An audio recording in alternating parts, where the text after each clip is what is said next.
Kim says this. Let me know when we're ready. Yes. Sorry. I will. I just think that the MRE MCS has lots of money so that they can sponsor We go live, just say, we're not going to have video. So, thank you. We go on, Chris? All right, we'll call the meeting back to order. For the record, we have technical difficulties we cannot overcome. Unfortunately, that doesn't mean you just get to go home and enjoy the long weekend. Stay here, keep working. We still have audio that we are being able to record, and there is an exception in state law regarding the public participation and all of that. If we have technical issues, we are not required to end our meeting. So we are going to continue. We are going to record what we can, and we are streaming audio right now. So for the record, we still have all of our full audio going out. So let us get back to our agenda, and we will continue now with item number 2, Executive Director's Report. Thanks, Mr. Chair. I will be brief. I did want to give an update that the board did visit all of our first year public charter schools this year. Really exciting for us to get out in the field and see all of them. I was also really pleased that we had at least one of our board members visit all of them, which I think is really important. I think for you all to be able to have that discussion. We'll actually talk more about that tomorrow and have an opportunity for all of you to share a little bit about what you learned at each of those visits, what you saw, and sort of reflect on those visits. At your next meeting in July, I think we'll also have some conversations about the Montana school bus standards. We'll have some revisions around those. The school bus standards are unlike any other standards that come before us here at the board, which is not a bad thing. They are different for a lot of good reasons. So I think those changes will be good for you all to see and to be able to review some of the changes. The committee that worked on those did a lot of really good work and had really good discussions over the last few months. And then lastly, what I'll say is that our office has been working through the executive planning process, which is really important to the requests that we make that come before the legislative session. We only have one going forward this next year, which is more than we had last year. But this year we are going to be asking for an FTE to make Leanne's position permanent in our office, which is also very important to the work that we do to support our public charter schools. We have the funding already, so there's no funding attached to this FTE. It's just so that we don't have to continue to request a modified FTE to do that work. So I just wanted to make sure that you were all aware that that was the request that we were making for this upcoming legislative session. And Chris has really worked hard to get that across the finish line for us. So, Mr. Chair, told you I'd be brief. That's all I have. Happy to answer questions. Do you have any questions for McCall? All right, we are moving on to item number 3, State Superintendent's Report. Superintendent Headland. Okay, I will paraphrase as well to catch us up on some time. So thank you for the opportunity. It's always nice to be at MSCB, and super thankful to the staff for what they do for us and getting to have these great meetings here. Just wanted to highlight that I attended a recent CCSSO State Chiefs Conference, and we had a chance to meet with all of our congressional delegation, and just always incredible to have those opportunities to talk about what's working and not working in other states, and share with our colleagues. I did also get a private meeting with Secretary McMahon and Assistant Secretary Baszler. I think I was the only one that got to meet with them one-on-one, so that was a pretty incredible experience. We talked about the waivers, and we had that meeting scheduled and then happened to get approved like that day for our one waiver, the EdFlex waiver that we currently have. So we'll talk about that a little bit more, but we also talked about working with their team to get another state level waiver. So we're excited about that. It's funny because I was recently at a meeting where Congressman Downing was talking about how hard it is to explain the true rural nature of Montana. And I told him, you should have my conversation with Secretary McMahon when I was describing our Montana rural schools, you know, and how many we have with 10 students or less. And she was just blown away. So I think it was really helpful and I'm thankful that she took the time to listen and understand why we want things to be a little bit more unique and truly want that state level controls so we can have our local districts do what they need to do. So I think that that was really helpful. Also, we talked about the interagency agreements that they're moving towards and some of my concerns with that causing even more bureaucracy when the goal is to remove it. So it's just really cool that we get to actually have those conversations. And there's been a couple of things that have come through in communications from the department that I didn't, think were in the best interest or I had some concerns in how they would impact Montana, and to be able to text or email Kristen Baszler and get a response from the department within hours and even have their plan change and corrected because we weighed in. It has been a really great experience. So I also got to go to a school improvement conference and there were a lot of great people there.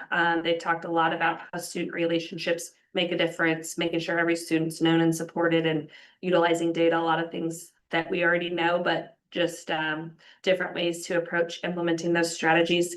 We had Ekalaka teachers and administration there. So that was pretty cool to see them at this National School Improvement Conference. And then in state, we had our RISE Summit. We had over 170 students from 18 high schools across Montana attend to celebrate Indian Ed for All. And I just want to thank our IFA team and our tribal student support team because they did a fabulous job with that. Also, thank you to Ochi and MSU for partnering and hosting that. It was really fun. I got to go and play some of the traditional games with the students and had way too much fun, of course.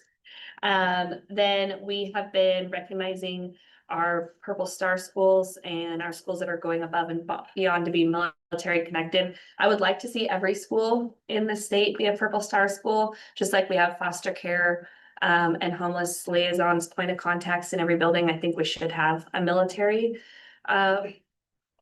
liaison as well. And Superintendent Neeskins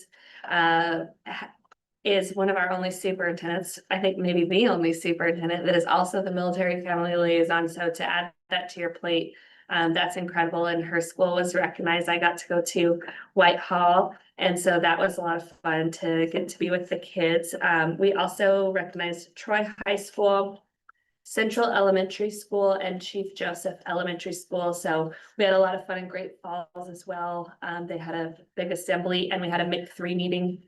We had a MIC3 military interstate children's compact meeting in a long time. So that was really neat to get those folks together and talk about legislation and just what we can do to continue supporting our military connected families. So Superintendent Hoyer hosted us for that. It's great having her on the Board of Regents. The Board of Regents meetings have been fantastic. It's been so nice to continually collaborate with Ochi. We've been having our teams get together. Our data folks have been talking, our comms folks have been talking and just figuring out how we can partner more and more. And then at the Regents meetings, obviously having that connection with Dr. Slinger on Board of Public Ed and Heather Hoyer on Regents is incredible. So Deputy Behringer went to Havre for that meeting this week, and it sounds like they had great Class 8 discussions and many other components. So him and Jewel went up there. She was a teacher up that way, went through a program there. So she took Craig around, Deputy Behringer around her old stomping grounds. So thank you for that. Also, we have been very thankful to be invited to participate and attend the mass meetings across the state. So thank you, Dr. Watson and your team. We have been to, and all the leaders of those groups. We have attended 70 out of the 72 superintendent meetings across the state this year. And last week I got to attend the Southeastern Regional meeting in Miles City. And yesterday I got to attend the Four Rivers meeting in Manhattan. So that was a really great experience. Just wanted to mention, we have Summer Institute registration open June 15th through the 18th. We've made a goal of really keeping the registration to a minimum, so it's $69 to sign up to attend, and we have incredible keynote speakers coming. We are going to hear from the leader of ECS Education Commission of the States. And we have our commissioners, we invited the commissioners as well. So Dr. Dan Lee, Dr. Aaron Ellis, Dr. Tharp, and our legislators that are involved in that also to come and be part of that.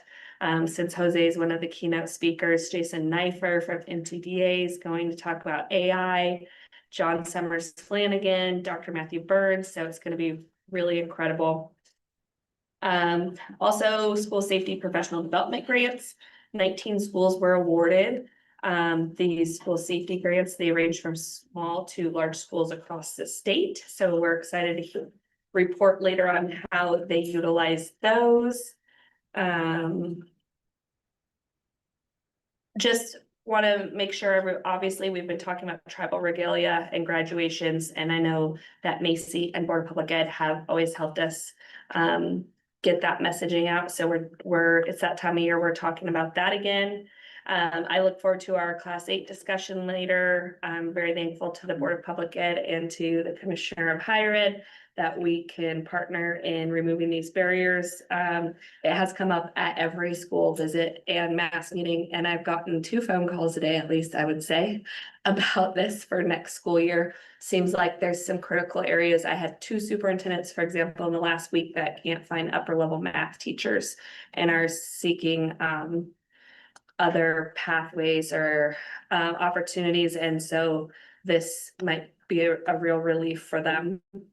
And then I am going to turn it over for some updates from OPI staff. So, and I do have my federal update as well. But first, we're going to hear about our content standards. And so I will turn it over to Marie Judish.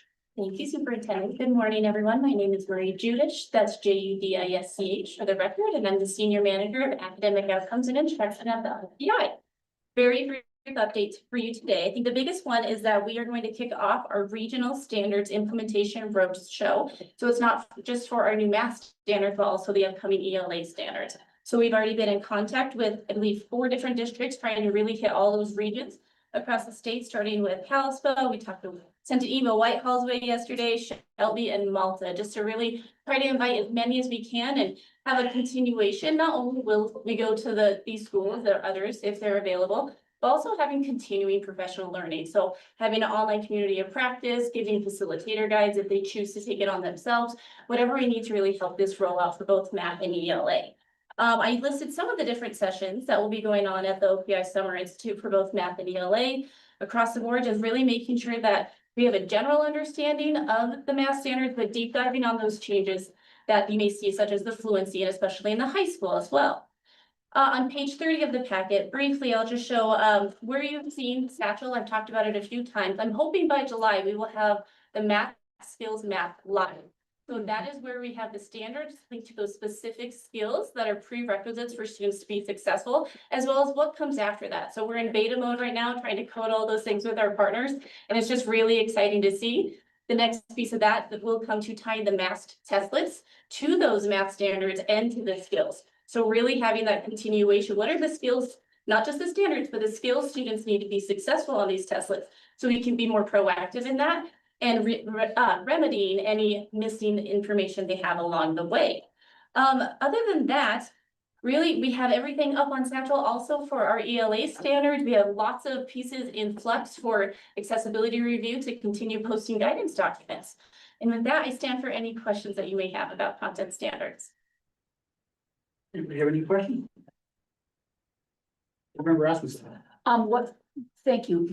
Have you got anything about the usage of the guidance documents? Do you know anything about field usage of guidance documents? You know, we don't have data on that yet. Thank you for that question, though. Sorry, Chair and Board Member Rasmussen. The question? Mr. Chair, members of the board, Marie, great presentation. And thank you for taking the time to meet with our team at Oakley to have a good conversation about how we connect the math conversations. As for our work that we did with all three of the boards, just a short time ago, she mentioned Satchel. And I would encourage all of you as board members to go and spend some time. We had our first exposure in this visit with Marie to that, and it is loaded with a lot of good work and resources. So thank you so much for sharing that with us. Thanks for the time that you've already spent with us. And we look forward to continued good work with you on our Math Pathways front. Any other questions? Thank you, Marie. All right, nicely done, Marie. I will turn it over to Cedar Rose for an assessment update. Thank you, Superintendent. Mr. Chair, members of the board, my name is Cedar Rose, spelled ROSE for the record, and I have the privilege of serving as Assessment Director with OPI. I will give a short assessment update on page 32 of your board packet. First, we have published our 26-27 statewide testing windows, very similar to last year. There is a slight adjustment to our masked windows. You will notice that first window is now starting a week later. That is in direct feedback from our field. We've traditionally started that same week as the MFPE Educators Conference to have a 3-day testing week. And then going into a full week, we have now just pushed that back a week. So the first week is a full week. And that also gives an additional week in December. So to be able to provide additional testing time to finish that first 8-week cycle. Other than that, testing windows for the rest of our programs are going to be very similar to the 25-26 school year. We are wrapping up testing for the school year. Many of our programs have already finished. ACT finished, our DLM, first successful year of that, for our alternate assessment, both for math and ELA and science. One thing to note for ACT in this upcoming year, there is a platform migration that is happening. ACT had 2 different platforms that educators were working across, an administration platform and then a platform in which accommodations and a lot of the reporting was happening. Next year, it will be migrating to an Adam platform through Pearson. So we will start training on that in the fall. The field is starting to get notified on that just as a heads up, but we will start that training in the fall to be ready for spring administration. We had a very busy end of April. We had 3 days of in-person meetings. First 2 on April 28th and 29th was our technical advisory committee. The link in your packet will bring you to the page that has our technical advisory committee members. That is a group of state and national assessment experts that advise us on our much more technical side of assessment things. We also have some state representatives that come and support that. We were able to meet in person at the University of Montana, really dig into math science, math and ELA, focusing on the test development, field testing, talk about our growth metric again for MAST, and really program improvements. So that gives us the opportunity to bring any of our technical questions along with our vendor to really have that consistent improvement cycle. On the tail end of that, on April 30th, with support from Dr. Lee from the University of Montana, we were able to hold a MAST convening at the University of Montana. And this was really centered around how do we continuously bring all of our stakeholders from the state back to the table, really focus on continuous improvement to make MAST really what we want it to become for our educators, for our parents, for our students, and really drive that student success. So we had representatives from Education Commission of the States, the Board of Public Ed, Member Neeskins was there, Executive Director McCall was there, Office of Public Instruction, we had Deputy Berenger there, School Administration of Montana, Dr. Watson joined us for the day, MFPE was there, and then we just had many voices from our districts across the state, teachers, instructional coaches, schools, district leaders. And it was a full day of really focusing around where we are with MAST right now and how do we continuously improve and really pinpoint where those improvements need to be and think through what's the roadmap forward. So we were able to come up with some very concrete actions forward, both from OPI, from the vendor, and also from our districts, and how do we support that continuous improvement.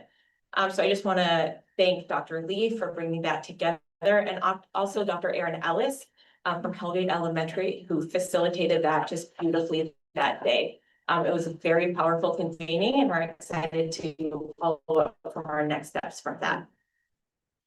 MAST window 3 is closing on Friday, so we are very excited to wrap up testing for the year. I just checked and I'm just so thankful for my team. As of today, we have had 3,871 closed support cases for the year. So our team is just working tremendously hard to continuously support the field as we wrap up testing for the year. With that, I'm going to turn it over to Marie to talk about the Mass Teacher Leader Cohort. All right, good morning again. So this part gets a little bit late since we're bridging teaching and learning and assessment. So we had our kickoff for the Mass Teacher Leader Cohort. So as a reminder, this was part of the CDSA grant and bringing in professional learning. We had over 100 people express interest into it. And then when it came down to committing to the days so that you can get the stipend and really the full span of learning, we have 45 solid people around the state that are really excited about committing to this work. Our first hour kickoff was about what is the purpose of this group? Why are we here? What are we all focused on for our students in Montana? It wasn't just about looking at school reports. It was, what does it mean to be a proficient learner? What is a culture of proficiency and data literacy and all these components? And so you'll see the map right there. I have made several of these maps in my 3 years at OPI, and we had every edge of the state for the first time, and I'm very excited about that. So we will come together at the Summer Institute for 2 days in person with our partners at Knowledge Works and all of these folks where we get to come together. We will do a little bit of just, hey, here's some nitty gritty on score reports and what these different pieces mean, because you may not have heard that yet, but also building up what is proficiency-based learning. How do we have, what strategies are there for acceleration, remediation, utilizing that data from MASS for good instruction? So rather than MASS being the center of it, really, here's good teaching, here's how you address it, your students, and MASS is the measure that we use, and understanding that measure helps us make data-driven decisions. So really excited because these people will not just get the professional learning, they also had to commit to spreading the professional learning. So they'll also be learning how to facilitate professional learning. So you have to deeply understand what's happening, and then they had to commit to doing professional learning for either their school or their community. So really excited to see them grow as teacher leaders in the state. And we know that that ripple effect will just continue on the way. And then I'll go back to you for MSA. Oh, MSA, just wanted to give a heads up. It is wrapping on Friday as well, tomorrow. That is just for grades 5 and 8. And just a heads up, those students still have to participate in MSA, even though they participated in the math science pilot. And I'm going to let Marie talk about that. All right, so math science, we had our first successful small scale pilot. We had 34 schools across the state commit to it, show up and make sure they had everything in line. It was really nice to have the assessment on one platform for both the math science pilot as well as math. That was a really nice thing for students. They've seen the platform, they were familiar with the pieces, so one less anxiety barrier for them. We did have a listening session with some of our districts and then also gathered feedback from emails, and for the most part, students liked what they saw on there. It aligned with what they were learning because the schools did select the testlets that they had already taught that content for the year. You will see we have a progressive pilot plan as we move through next year with increasing availability of the testlets as they're being developed and reviewed. Again, this is an opt-in, it's an expanded pilot, but we've seen a lot of interest already because they're seeing the value of having that throughout the year, especially in science. When you really only get that end of year assessment in 5th and 8th grade and then 11th, again, I talked about the model previously. So all of these are formative in nature. So they will get the information to help solidify their students' understanding and where their teacher sees that they need to go in some areas. We are working on different reporting mechanisms. We'll have a lot of stakeholder engagement as we come out in this expanded pilot this year. And just 2 weeks ago, we were able to actually score the professional learning RFP for this, which is again, focused on the 3D science instruction and doing more than just, hey, here's this test, here's how you read it. It's what does good science instruction look like in our classrooms? How can we spread that to other people? How can we have meaningful phenomena in the classroom that our students can engage with? And then, of course, that builds up to the measurement tool with math science. I think that's it for us today. Yep. We will stand for any questions that you may have. How long did you guys work to coordinate?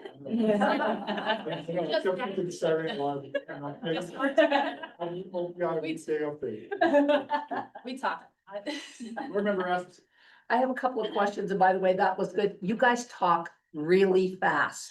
And I know you're trying to hurry, but it makes it hard for me to follow. First of all, I think it was you, Cedar, I'm not dead positive.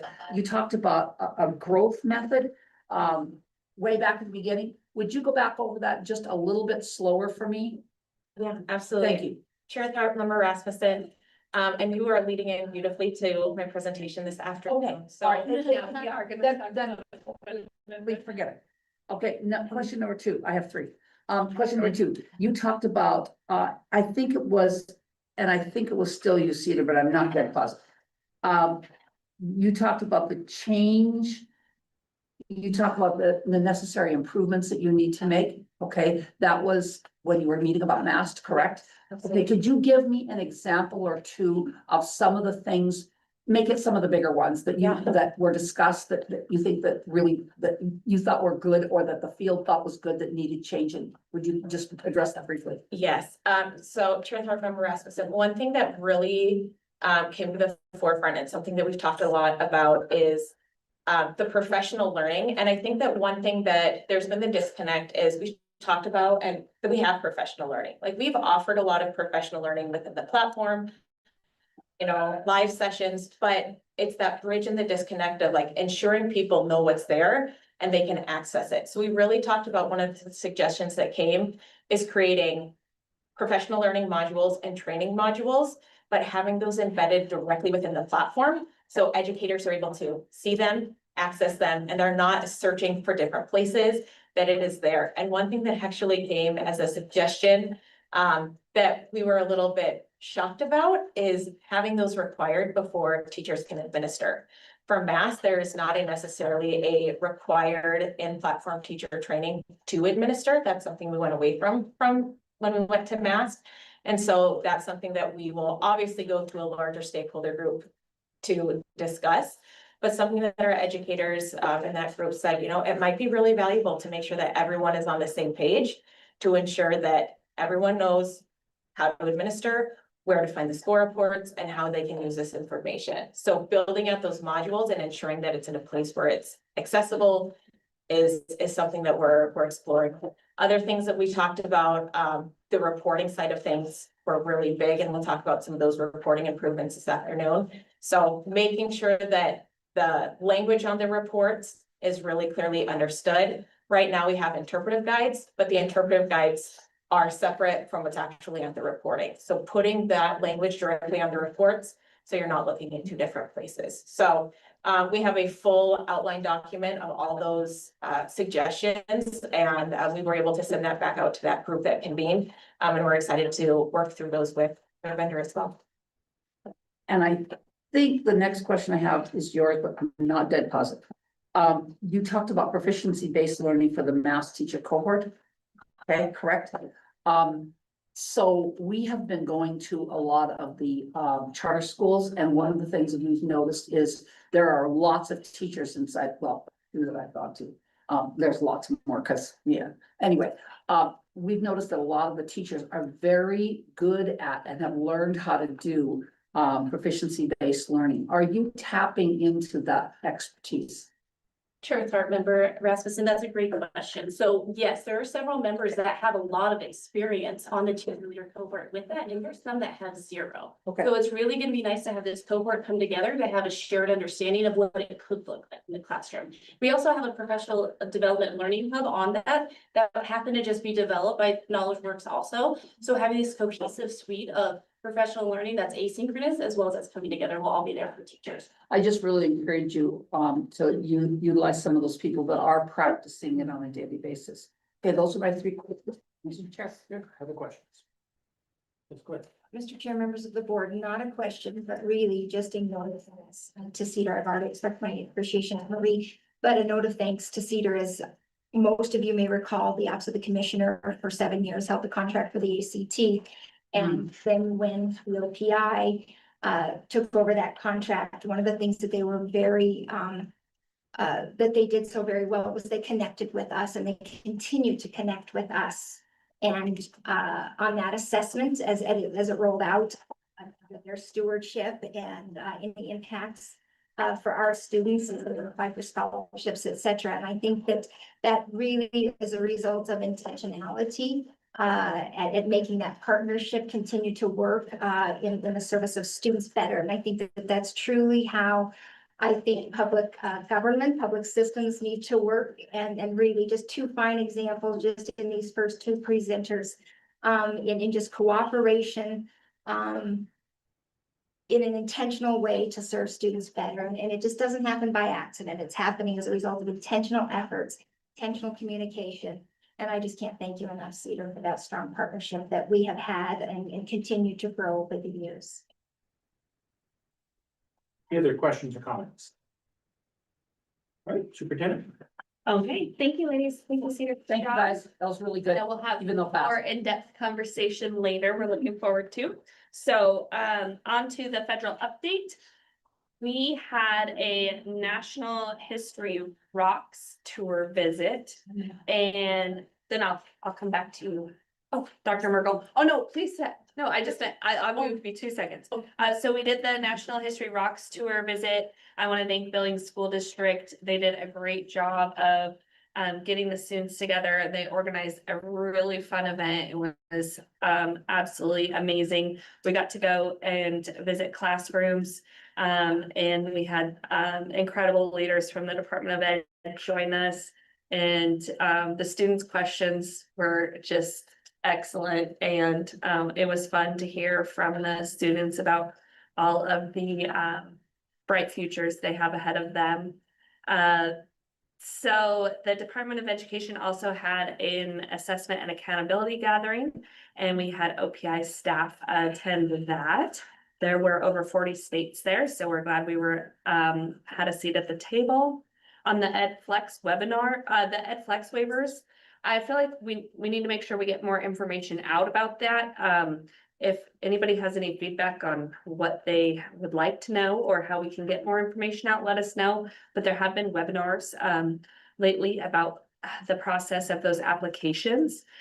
Districts can request a waiver for the Title I 15% carryover rule, the 40% poverty requirement to apply as a school-wide program, the minimum expenditure categories for districts receiving over $30,000 in Title IV-A funds.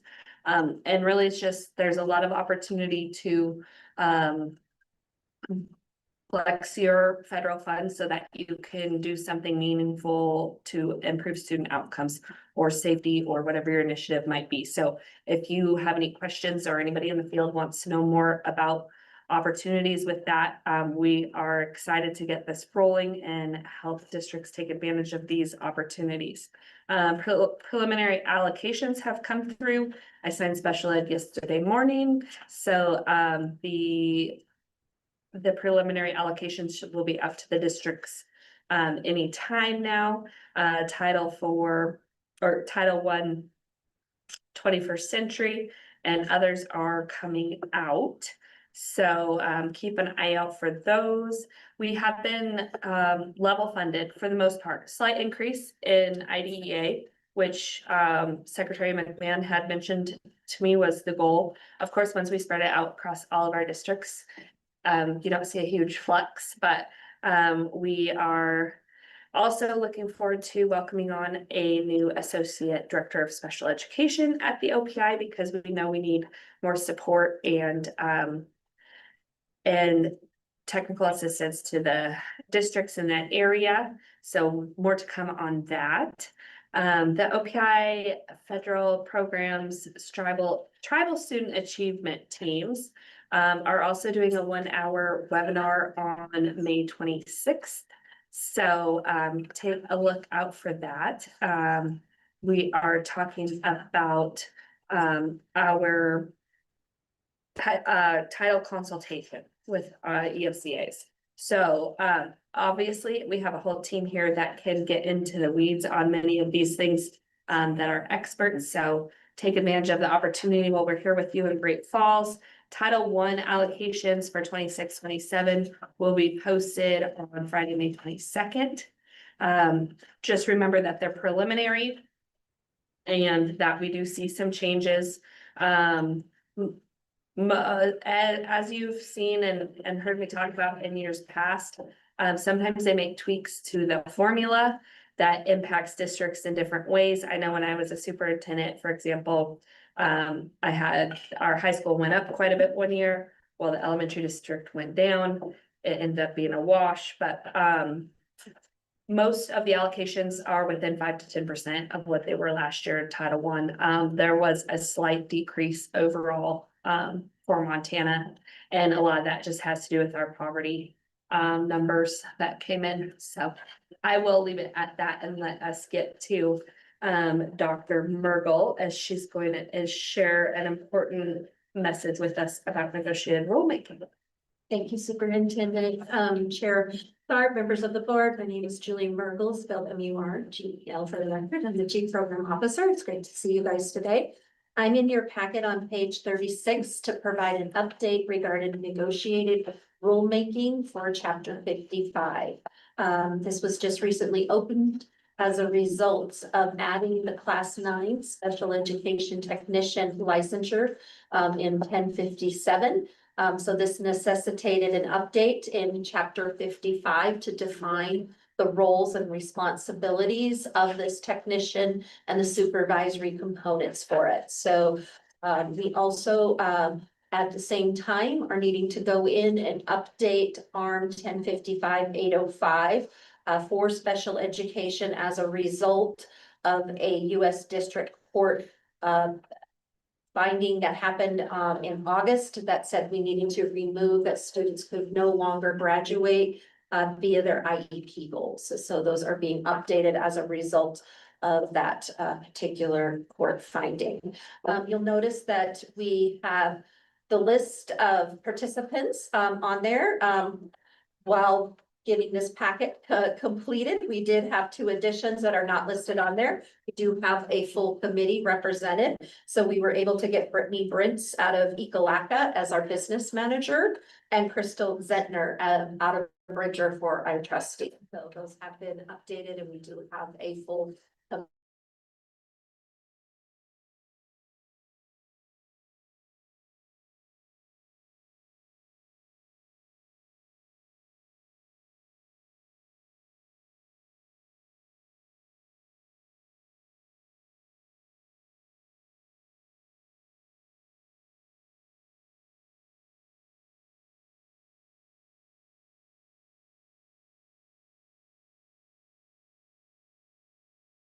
prior to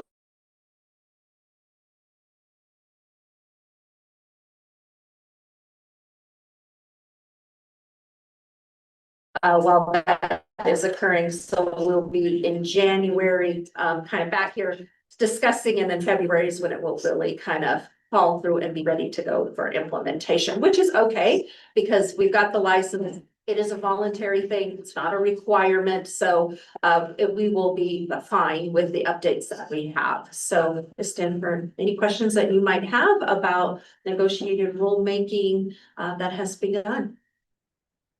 Thank Thank you, Mr. Chair. So because we've already passed the rule, people can go ahead and get their license for special and not have to wait for the negotiated rulemaking to finish before they can take it.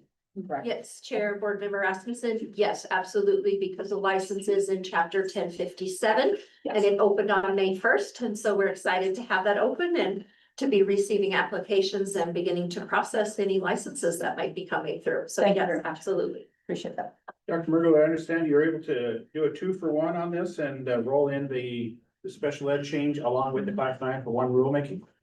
Chair Tharp, yes. Oh, very good. Yes. Like it. Nice when things work well. Save the extra. Any other questions for Dr. Mergel? All right, thank you, Dr. Mergel. She has been excited about this and of course, detail orientated always, pointed this out to me and had me in her office with this very early on idea a long time ago on the computer we were looking at together and getting excited about the opportunities to make improvements. And so I'm happy for her and all of us to see it come to fruition. And I'm truly thankful for the incredible team that I get to work with all the time. I could not do my job without them. They're phenomenal. And so I'm very grateful. And as we come to the end of the school year, I just want to say thank you to all of you for everything you do for our students and our partnership. Every day, it's an exciting time of year and we have a lot to celebrate in Montana. We have awesome schools and incredible people like all of you around the table that am honored to sit with and see the awesome work you do all the time. So I think, Mr. Chairman and Director Flynn, we are back on schedule. And Thank you very much. Yay. sorry for the expedited reports, but we can take any questions. I think we're on track now. Anybody have any questions for Susan? For the record, I do want to point out that April 30th event at University of Montana, technology collapsed in that as well. It's very difficult for any of us who were able to make the quick trip to Missoula from North Dakota. So that sometimes we get over reliant on our technology and then get frustrated when it doesn't work. And so that's the reality of it. But we're gonna get things figured out here soon. Mr. Chairman, if I can, I will share a fun story there real quick. So I seem to always have, our state computers don't seem to like to work when we leave the office, but I have exceedingly more issues with mine. And so our awesome IT team took mine to work on it the other day and left me a notebook, like a college ruled spiral notebook with a sharpened pencil as my replacement until they could get it repaired. I do recall you campaigned on back to basics, didn't you? Yeah. It was right on par, and just an example of how much fun we have at the office every day. But so I think we're all understanding. Thank you very much, especially me. Dr. McLean. Thank you so much, Mr. Chair, members of the board. Very good to see all of you. And I would like to continue where the superintendent left off in her formal remarks with a great deal of gratitude for the very strong partnership that this board, the Office of Public Instruction, together have with the Board of Regents and with the Office of the Commissioner of Higher Education. I would offer that in my 30+ years in public education in Montana, I don't know if the relationship has ever been stronger or better. And I think it is because of the intentional ways that we work together to make things work for all of Montana's students. And yesterday was case in point where I had the opportunity to piggyback on something that Deputy Superintendent Craig Behringer had already relayed to the board about the Class 8 license, and then to go into a bit more detail about your rulemaking process, et cetera, with our board, because our process, as you know, is entirely different.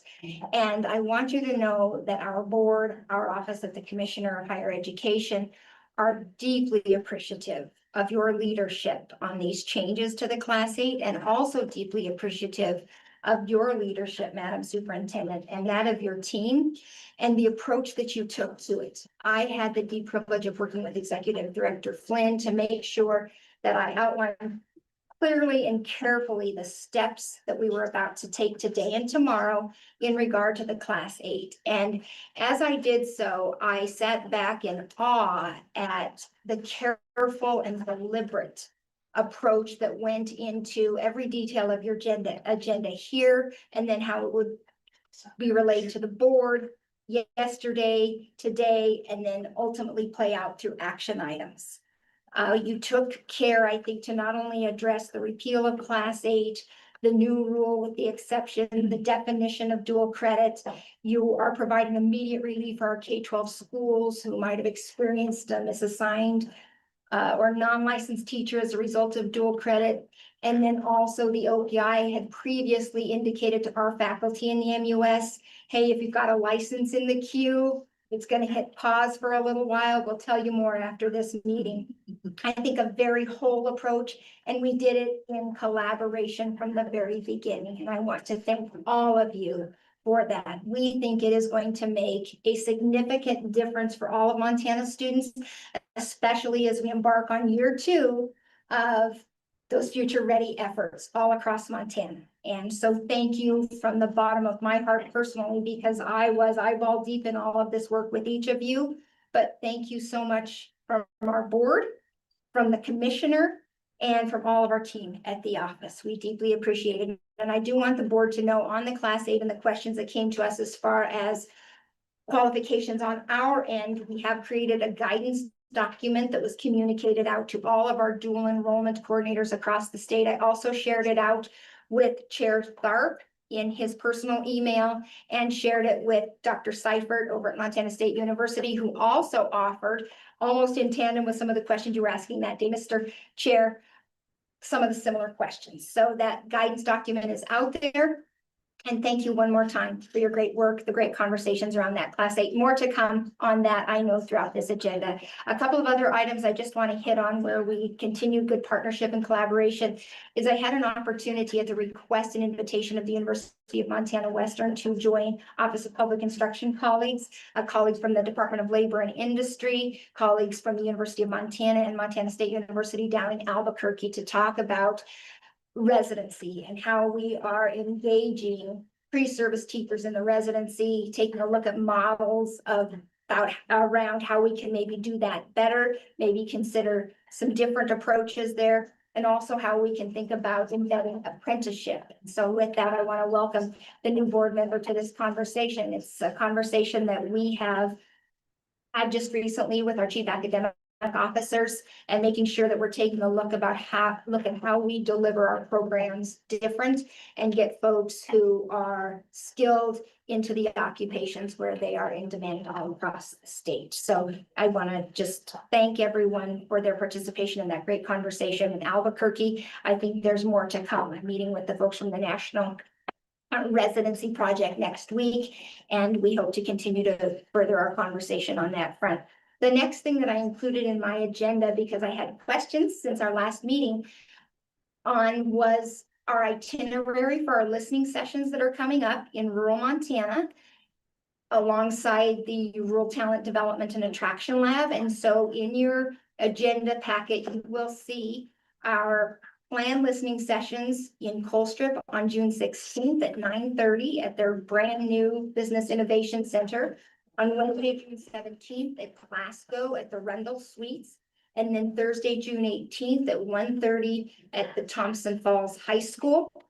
And the goal of each of these listening sessions is to talk about generally what are the needs of rural Montanans. We want to make sure that we have employers there. We want to make sure that we have educators there. And we want to make sure that we have incumbent workers there who might need training right where they live, but also to provide us insight that is localized in each of these three communities. Folks telling us the stories about what they're seeing and what their needs are locally, so that then we, as a Montana University system, in partnership with our folks at the Rural Talent Development and Attraction Lab and in partnership with our three community colleges, can work to meet the needs of rural better. And I know that no one understands rural better than the Board of Public Ed, better than our K-12 educators across the state. And then the next piece that I want to share with you is the traffic education in Miles City this summer.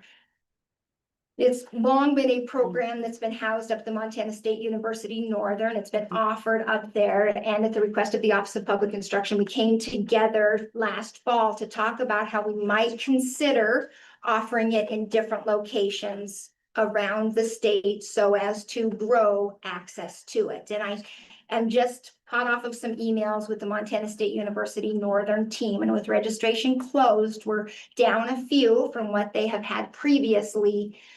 But I think that they're still very excited about offering the course in Miles City and continuing the conversation with Dr. Mergel and the team at the Office of Public Instruction around how we continue to think about other opportunities with traffic education and growing access to it. So we're watching these numbers very carefully.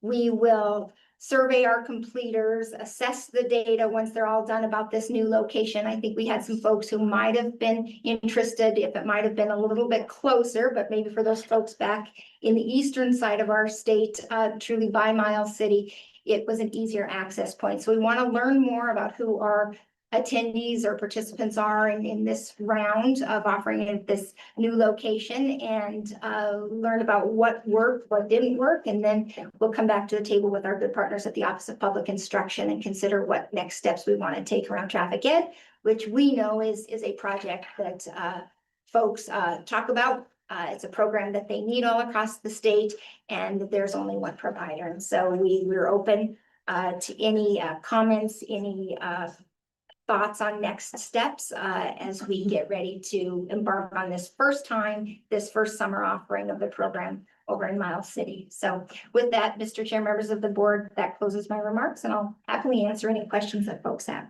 Thank you, Dr. McLean. Any questions for Oshie? Do you have any enrollment figures yet for Miles City? I do. Mr. Chair, Board Member Rasmussen, we have 14. Okay, 14 enrolled. 14, good. And It it is so needed. Oh my gosh, I just thank you for doing this. And I don't know if they're Miles City residents. The total cohort is 14. 14. I just really thank you. It was, as a superintendent who had to train two, okay, both the schools I was at for replacement, it was prohibitive. And many people wanted to do it, but turned the opportunity down because they couldn't afford to go and live in, in Havre for the number of weeks. So I just really want to thank you a lot on behalf of all the schools that are going through what I went through. Yes, I would just echo that. We were excited to have these conversations and obviously wanted to be very collaborative about it. We didn't want to, Northern's done a great job. Oh, yes. And we didn't want to take away from their program, but I had the same situation. I just couldn't find someone that could leave their family and their farm and those things and go that far, and foot that bill. So, we're glad to see it come to fruition. And I know Deputy Behringer and many others worked on this as well. So thank you for making it come to life. And Mr. Chair, may I make one further comment? I am not surprised it is the innovative Dr. Slinger that has. Mr. Chair, just clarification, so Northern's still running the program, That's right. they're just doing it on our campus, so. You've all. And we just have now enrolled all of them as full-time students, so.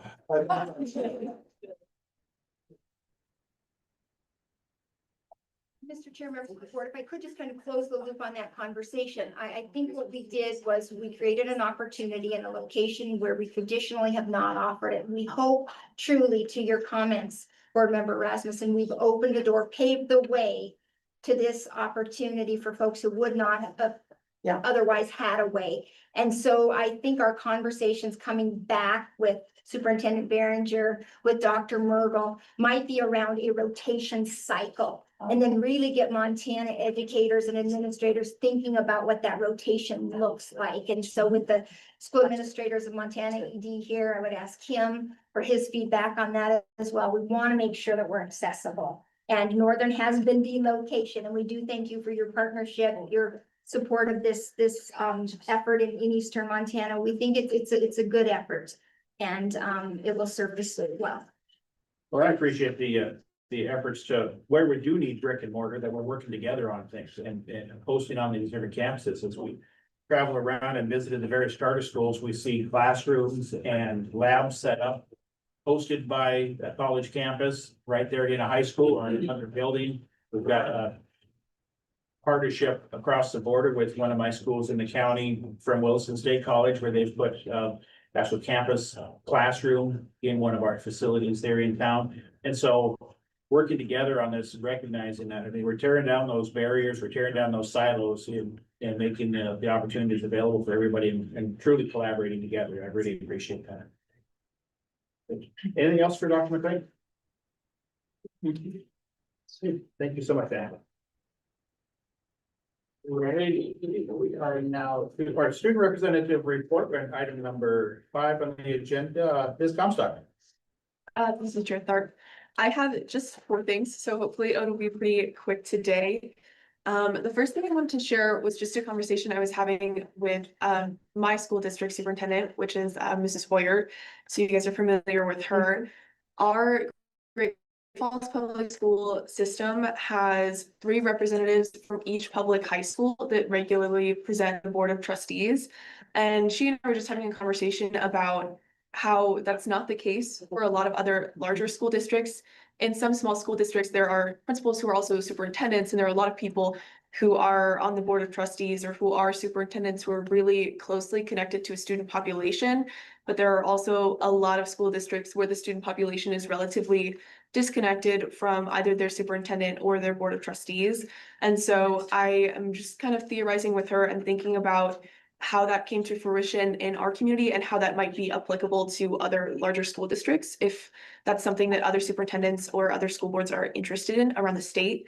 Just because I think being able to know about the activities of high school students or middle school students and understanding the priorities of what they're looking for in their education is important on a local level, just for more understanding for people who might not be in schools as often. And so that's something that I'm working on in the future, but that I haven't touched on a lot.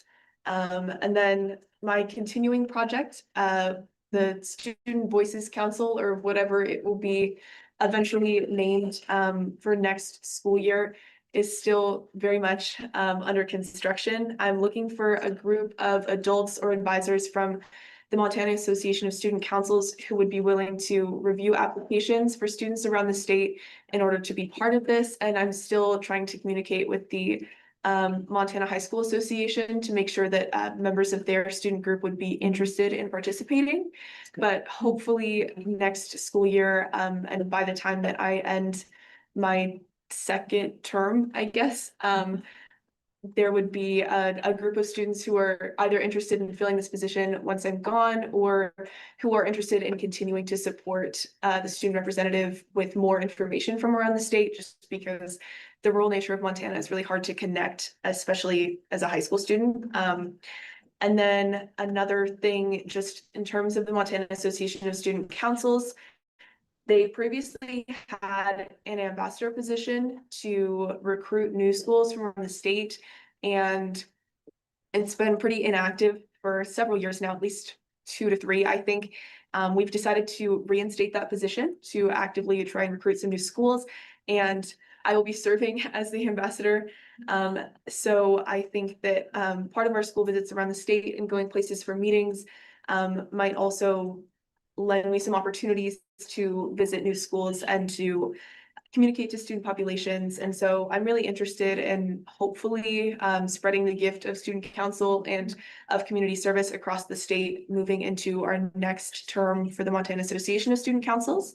And I think that's really exciting. And then finally, last meeting, Chair Tharp was wondering a little bit about cell phone policy and about student perception of that. And I think that it's something I wanted to touch on at the end of this school year.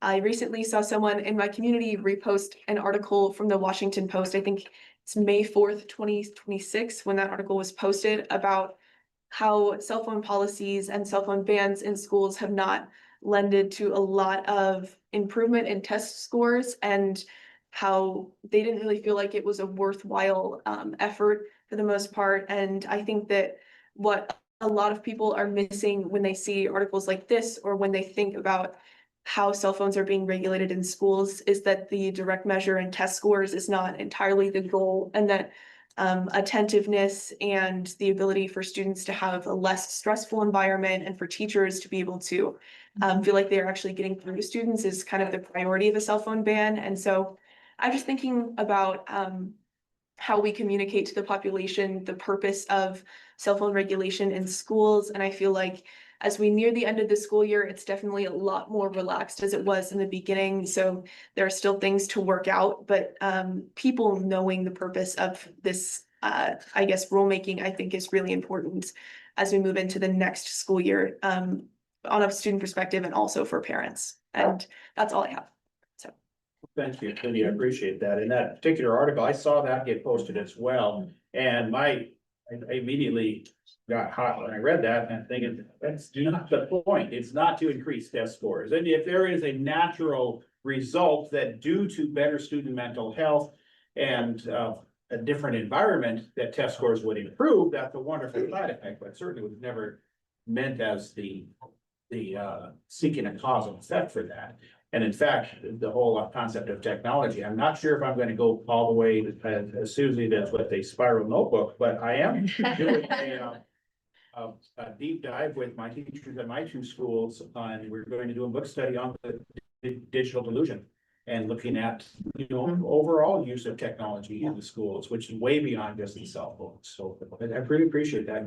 Look forward to hearing more.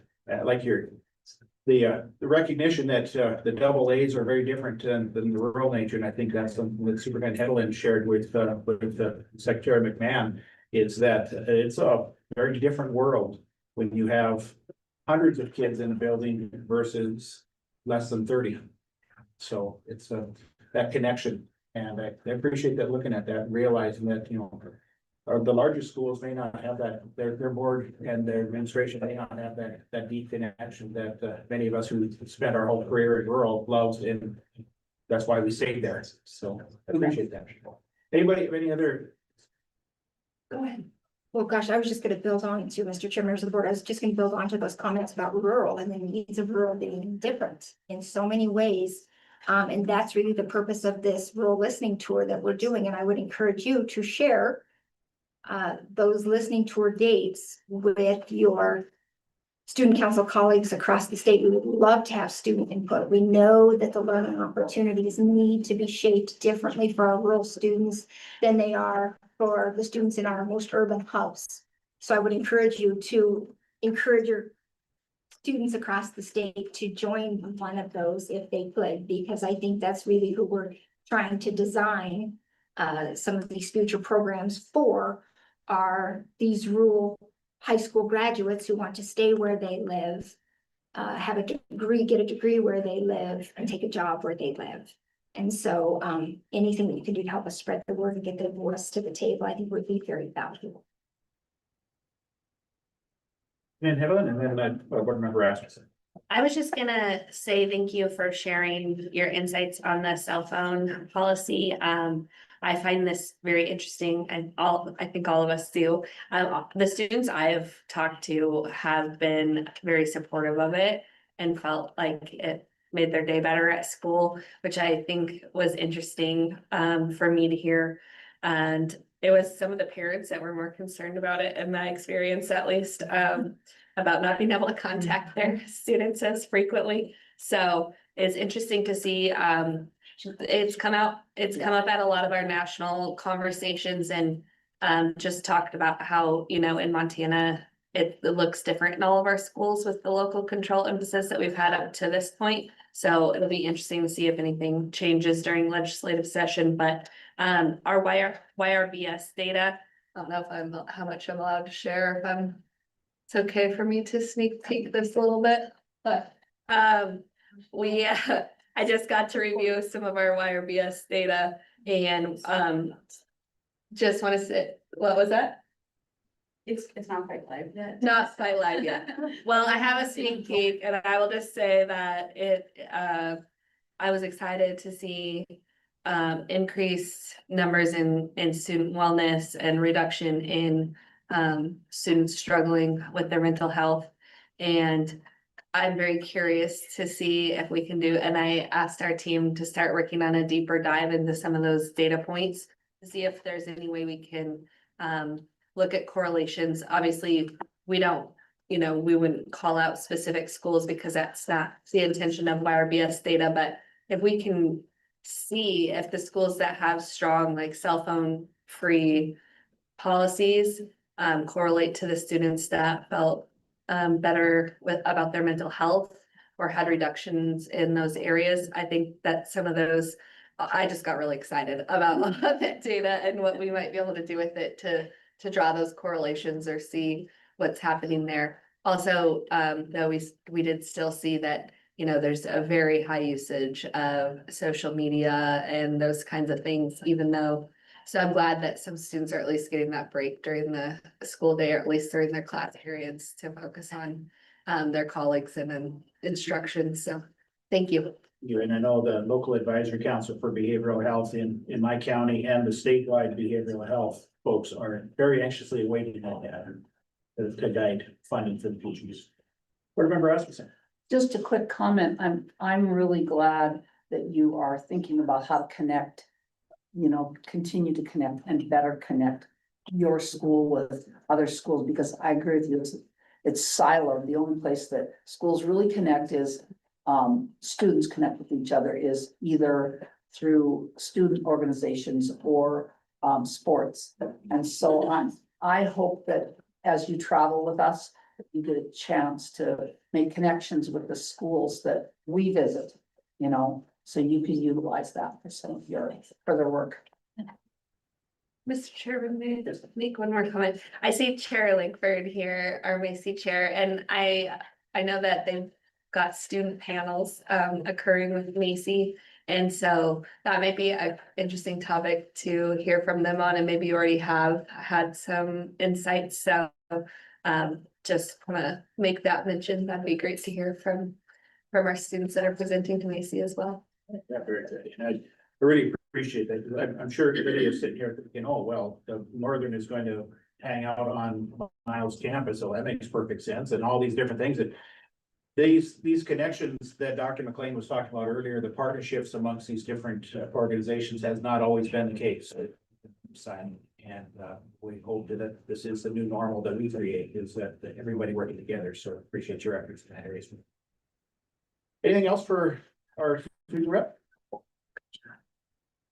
Okay, item number 6 is under the Macy liaison, and the meeting over to board member Maxwell. Thank you, Mr. Chair. I had the opportunity of being able to, be a silent part of the Macy meeting earlier, I believe it was on the 6th. Oh, some even number. And it was really neat. They shared, part of a program where students got to be a part of a bison harvest. The best part was seeing the varied reactions of the students. You had some that were so interested, some that were disgusted. And it was just all over their face. It was just very cute. And of course, this time of the year, like our wonderful superintendent Headland said, regalia is a really big deal for graduation. Unfortunately, you see those videos of Native Hawaiians who want to wear their leis to their graduations, and the high school is just sticking their, putting their foot down on it. I think it's a travesty. People deserve to be able to celebrate their culture, and I'm really proud to be a part of a state who holds that in really high regard. And with that, I will pass it off to the wonderful Ms. Jordan. Good morning, Chairperson Barb and members of the board. I just want to quickly say I caught a little bit of the cell phone policy conversation, and it's just so funny because when I started student teaching in 2011, it was Superintendent Tharp at the time. It wasn't an issue because we were up in Sunburst, Montana, and we didn't have cell phone service. So good memory. One of the great reasons to stay rural. Yes, so the Montana Advisory Council on Indian Education did meet on May 6th. We received updates from the Office of Public Instruction team concerning the 2026 RISE Youth Conference and best practices. We also received an overview of Dolly Parton's Imagination Library and gave feedback on how to increase participation within reservation communities. We discussed the new format of the Indian fee waiver for Montana University systems, and some members will be getting in touch with Dr. McLean concerning any questions or clarification that they have.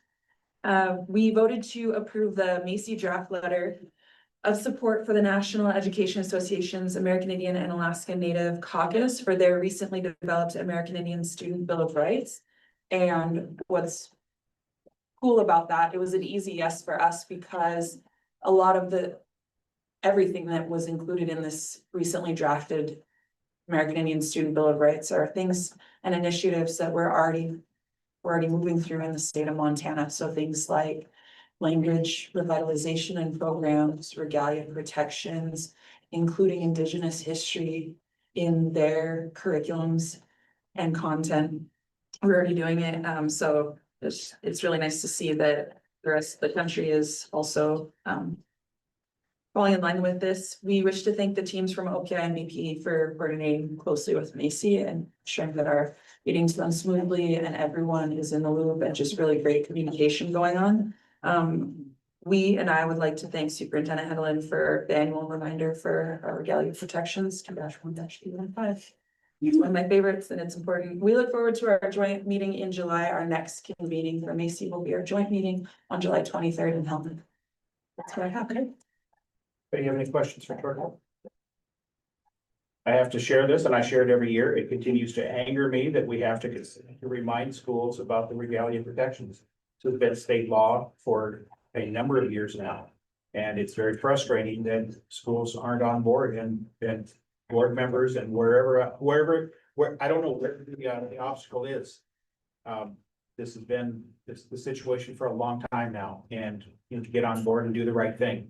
And it's frustrating that it has to continue, and I can only imagine how frustrating it is from the Macy board to still see this happening. I appreciate Superintendent Headland's office continuing to remind schools of what their obligations are to honor the heritage. I appreciate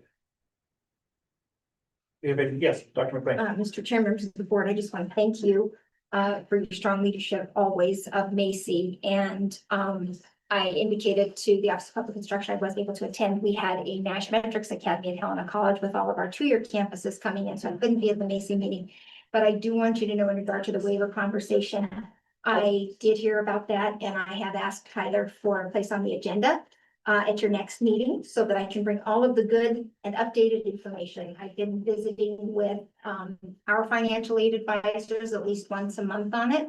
I also had a great visit about almost 2 weeks ago, I think, with each of our tribal government liaisons and the education departments on this front. And now I think my next step is to connect those liaisons with our financial aid offices. But I look so forward to having this conversation with Macy, and I do regret that I couldn't be there. Anything else? Seeing nobody, Mr. Third. All right. Thank you so much, Dory. Appreciate it. Glad to see you in person.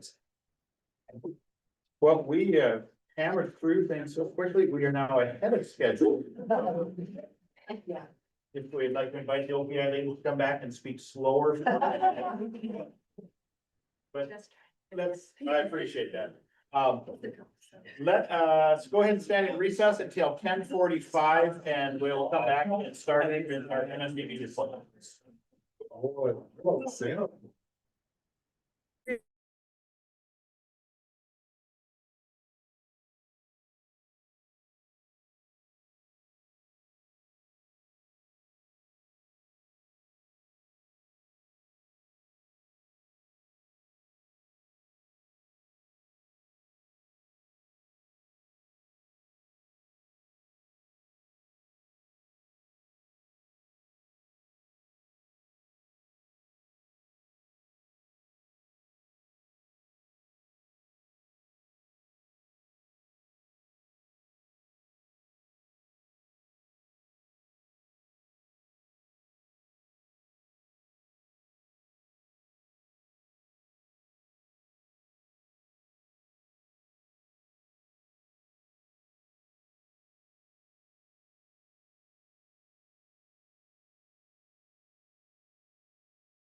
We'll call the meeting back to order. And our next item, taking us through the rest of the morning, is all MSDB, and I'll hand things over to our MSDB committee chair, board member Schmidt. Thank you. All right, Paul, do you have an update for us? An update, sure, but first, at your last meeting there, whenever you're here on May, by the way, welcome, great to see all of you. I'll be able to meet you here soon, but welcome to MSDB. And we like to showcase some things that we are doing or going to be doing in the future.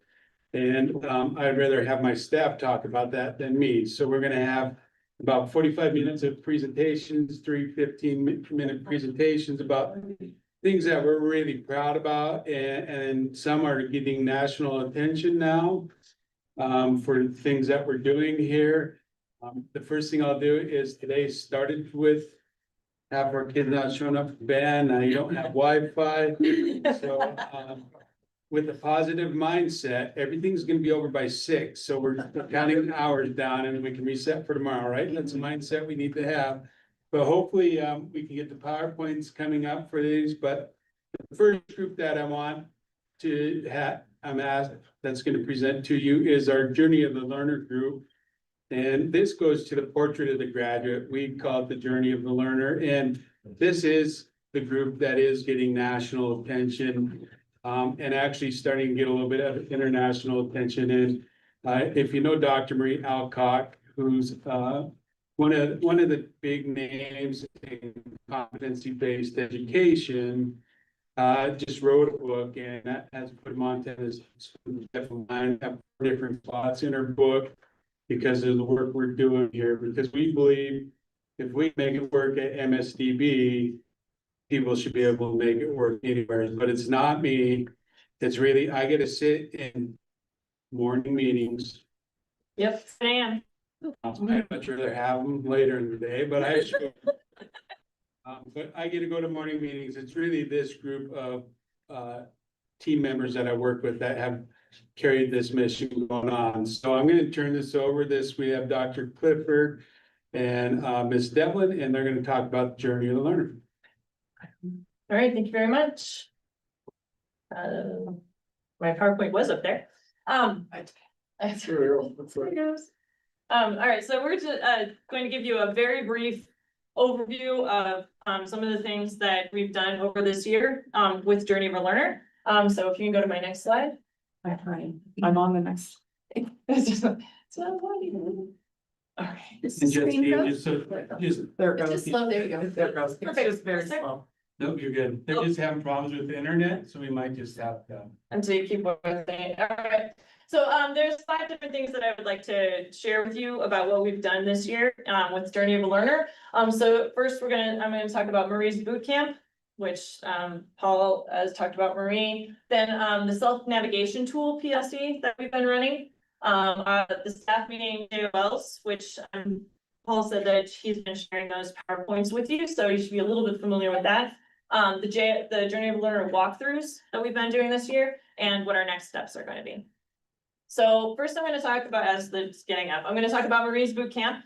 So last summer, in August, we had Marie come in for a whole week. It was an excellent training. And one of the things that we worked on a lot of things during that particular training, but one of the things we did was work on our Journey of a Learner. So at that point in the process of Journey of a Learner, we had our I CAN statements, or our learning targets. We had solicited the staff. We got all of their input for our 6 different domains about what we thought the students should be able to do their I CANs. And so we had all of those together. We sorted through them, we categorized them, we refined them. It was a lot. You were in that group with me. So we refined all of those and we put them all together into a year-long context. So we had them bundled into this is just, I know you can't see this, but we bundled this into the 6 different category or 6 different domains. And then we picked for each 2-month period. So this one here is for March and April. We picked the bundle of the Journey of Learner statements that we were gonna work on, because each of those ones for each of the domains, so if I'm looking at, effective communicator, that it was, you know, it was a long list like this, and you can't expect teachers to be able to do that. And how am I gonna, and it's really overwhelming. So we broke that all down into 5 different times of the year, in the fall and in the spring, and picked the ones for each of those. And those are the ones that we were highlighting at our staff meetings. So that was the work that we did during the summer to get ready for this school year. So that was Marie's boot camp from last year. And then, using those, we go into, It's coming. yeah. We went into the self-navigation tool. So the self-navigation tool is also something that Marie was training us on. And it's a way for students to take control of their own learning, to be self-motivated learners, self-directing, and self-navigating. So we took the I Can statements from the Journey of a Learner that we did in the summer. And then in that PLC, we had specialists, transition, we had our academic counselor, we had the speech pathologist, O&M, no, she wasn't with us, she was with the other one, but at all different levels of teaching staff, both in the deaf department and the bullying department, that were working in this PLC. So that I think was the most powerful thing, well, one of the most powerful things. The other, well, I'll get to that in a minute, but the most powerful thing is that we did it over all of the different departments that we had. The JOL was overarching everything. They were able to pick the ones that they could use with their students in the situation that they were in. We met the entire school year and talked about how we could use this tool to get students to be engaged and directing their own learning. And everyone was very excited about how the students progressed over the year using this tool. And then this is just like the basic tool. It has the learning targets. It says I have it. They're filling this out. I have it. I don't have it. I do have it. And then the teacher makes some comments about that. And then they're self-analyzing. They're saying, I'm good at whatever it is. I'm still practicing and I need to learn. So they're really getting into what are the steps and where do I need to go? And then the next slide, when it comes up, is one of the learning. And the reason I this tool is because most of the time when you think of a tool and you think of self-navigating, you think of middle school and high school. This is preschool. So the preschool teacher put this together for her student. He's working on, I can independently choose the letter that makes the sound. And so he's saying that he's good at R and E's, and he's still practicing K's, and he needs to learn about cars. So we're still working on, keeping that. That's good. So this is I can do it. I still need to practice on it, or I don't know it yet with the colors. And then this was his self-monitoring sheet. So when he was doing the activity that the teacher had prepared for him independently, because that was one of the big things, independently, because that's our JOL. He would, if I need to ask the teacher for help, I make a mark. I need to ask the teacher for help, I made a mark. So this was at the end of the year where there are no marks, because he didn't need to ask the teacher anymore, because now he can do it. So we had this also in for the transition students and the high school students. They were working on different things. So it was the entire age range for all of the students over multiple different departments and students and teachers. So we were really excited about this self-navigation tool. Don't remember if I had it in this slide, but our biggest aha moment with these ones was the make it doable. So as long as we could make these activities doable and the students felt that they were doable, then that's when we got the buy-in and the self-navigation was starting to take off. So we're really excited about this PLC this year. What do we head next? Then, we had our staff meeting presentations, which, you guys, had those PowerPoints, but I wanted to say that these 4 activities that we did is what we think increased our staff, motivation and participation, with the journey of a learner, because that was one of our focuses this year, was to increase staff buy-in and excitement, about the journey of a learner. So we had the domain activities where we had these nice little puzzle pieces and we cut them apart and then we gave them to everybody and they had to stick them together. And then we did it where we had 3 of them. They had the independent person and the icon and this, and they had to put all of those together and they worked together as a team at their table. And we had some really good buy-in, and conversation with the staff. We did JOL in action slides. I went around and took pictures of where I saw JOL happening. They had it on the board, they had it in their lesson plans, they had it paper, they had it student learning, student navigation tool, and I was highlighting those on the action slides. We had a few clips from Marie doing her trainings, and then we had at the end we had the targeted call to action. This is what you need to do 2 things. And so we think all of those things is what made this more staff more involved.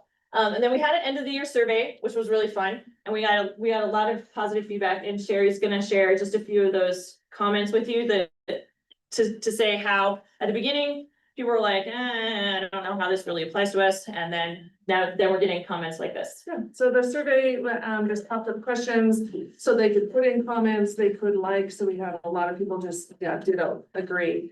So what was something you learned this year? Just a couple examples, giving the students some responsibility of their learning by using these statements is powerful. The I can statements are powerful. JLL is not as hard as I thought. I found out that it was pretty simple, and we had a lot of like, other staff just really agreeing with that.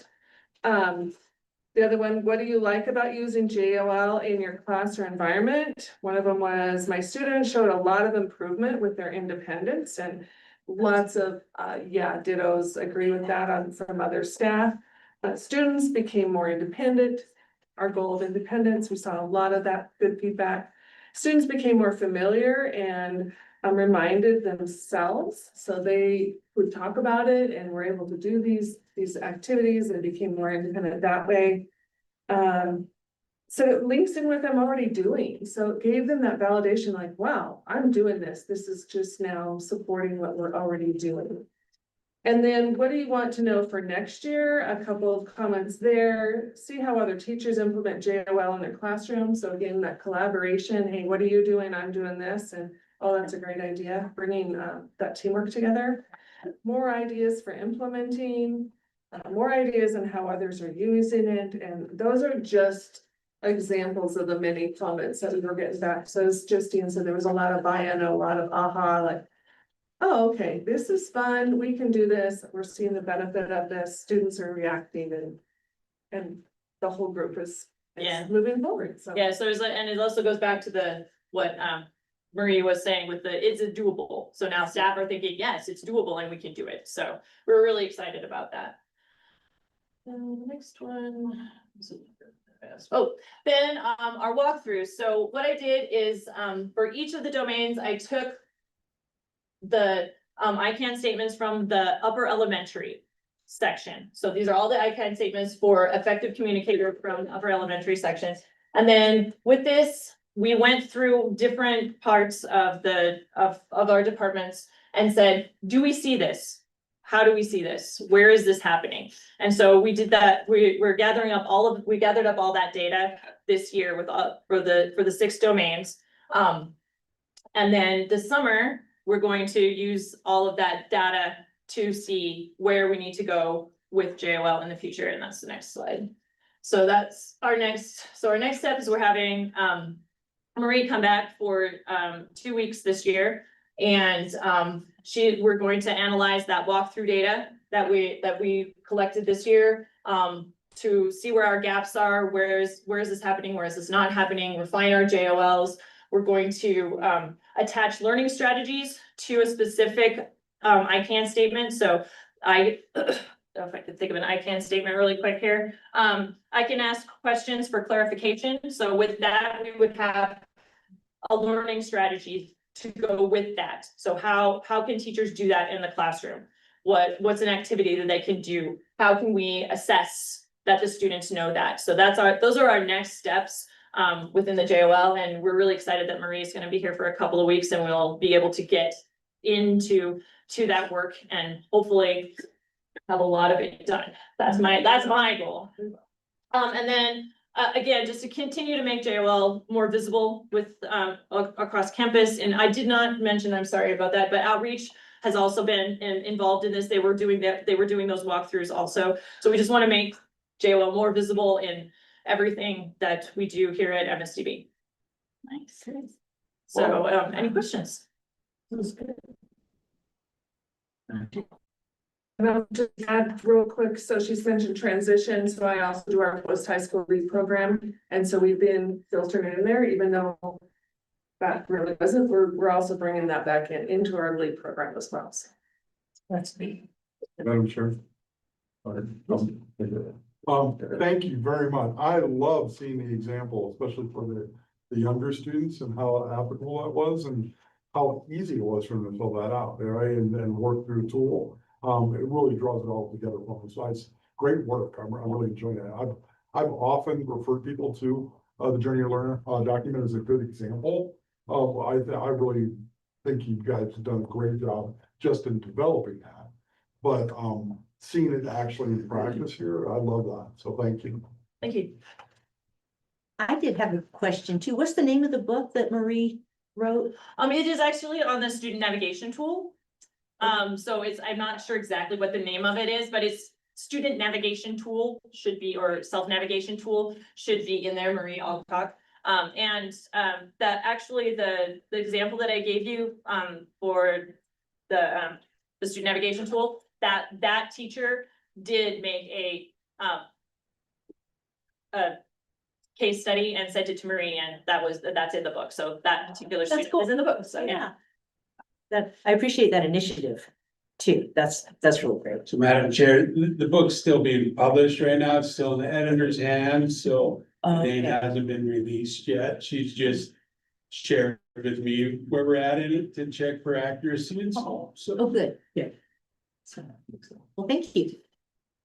We'll let these ladies go and Thank you. then we'll bring up, the next one will be the belt cane. Thanks, ladies. And while we're pulling up the belt cane, I'll have Ms. Darko come up, but just a few thoughts to add to theirs. The reason why, as an administrator, I thought it was great to go with the Journey of the Learner is because we want to go to competency-based education. That's where this school's headed.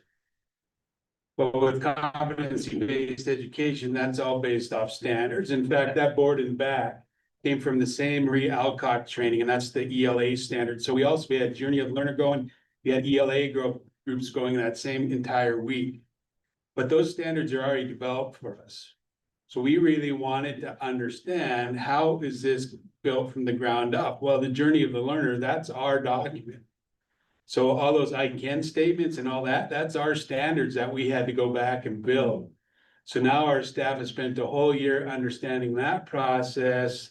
So now this year, when we built more on our ELA and now add our math to the competency base, they'll have the standards already ready for them, but they'll understand how that standards got there so we can just move forward. So there was some logic on why did we start with the Journey of the Learner? And so it's been very good, but that board is from, you can see Dr. Alcock's work. In fact, that chart's from Dr. Alcock. And usually it's just all over. I love working with her.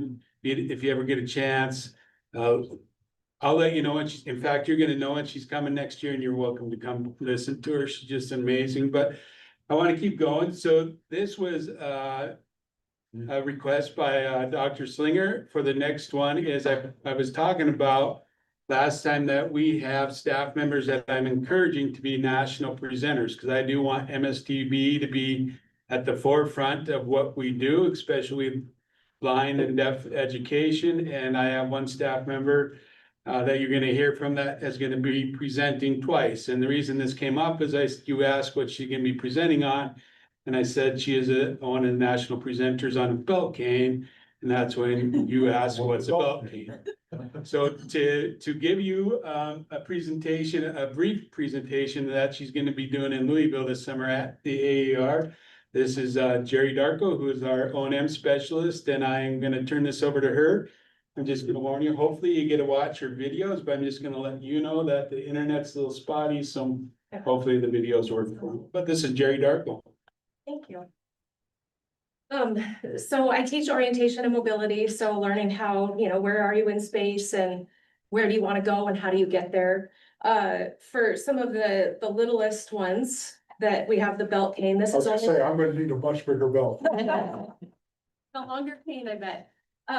But in order for our little ones to understand where they are in space and to feel safe as they're navigating through space, this was developed within the last 10 years by Safe Toddles, a company out of New York State. I think this is amazing. When I started using this about 7 years ago with our kids, I just saw their confidence exploded.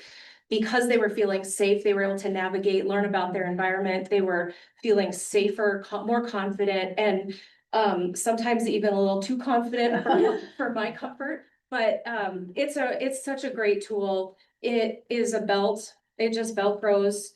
There are magnets on the sides that attach really easily, and then it's hands-free. So when our toddlers are learning how to navigate through their environment, they want to touch everything and feel everything. When they have a white cane in their hand, sometimes it's a pointer, it's a weapon, it's not used as for the tool that it's intended for. And so this belt cane, as they're walking, it has these little metal wheels on the bottom that they just glide across any surface. It goes in gravel and sand and grass. We've had it out on the playground, we've had it up and down the stairs. They're in their environments and they're really exploring and learning. And because they're moving and exploring and learning about their environment, we're seeing kids, their language is exploding, their concept development is exploding.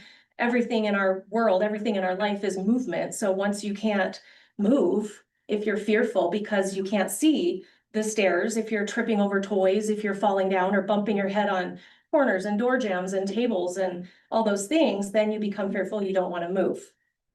And then we fall behind in our, all those milestones that kids want, we want them keeping up with their same age peers. This is allowing that to happen. So like Paul said, I'm presenting at the AER conference, and so it kind of came up. It was a little bit good timing that I could put this together really quick because I was already working on it. But I'll be talking about safe mobility and the reason that this tool is so effective. Our safe mobility requires the integration of all these skills: motor control, balance, coordination, focus and attention, understanding your own environment and how you're related to all of those things. This is one of our little guys, not little anymore, but he started out with a belt cane when he was 3. Needed a lot of assistance, wasn't walking independently, got carried most of the time. But now he's using a white cane. In order to get to the white cane, we had a lot of skills that had to be developed. They're not developed in our toddlers, and we know that. They aren't coordinated yet. They're just still learning balance and motor control. But our students with visual impairments have underdeveloped sensory systems, and they still need a preview of their environment. They still want to be safe. They don't want to tell us that, but we know that they need to feel safe in order to be confident to move out in space. So the belt cane is eliminating that sensory overload. They don't have to have control over their wrist. He's centering his cane. He's learning how to move his wrist left to right so that the cane tip is sweeping back and forth, so that he's clearing a safe path for each footstep.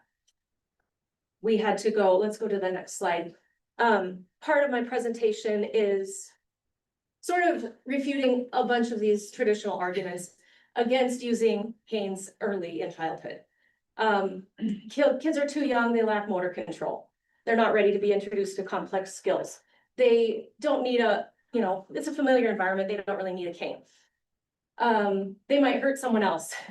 we've all had paras and teachers and support staff that have been walking with kids who were using white canes and have been, you know, hit in the shin with a cane and bruises and been poked in the face with canes because they're not used appropriately. Young children develop bad cane habits. Yeah, all of these could be true.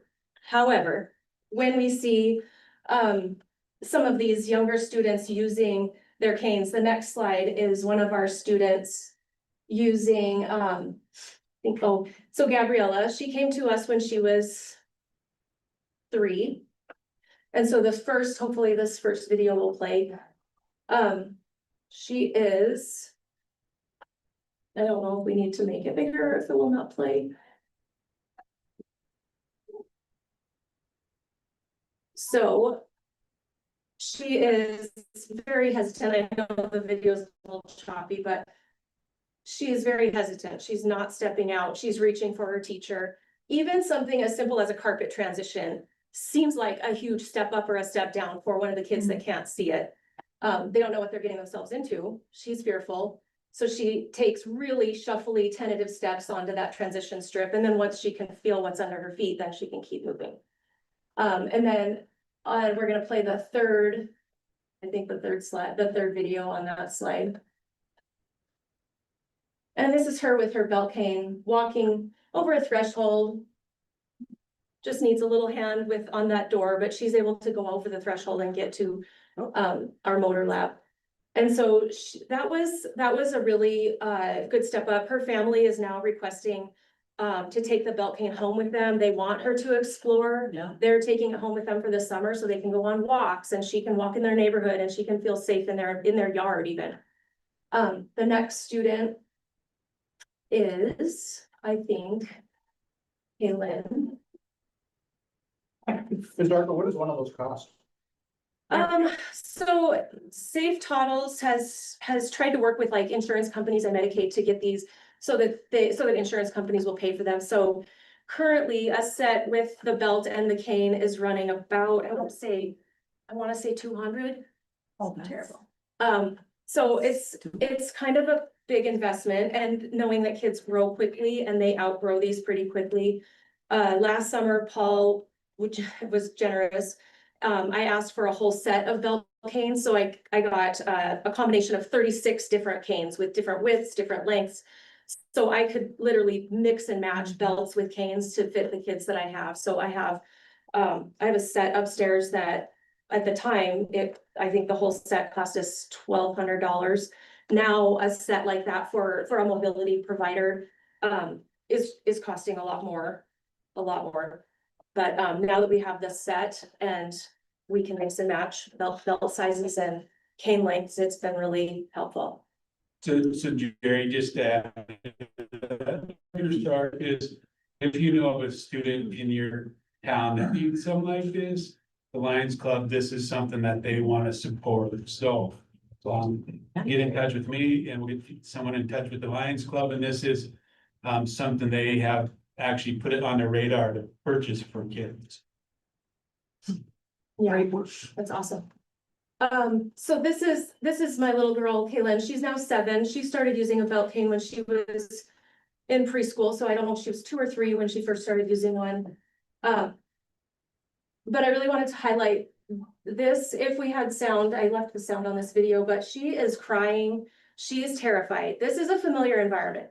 Kids don't need a cane in familiar environments. This is familiar to her. This has been her school building since she was a tiny tot. She is terrified of these stairs. She is crying. I am holding on to her for dear life so that she knows she's not going to fall. I will not let her fall. I'm up hand under hand. I'm helping her hold on to the railing.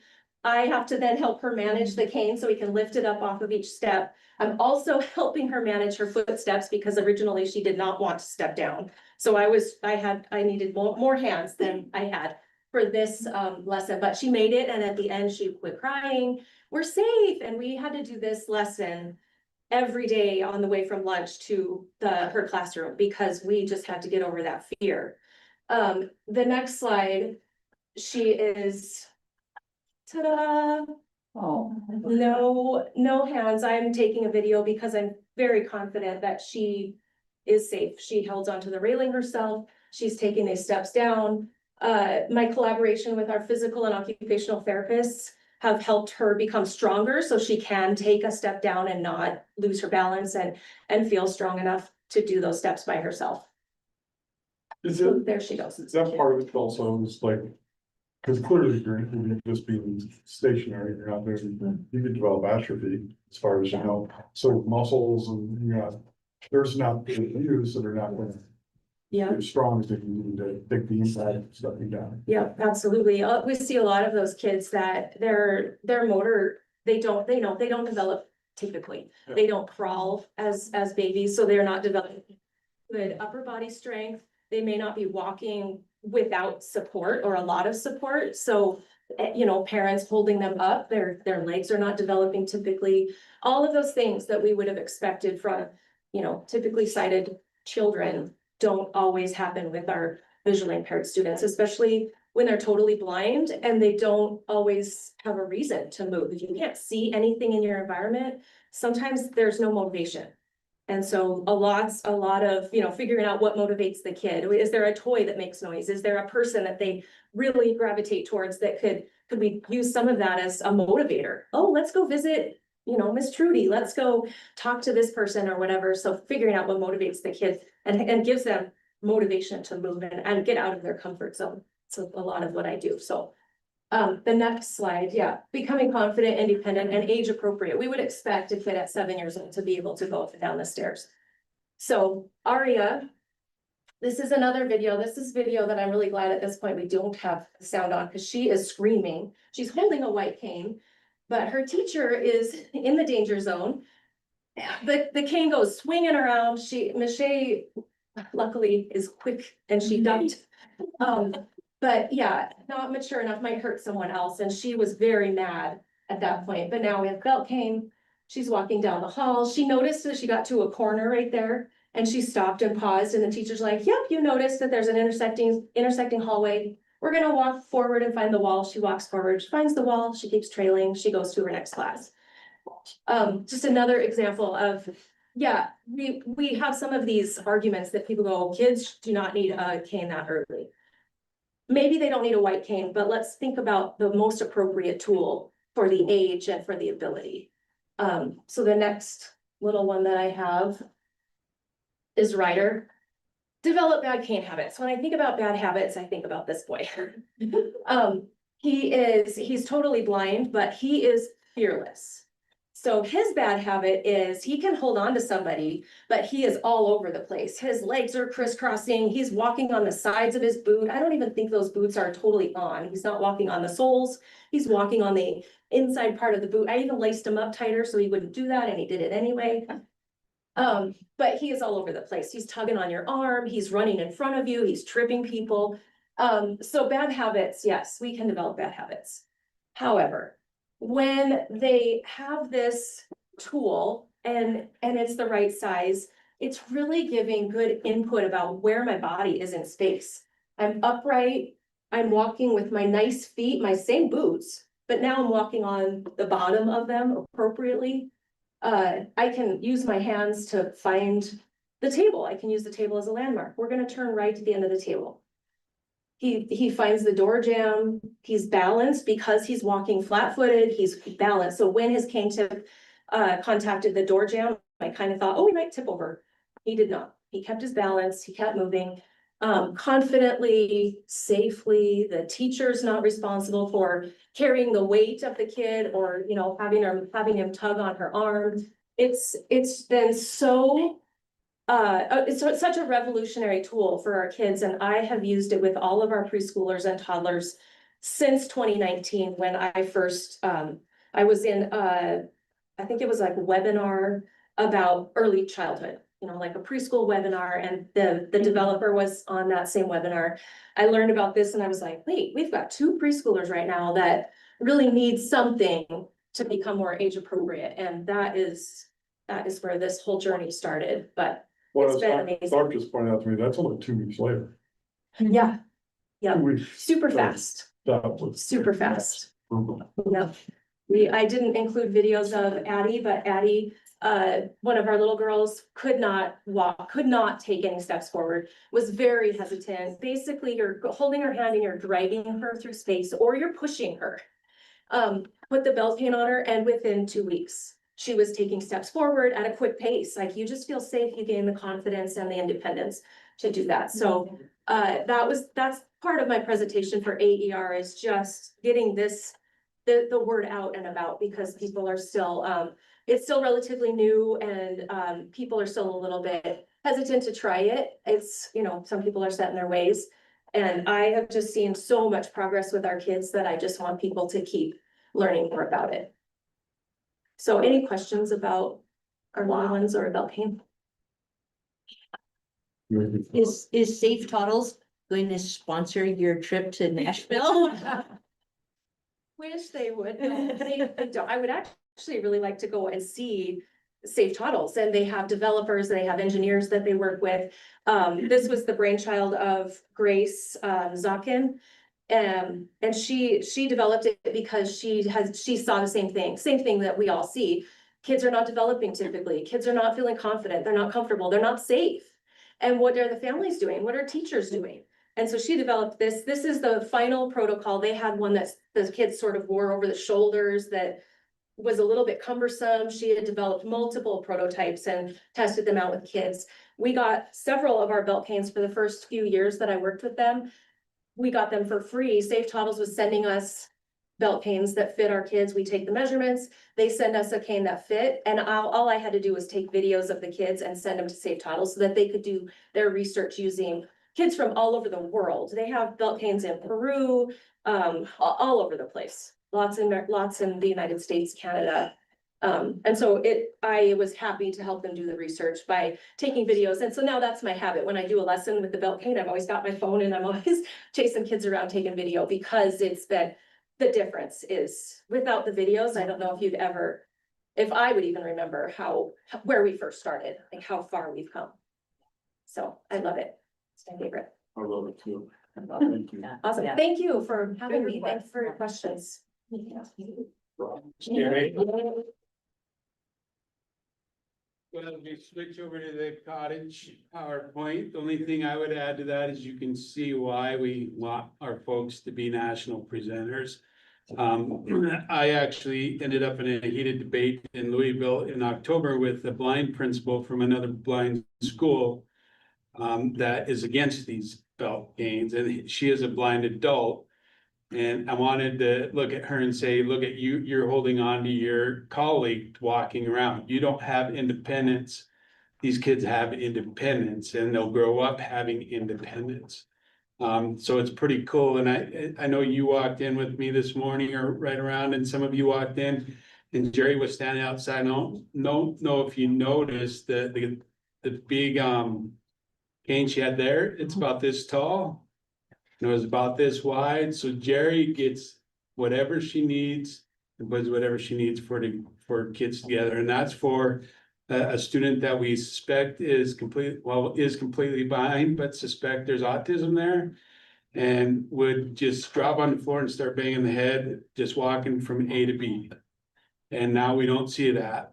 The parent drops that student off, the cane goes directly in that student's hand, and off that girl's going. So it's just amazing to see. So I hope as we grow up with these, that we see that more white canes, because it's pretty amazing. So the last group that I'll have talk with you is, I'm gonna invite both Jim Kelly up and Alyssa Klein. Jim, is the current cottage director retiring. And then Alyssa Klein is the cottage director that has been hired to replace him. And I've mentioned at the last couple meetings that we're looking at changing next year. And the change has got some nervousness going on, but a lot more excitement about what's happening. So I'm gonna have them come up and talk a little bit about what those changes are in a little bit more detail, and then I'll finish with a couple more things and then we'll go to lunch. But Alyssa and Jim. I'm pretty sure Jim will do all the talking here, I'm sure.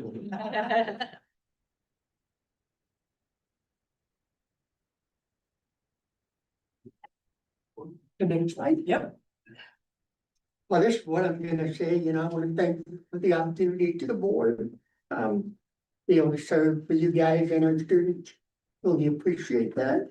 And the support through all the ups and downs and all that kind of thing, but not everything, as you know, as an administrator is all a straight, smooth, path.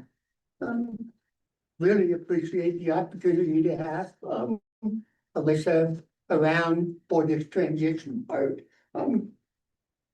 The cottages have a history, and with those histories come traditions that are really, really important for our students and the staff to continue those on. But when our kids, when they come back to visit, that kids, after they've graduated with families and all that, they have their memories here. And, first thing they do is look at their pictures up on the wall, show their family what they looked like then. Then they want to see where they grew up, they want to see their room. So the cottages really hold an important part. So I'm confident Alyssa's gonna keep things rolling and maintain those traditions for our kids. So, thank you.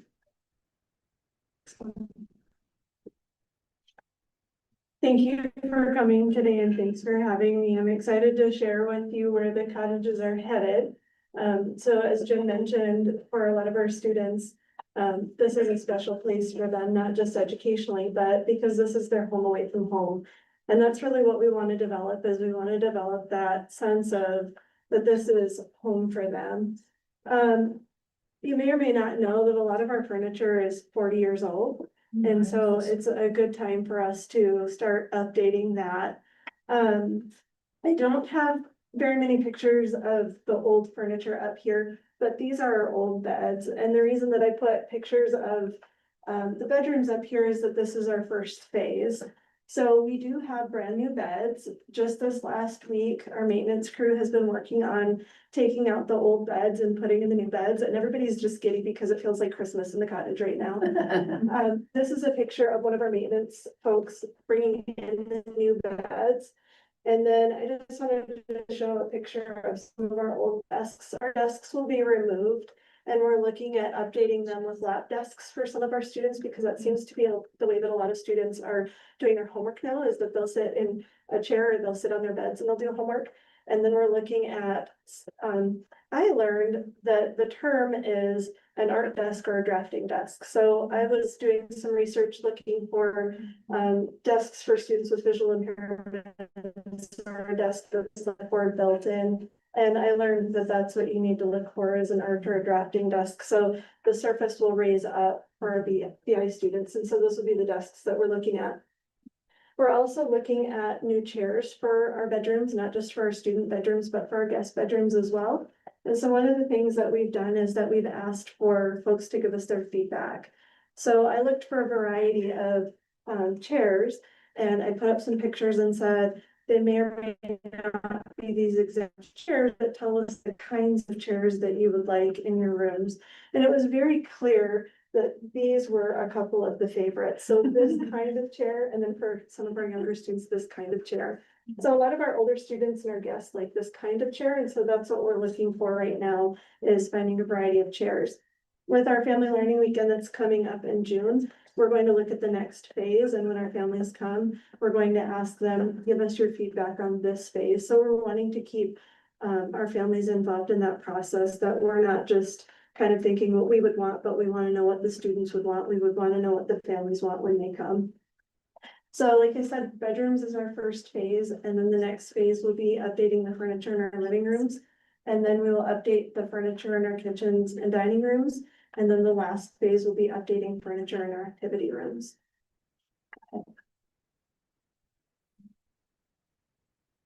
I also want to share that as we're thinking about the home away from home, there are some important pieces of home life that we want to make sure are happening in the cottages. And some of these pieces are already in place, and some of them we just want to develop a little bit further, or some of them we want to initiate. So I'm going to step back just a moment here and talk about traveling home most weekends. So you're probably familiar with that conversation already. But we will look at traveling home 3 weekends out of the month and staying here 1 weekend out of the month. And so that one weekend will be, as I mentioned, for us to be able to kind of carry on with some of our traditions. For example, a really cherished tradition in December is cookie decorating. And we know that some students will go home and they'll cookie decorate, but some students may not. And that's something that is a special memory for a lot of us and for a lot of our students. So we want to be able to continue that tradition. So we will continue that tradition of cookie decorating in December, just as one example. We've been working with our labor management committee to develop the schedules, because as we look at our new student schedule for next year, that means staff schedules. And so we're looking at, what that will look like for our residential advisors, our RAs. And, what will that look like for their time in the cottage? What will that look like for transportation? Because we'll spend a lot more time on the roads now with traveling 3 weekends out of the month. And then what will that look like in our LEAD program, our post-graduation program? So we've been working on that with our labor management committee. And then kind of going back to that idea of those skills that a lot of times students develop at home, we want to bring that in. So this year we started a cooking initiative. And so every Sunday, our staff work with our students to make lunch and make dinner, and students are part of every part of that process. And so students are involved in helping pick recipes. They're involved in the shopping. They're involved in learning how to chop an onion or how to fry meat, those kinds of things. And so what you'll see here is this is a lesson, just kind of an informal lesson. We don't want it to feel like it's an extension of school, but we want to make sure that they have the information to be able to follow through with the skills. So this is a video that our staff member found on washing fruits and vegetables. And so the students had that quick video before they went and washed the vegetables. And then this is the students chopping the vegetables and preparing broccoli here. And then this is a student at the stove frying up the vegetables that the students chop. So it's been a really impactful process. They really look forward to it, both the staff and the students. There's a lot of enthusiasm. So where we're looking at going next year is that the staff and the students would take over all of our dinner meals. And if we're here on the weekend, then they would do those weekend meals as well. So we just kind of started small this year, got the ball rolling, and then we'll continue that next year. I wanted to mention that, if you'll go back for just a second, sorry about that. That's okay.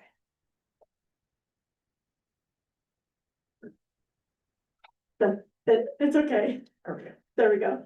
The independent living skills program is also a piece of that. And so when we look at independent living skills, traditionally it has been juniors and seniors, and traditionally there have been quite a few parts and pieces to that. So one of the counselors and I have been working on the independent living skills program and just assessing what we've done in the past. Are those the things that we want to continue?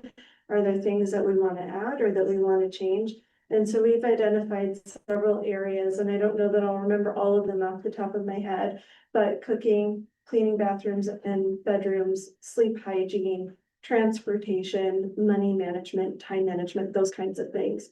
And look, as he and I were working through this process, we reflected and realized that there are a lot of foundational pieces that happen before they become juniors and seniors to really have that independent living skills program to be in that program. And so we're looking at the scope and sequence of what does this look like if we were to have a child that is a first or a second grader? What could we expect them to do in the kitchen? What could we expect for them to do in terms of cleaning their bedroom or bathroom?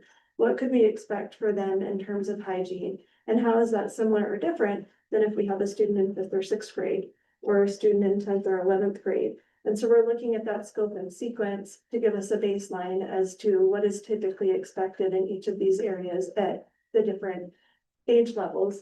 And then that will help us build those foundational skills so that when they become juniors and seniors, then they're at that point of being much more independent. Go ahead. We also have a great student council, and right now our counselors are also leading that student council. But we, again, have been kind of reflecting on what our student council does, and then looking at what other student councils do. And are there things that we want to add, or are there things that we want to adapt a little bit to better meet our needs? And so they've identified these 5 areas that they would like to work on in student council. So they want to work on school spirit. They want to work on community connections. We do work on fundraising right now, and just kind of looking at that, and do we want to continue with the kinds of fundraising that we've done, or do we want to adapt that? They want to look at leadership, and then one of the areas that we've heard a lot this year is that they want to work on especially when you think about advocacy for their sensory needs, and so we want to build that in. We're also looking at partnering with the Montana Association of the Blind and Montana Association of the Deaf in terms of that advocacy piece. Go ahead. And then the last thing that I'd like to mention is our staff development. Our staff have some great skills. And so they have all been trained in the residential child and youth care professional curriculum, which is a trauma-informed care curriculum. And we want to build on that. And so this year, our staff were trained in Love and Logic, which is also a trauma-informed care program. And so it just builds on what they already know. And in our weekly meetings, we talk about the application of that. And so it's a great opportunity for our staff to collaborate with each other, to network with each other and say, okay, this is a situation that happened this week. How would you use Love and Logic to address that? I was kind of struggling with that this week. Or I have a celebration. This happened with a student this week and I used Love and Logic and this is what happened. It was so awesome. And so I just wanted to share that with you, is that we're wanting to continue with the RCYCP and the implementation of Love and Logic. Do you have any questions about where the cottage is heading next year? Thank you so much. Thank you. You bet. Thank you. Appreciate it.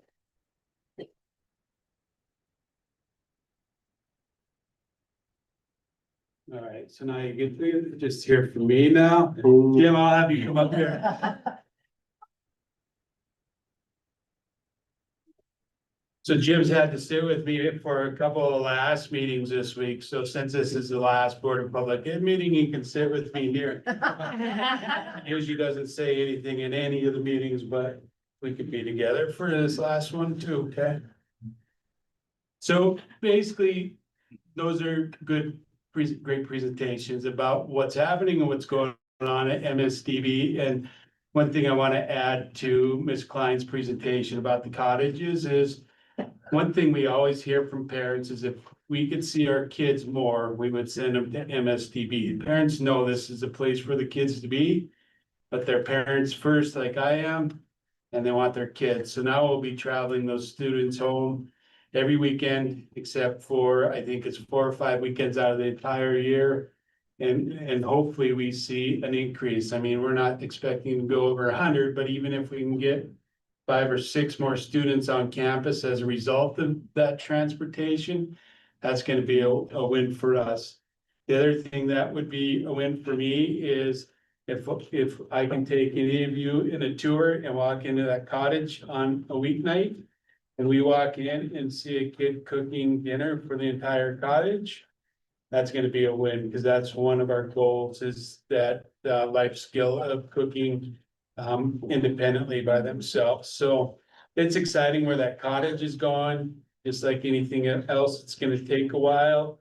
No different than our literacy program. We've had it for 6 years and we're really starting to see great results, especially in our visually impaired department. We're seeing really good results, and we're seeing strong results in our deaf and hard of hearing. But it's exciting, and some of this stuff, as we know, change takes time and we're getting there. So we're going to talk about some more changes coming. So I'll ask you to vote on some personnel actions, and I'll go over them now, and then we'll come back and vote on them later, Madam Chair. But we have some hires. This is what I've been doing since the last time I saw you. It feels like it's nothing but hiring and being an HR person, but we were able to hire Linda Kohat, payroll technician. She has been an asset. She used to be the Centerville business clerk. So although she's like me and came into the business and don't know the state side of it, she very much knows the school side of the business clerk job, and that's been very beneficial because Donna knows the state side of the system, so they complement each other. We finally have a scheduling assistant, Andrea Schmidt, that retired in the Air Force out of North Dakota, moved out here and just wants the job and be home early with the grandkids, so that's exciting. The next one is probably, they're all exciting to me, but the next one we've been searching for 7 years. And that's a school psychologist that wanted to be a school psychologist at a deaf and blind school. And we finally found one, and it might have been by accident, but accidents can be good sometime. Kendra actually has a doctorate in early childhood education. She has a doctorate in childhood psychology, and she's now accepted into Lewis and Clark School Psychology program, so she can get her class 5 certificate to start doing our stuff. So you can imagine MSDB don't need a full-time school psych. Right. Right? So we are gonna use her knowledge of early childhood education and really try to expand on our preschool services and our early childhood services around the state. Nice. One thing that we'll try to get implemented probably by the end of next year for the year after is there's other deaf and blind schools around the country that will have 1 or 2 typical age peers in their preschools, and that's something we want to go to. So that's something we'll look at.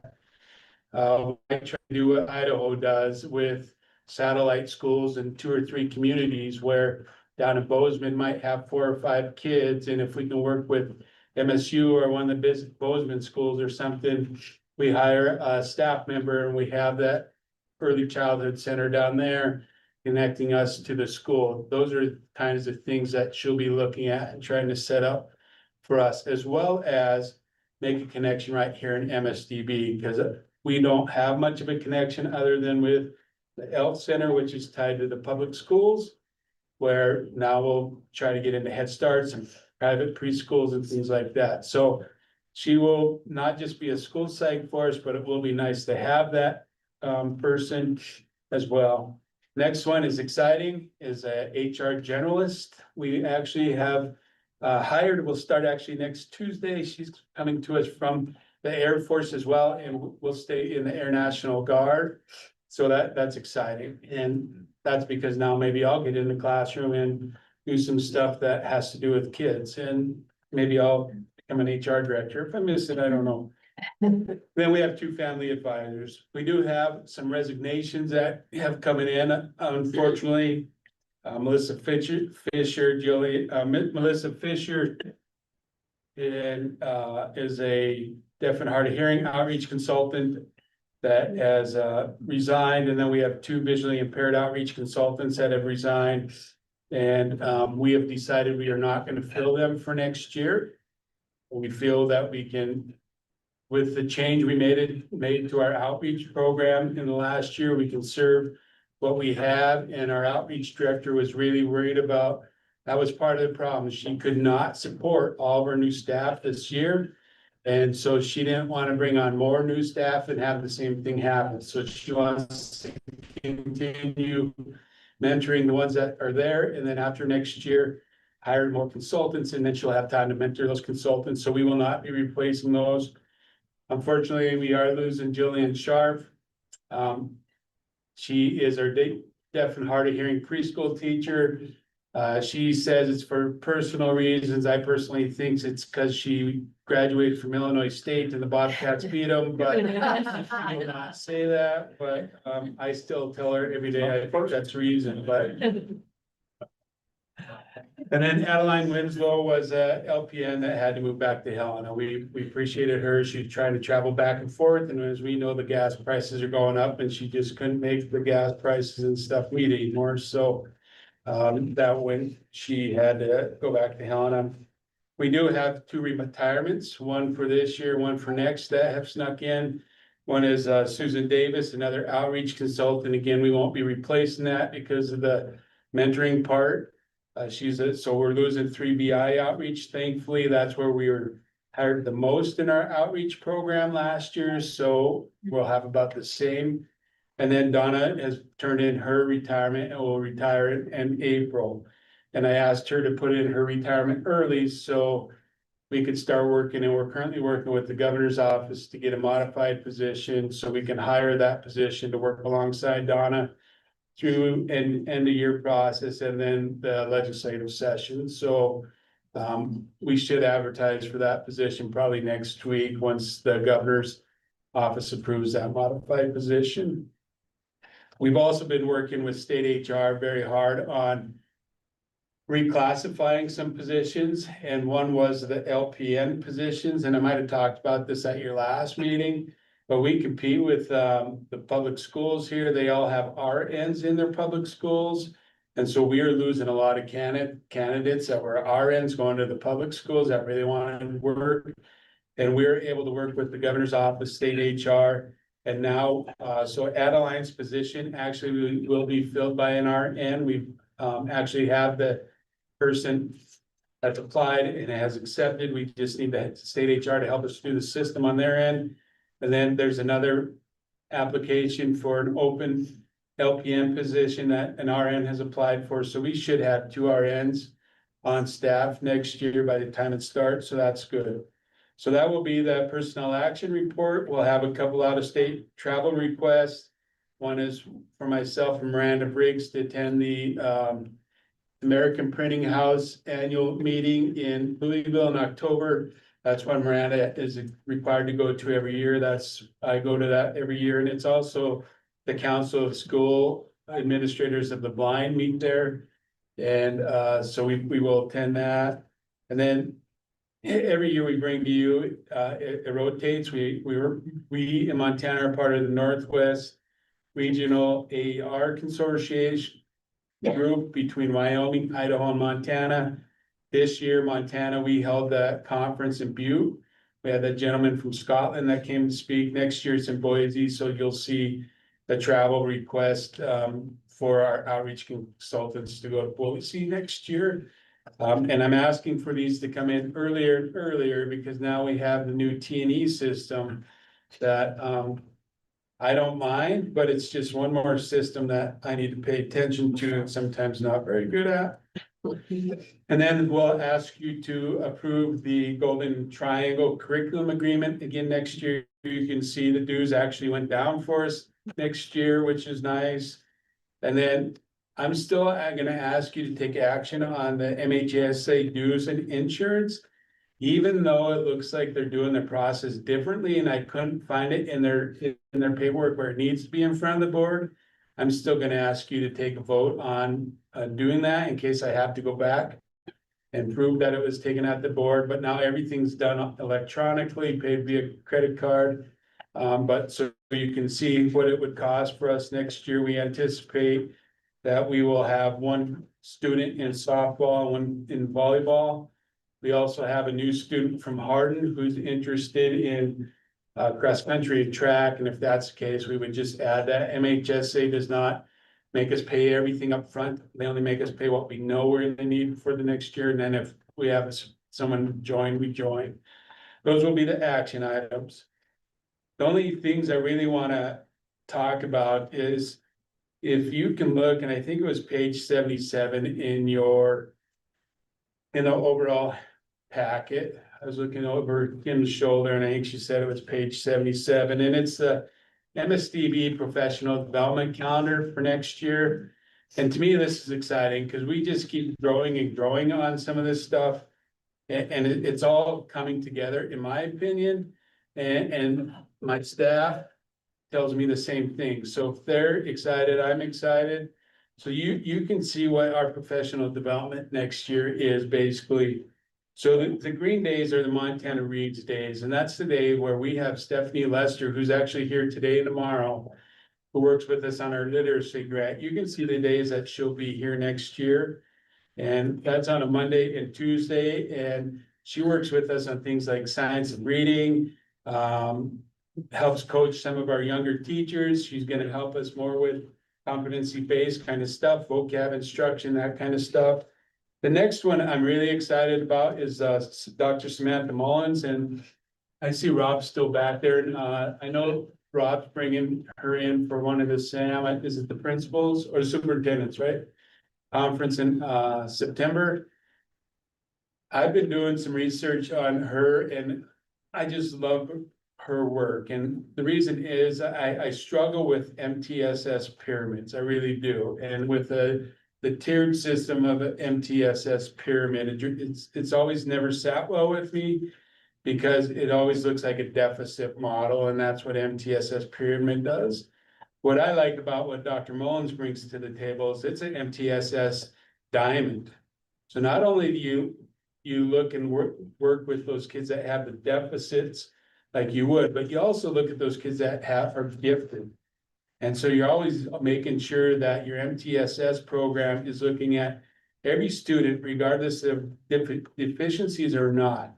And it's about a system being in place, and the system gets built around your tier 1 instruction. Then you have tier 2s on both sides and tier 3s on both sides. And I can't wait to have her come here because we've got a pretty decent tiered system for the deficiencies, but I can't wait to start working on the other one. And just for an example, even though if you saw her today, she'd say, yeah, there was only 20 kids or something, but last week, we just had one of our blind students compete in the national mathematics competition for the blind, which is any blind student from the US or Canada can sign up for that. She was in the junior division. She took second out of both countries. Wow. So under that traditional MTSS model, she doesn't get those supports and services. Under what Samantha Mullins would bring, we would be looking at her, she'd probably be in a tier 3 kind of math MTSS model for math. And so I'm really excited, and you can see we're investing quite a bit with Samantha coming in next year. And you'll notice she's on Thursdays and Fridays for a reason. Because with us traveling home now, and the changes with the kids going home every Friday, we used to have early outs on Wednesdays. And we'd go to school late on Fridays. We've switched that. So we'll go a full day on Wednesday. And kids are actually done with instruction. I think it's by 12:30 or something on Friday. And then they're on the road. So they're not on the road at 8 or 9 o'clock at night. But on those Fridays, when she's here, we have time now to be doing PD on that MTSS system on those Fridays. And then again, we have those 2 weeks with Dr. Alcock at the beginning to work on that competency base. So to me, it's a very exciting part to be talking about where we're at. I would have never said these words 4 or 5 years ago because I would have scared some of my staff off, but now they see our vision and they bought into the vision. And I think you heard it today from a few of them. And they're ready to go and keep pushing forward. And I think that's about all, Madam Chair, that I really wanted to point out, other than if you take the time and at your leisure, look at some of the pictures that were put in the packet. There's some pretty cool pictures in there. And we are thankful for the community accepting us. And that's something that we've really started to focus on, is having community. We just had the Lions Club here yesterday. I think it was yesterday. We had a Lions Club here that came. And just like they will purchase canes for students, they buy our students Meta glasses. And that's a game changer in orientation and mobility too, is those Meta glasses. Jerry's still learning how to use them, but it's amazing what you can put on them with the AI capabilities that they have and for those glasses. But so we had the Lions Club, we've had MSU's special ed program here, and one day they visited classrooms, the next day they actually taught a class to either deaf or hard of hearing or a visually impaired class. So again, we're getting pre-service teachers, and whether they actually, none of them in the exit interview said they wanted to come work here, and that's fine for us, but at least now they're exposed to what support they have in the state of Montana for students if they end up with a student that we can help them with in the classroom. They had Seda Scrutiny, I think they had 8 here last week, again, pre-service teachers that spent the day observing, and then one day teaching our students about Native American culture. So we are always looking forward things like that. But if you look at the Elves pictures, our kids were able to go to a florist, and that is a realistic job that some of our kids can do the rest of their life, and they learned, and that lady was very good with their staff. So I encourage you to look at that, and with that, Madam Chair, I would take any questions. Any questions? All right.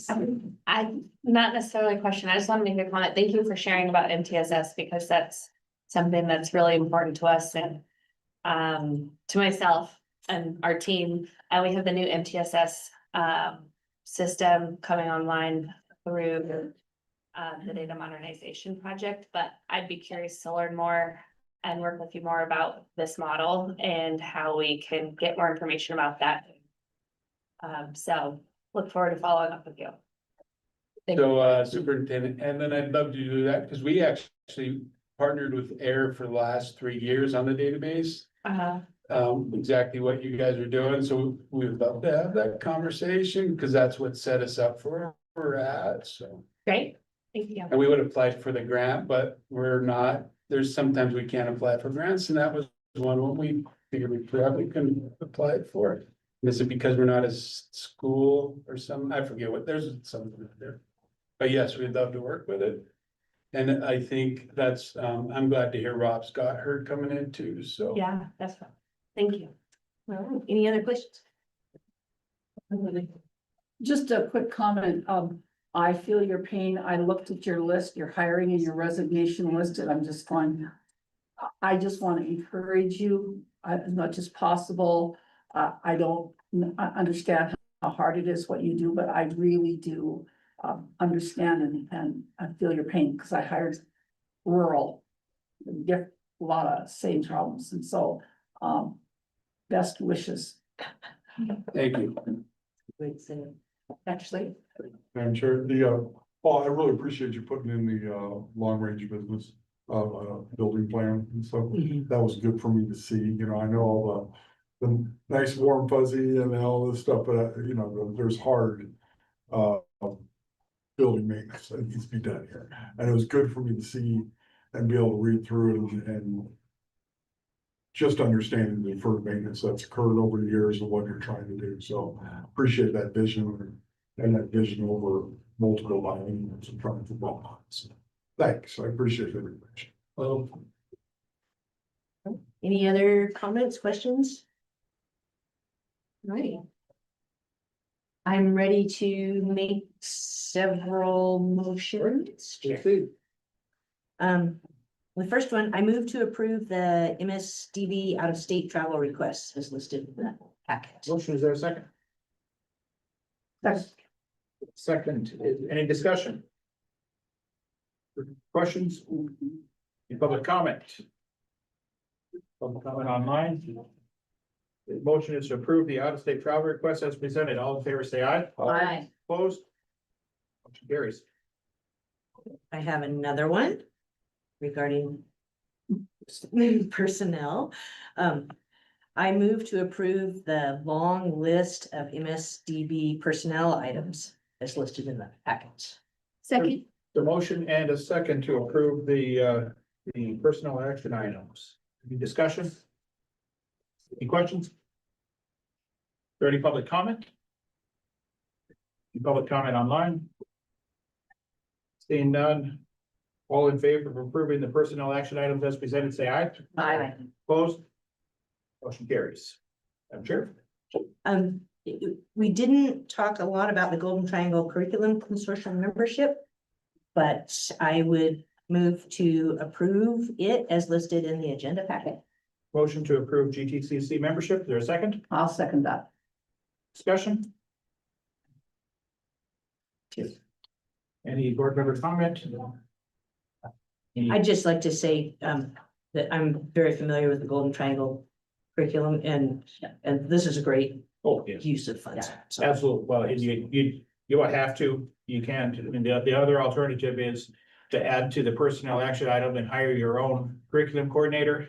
And that's something that, unless you're a AA or an A, you can't do. Right. Just, you don't have the manpower for it, but I've been and several different curriculum consortiums around the state, and Golden Triangle is a premier organization of professional development they put on. Yeah, yeah, can't say enough good things about them, absolutely. Any public comment? Public comment online? All in favor of approving GTCC membership for next year, say aye. Aye. Opposed? Motion carries. Madam Chair. One more, same thing, we didn't talk a lot about the high school association dues and fees, but I move to approve those as they're listed in the agenda packet. There a second? Second? The motion and the second to approve the MHSA dues and fees. Appreciate the fact that they let you pay as you go on that, because Yes. the unique nature of in and out with this, and it's something that for most other cooperatives, it's need to pay it up front. So I appreciate that, Mr. Nicolati and that MHSA board for continuing the flexibility to work with you on that. Any other discussion? Board member comment? Public comment? Public comment online? All in favor of MHSA dues and fees signify by saying aye. Aye. Any opposed? Motion carried. Anything else, Chair Schmidt or from Supervisor? Nothing unless you have something you'd like to add. Just a quick announcement, Madam Chair, is Jim, you made it through your last one. And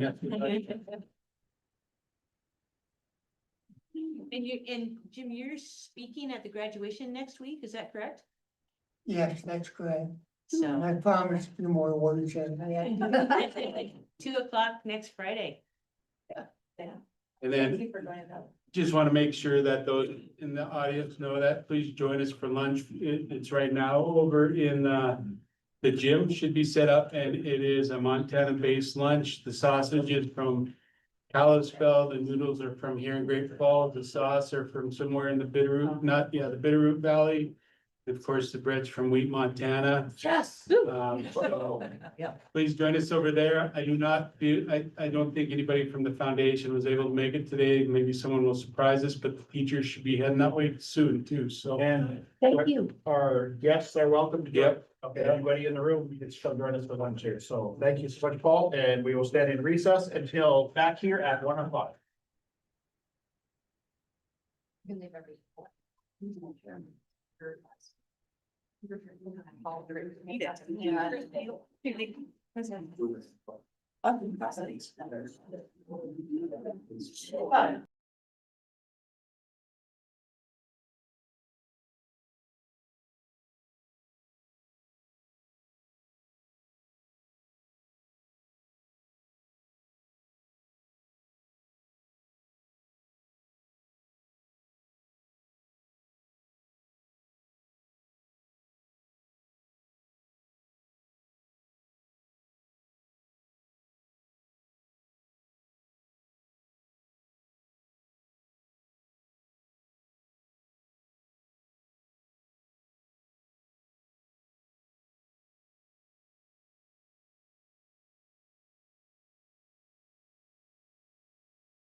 You ready, Chris? Yeah, that's good. Well, this meeting back to order. Meeting of the Montana Board of Public Education. Today is Thursday, May 21st. We are meeting on the campus of Montana School for the Deaf and Blind in Great Falls. Apologies to anybody trying to stream us. We have video difficulties, but we are streaming with our audio at this time. We are moving on to item number 8, and the next, I think next several items here are all under the licensure committee, so we'll hand the meeting over to Dr. Slinger. Thank you, Chair Tharp. So colleagues, we're on page 123 in the packet. Item number 8, action on the University of Montana Educator Preparation Program, Good Cause Extension Request. I see we have Crystal Andrews here. Well, yeah, hi, Crystal. Hi. You want to walk us through this request, please? I'd love to. So good afternoon, Chair Tharp, Chair Slinger, and members of the board. My name is Crystal Andrews, spelled Andrews for the record. I am the School and Educator Effectiveness Senior Manager at the Office of Public Instruction, and I will be presenting items 8 through 11 and items 13 through 15 to you today. The University of Montana has requested a 1-year Good Cause extension for their 2027 Joint Accreditation Review. This means the review will be spring 2028 instead of spring 2027. The rationale for the extension is included in the letter provided by Dr. Lee, Dean of the University of Montana, which you can find in your board packet starting on page 126. Following the letter, you will also see an email from Kate in support of this extension. Christy Steinberg, Director of Accreditation from the University of Montana, is here and available to answer any questions the board might have. Christy, welcome. Thank Is there anything you'd like to add? I mean, this looks pretty straightforward to me. I would just, Chair Slinger, Chair Tharp, members of the board, I'd just like to thank you all for your consideration of this, Superintendent Headland's support of this. Our previous leadership took and had an extension the last time. Well, when you get an extension the time before, then you lose it this round. So we were down to a 5-year, which means your report's due in 4. So it would be due in about a week. And so we feel like we're in a good position, but during this time, you know, we revised our elementary program. We revised our secondary ed program, started an accelerated secondary program. The next board meeting, you'll see a new standalone bachelor's degree in special ed. The ed leadership standards all fell under new standards in 2023. So we've been very busy. And we feel like we would do fine on an accreditation visit. With 1 more year, though, we think we would be in a much better position. And then that will round out and have us have 2 6-year cycles instead of this 5-year that we were on right now. So it just evens us out a little bit and puts us in a better position. And I stand for questions. Thank you so much. Do any board member have any questions? Seeing none, Chair Tharp, I'm ready to make a motion. Please do. I move to approve the Good Cause Extension Request for University of Montana Education Preparation Program. Heard your motion. Is there a second? I'll second it. A motion and a second to accept the Good Cause extension request. Any discussion? Any public comment? Any public comment online? And then we'll proceed to a vote. All those in favor of granting the request signify by saying aye. Aye. Opposed? Motion carries. Thank you so much, Christy. Thanks for being here. It was a real nail biter. Thank you. They're all gonna be that way. Next item, number 9 on page 129. The packet is information on the site visit and state exit report from Carroll College. This is just an informational item. Welcome. It's good to have you here, sir. If you could state your name for the record. Bill Helbling. Okay, thank you very much. I'll spell that, H-E-L-E as in boy, L-I-N-G. And your position at Carroll College? I'm chair of the education department, director of the teacher education program at Carroll College. Thank you very much. Crystal, if I could ask you. Yes, so I'm here to present the state accreditation program report for Carroll College's Educator Preparation Program in the College of Education. From February 24th through the 25th, 2026, it doesn't feel like it was that long ago, but sure was. The state accreditation review of the Educator Preparation Program in the College of Education occurred on site at Carroll College. The site review was conducted by the Montana Office of Public Instruction. Prior to the site visit, a cadre of qualified educators, including teachers, college professors, administrators, and content specialists, reviewed the institutional reports provided by Carroll College for the endorsement areas. During the on-site review, the OPI team reviewed submitted documents and conducted focus groups regarding the initial standards, ARM 1058-311 through 315. The purpose of the review was to verify that the institutional reports of the EPP meets the requirements of the Montana Professional Educator Preparation Program standards for both initial program and endorsement standards. The state report provides the results of the endorsement review relating to the program endorsement areas as outlined in ARM 1058. The final state program report 2026 is attached starting on page 131 in your packet. Please take note of the definitions which pertain to this report starting on page 133. That's where you'll see that the areas are met with notations, areas for improvement and stipulation. I'm not going to read the definitions. I think you got them at this point, but that's where you'll find those ratings. The summary of the results begin on page 134, starting with the initial program standards, followed by the teaching program standards. And Carroll's rejoinder of responses begin on page 159. Just a side note, I just wanted to say, this was the first site visit where I feel like I kind of took the lead and had Dr. Morgill's support, but it was my first kind of dive in. And we just had a wonderful visit at Carroll College. We had several large focus groups, a lot of participation from their stakeholders. And every single group just made me more and more excited about their programs and what they're offering. So I will turn it over to Joe to share anything he might about the visit and any questions that you might have. Thank you. Chair Slinger, Chair Tharp, and committee, thank you for the opportunity to be here today. It was my first time through leading the program through an accreditation visit, and I appreciate everything that it provides as far as the feedback and an opportunity for us to look through all these standards and do our own self-assessment. It was a great visit with everyone involved.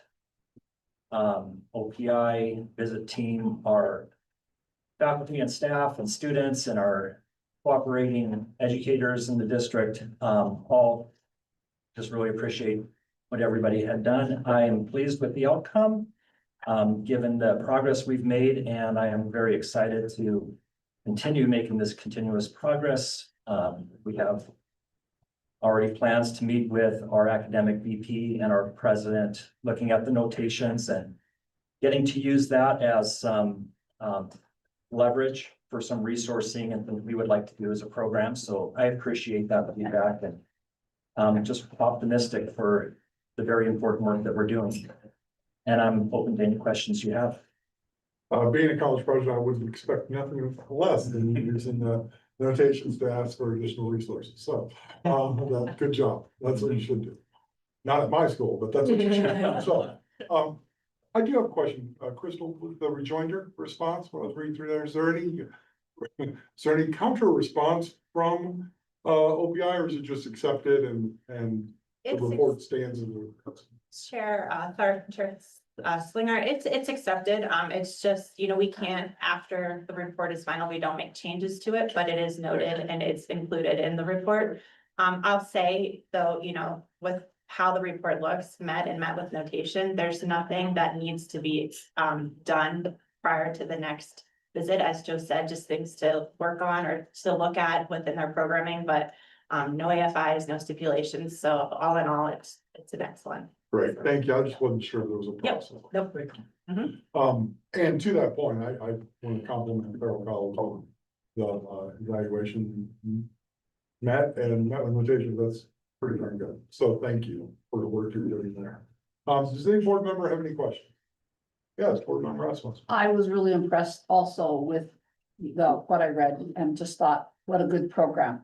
And just want to compliment you on that and look forward to, I won't be here in 7 years when you do this again. Best wishes. Any other board members have any comments? Well, Chair, this is an information item, Informational. so, yep, so we'll be back in July for action on. Thank you. Thank you for confirming that. I was just going to let the board members know. Read your So, we'll, so you're off the hook, Joe. Thanks for See you. being here. Appreciate it. All right. Bye. Board members will move on to item number 10, which is also another information item. It's information in an educator, preparation provider accreditation handbook. So Crystal, please tell us about your work. So the next item is an information item on the Educator Preparation Provider Accreditation Handbook. You'll find a draft of this handbook starting on page 163 of your packet. So per ARM 1058-1021, the Board of Public Education shall adopt procedures for the accreditation review of educator preparation providers. The handbook was drafted in collaboration with the representatives from the OPI and several Montana university systems, including University of Montana, Montana State University Bozeman, and Rocky Mountain College. The intention of the handbook is to help EPPs, our educator preparation programs, with the accreditation process, including timelines and resources.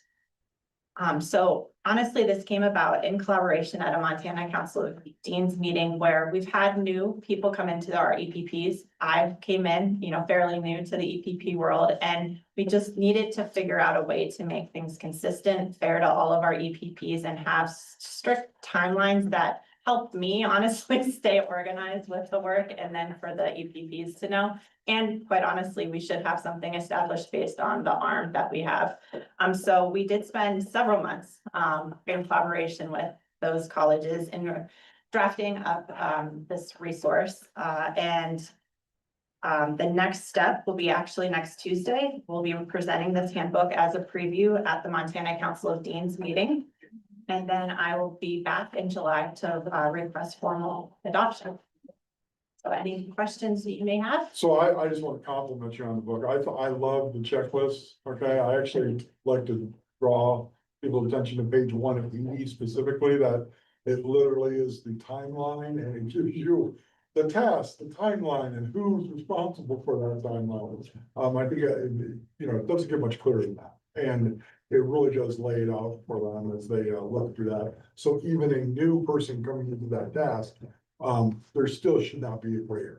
And I greatly appreciate that. Chair Clark. I just want to thank you for the work.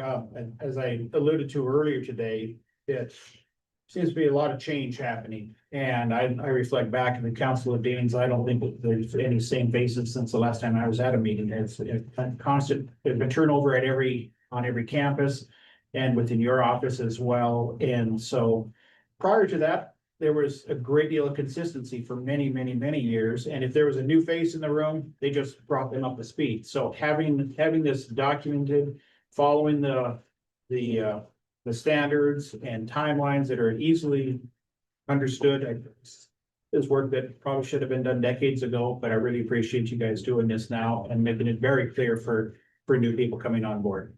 I could only imagine how daunting it must seem for somebody who doesn't have this to be able to follow, to figure out what the expectations are. Thank you. And share on both sides, for us and for the EPPs as well. I do want to share, and I'm excited that we have started the work on our EPP platform, similar to Teach Montana for, in our accreditation side for our K-12.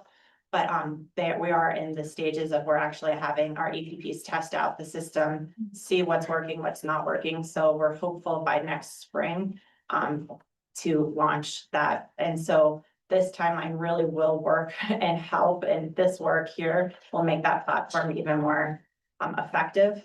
Right now it's, me thinking, counting, okay, how many weeks do we have? We'll have a system that can do all of that work for us rather than my bad math skills. So it is definitely going to get even better with this handbook, but along with that platform. Any other board members have any comment?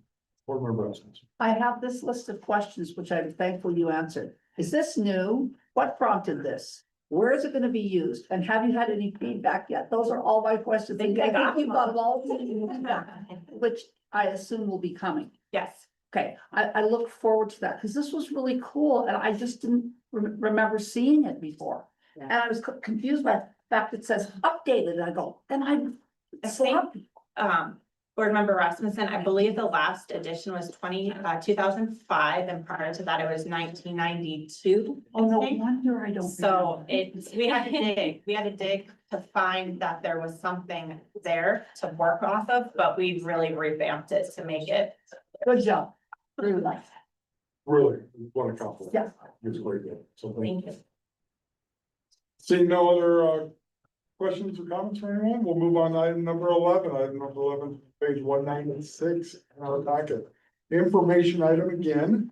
Well, it's on the, we have several praxis items as far as test scores on what those groups have come to conclusion and working together to set new scores on those. So first, would you walk us through? Absolutely, Chair Tharp and Chair Slinger. So I have it in the same format I've done before. It seemed to work and you appreciate it. So in your packet on page 198 is where all the information lives. So the next item is information on 6 praxis tests that are new to Montana. Expert panels met to review the tests and set recommended qualifying scores for Montana. I will briefly share information about the new tests and the next steps, but I do want to say as a reminder that the praxis is not a licensure requirement. So instead, adding these tests allow educators to utilize content knowledge and teaching experience endorsement pathway. So OPI is expanding this list to directly address field requests in high need areas. And so in particular, this is timely because there have been discussions about middle school math. And so what I'm saying there is that we don't necessarily need these tests added to get a license in the state of Montana. But we have individuals more and more every week asking, I would like to add this endorsement. How can I do it? And so number one, that's a great thing. We're getting those questions. People are wanting to add endorsements and help out their schools in areas that they may, need to fill. And one of the pathways we added in 2022 is that 2 years of teaching experience while licensed with an endorsement and taking that praxis test for content knowledge. So you'll see more of these coming through as we get those requests and, wanting to make sure that we have that as an option. And so if we don't have a qualifying score established for a test in the praxis, we can't offer it in the state of Montana. So that's why it seems like a lot, but we're going to continue to keep adding some just so we can, fulfill that for our districts and adding those endorsements. So that's really the purpose behind this. So the first test is the middle school math. Our panels were small, so we actually tried to do this last fall. We didn't get any volunteers, but for one group, and actually it was that math group was the only volunteers. So then we kind of tabled it and came back in the spring to try to reconvene. So our groups are still pretty small, but we got a lot of great feedback. Christy Steinberg is kind of my partner in all of this with the Praxis Working Committee. So she recruits at the EPP level and I try to find educators. So I'm not going to go over the test. I always think that it's important for you to see where, those questions are. The qualifying score that is recommended by ETS, they go through a whole presentation and psychometricians and all the stuff on how they come up with their qualifying scores for each test. But it's always interesting and something that was asked by the panelists. And I think some of you have always asked, well, what are other states? What are their scores? Crystal, I will just say, I really appreciate the snapshot that you have for each of these that shows us. Exactly. Here's states, here's what they have, and here's what the average is. Yeah. I really appreciate I think it helps kind of ground us, like where would we fit in with this? And that's the point behind it. So for the math test, for the 4 people that were on the committee or the panel, they all unanimously agreed on the score of 157, which is what the recommended score by ETS, by the Praxis. And that most states around us, that is, the general test score that they chose as well. So for all of these tests, I won't repeat myself on each one. The next step is to go to the Praxis Working Committee with this information and the Montana Council of Deans to share this information with them. And then I'll be back in July for the hopeful adoption of these tests. So middle school English language arts, a panel of 3 teachers and 1 EPP faculty. There's a snapshot of the test. The recommended score is a 164. The panel unanimously voted and agreed to that score as well. And it is the score that most states around Montana, actually, I think all Idaho, North Dakota, South Dakota, and Wyoming all chose that score as well. Gonna take a step out of middle school and go to physical education and health. The reason for these two tests is the same. We have a lot of people asking to add PE or health. Right now, our test is PE and health together. And so it is a different test. You know, if a PE teacher just wants to do PE or, you know, and not the health part, we thought it was important to add just the PE test and vice versa if they want the health piece. Right now, we do have the PE health, and that's what we're having people take no matter what endorsement they want. But this is just to give that other option to add one of the other endorsements. So that's the why behind these two tests. So for physical education, there were 3 panelists. First round, 3 votes for a 147. There was a lot of discussion with this test with ranging, and if we go lower, you know, would we add more people, and we don't want to set the bar too low but too high, you know, that's usually a pretty common conversation with all of the panels. But they did come to a consensus with the score of a 147, which is the score that was recommended, I believe. Can't even read it. Sorry, it's small. Let me make my screen bigger. Yeah. So then into health. There were 2 teachers and 1 EPP faculty, same group that did the PE that did the health. So there's the test at a glance. Other state scores. And all 3 unanimously chose 154, which aligns to most states.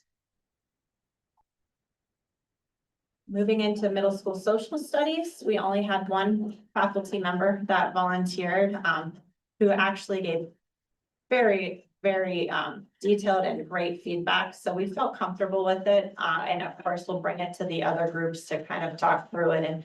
And Christie's a social studies background, so she felt good about it as well. But the set score from ETS is a 149, and that is what he thought seemed reasonable for Montana as well. And the final test is science. We had 2 teachers and 1 EPP faculty. Score is a 152, which was unanimously voted on, and again, aligns with most states and the states surrounding Montana. So an overall snapshot, we went with, you know, the state went with all of the recommended scores, had great discussion. Of course, if you ever wanted more information about any of the tests or what those discussions were, I could, you know, bring that to you. But in general, it's kind of how it's followed suit in terms of all of these reviews that, you know, we get a great presentation from the ETS and, you know, all that information, and the panels really rely on that and have good discussion about the tests and come to a consensus vote. With that, I stand for any questions. So my one question is a 1 out of 1, really unanimous?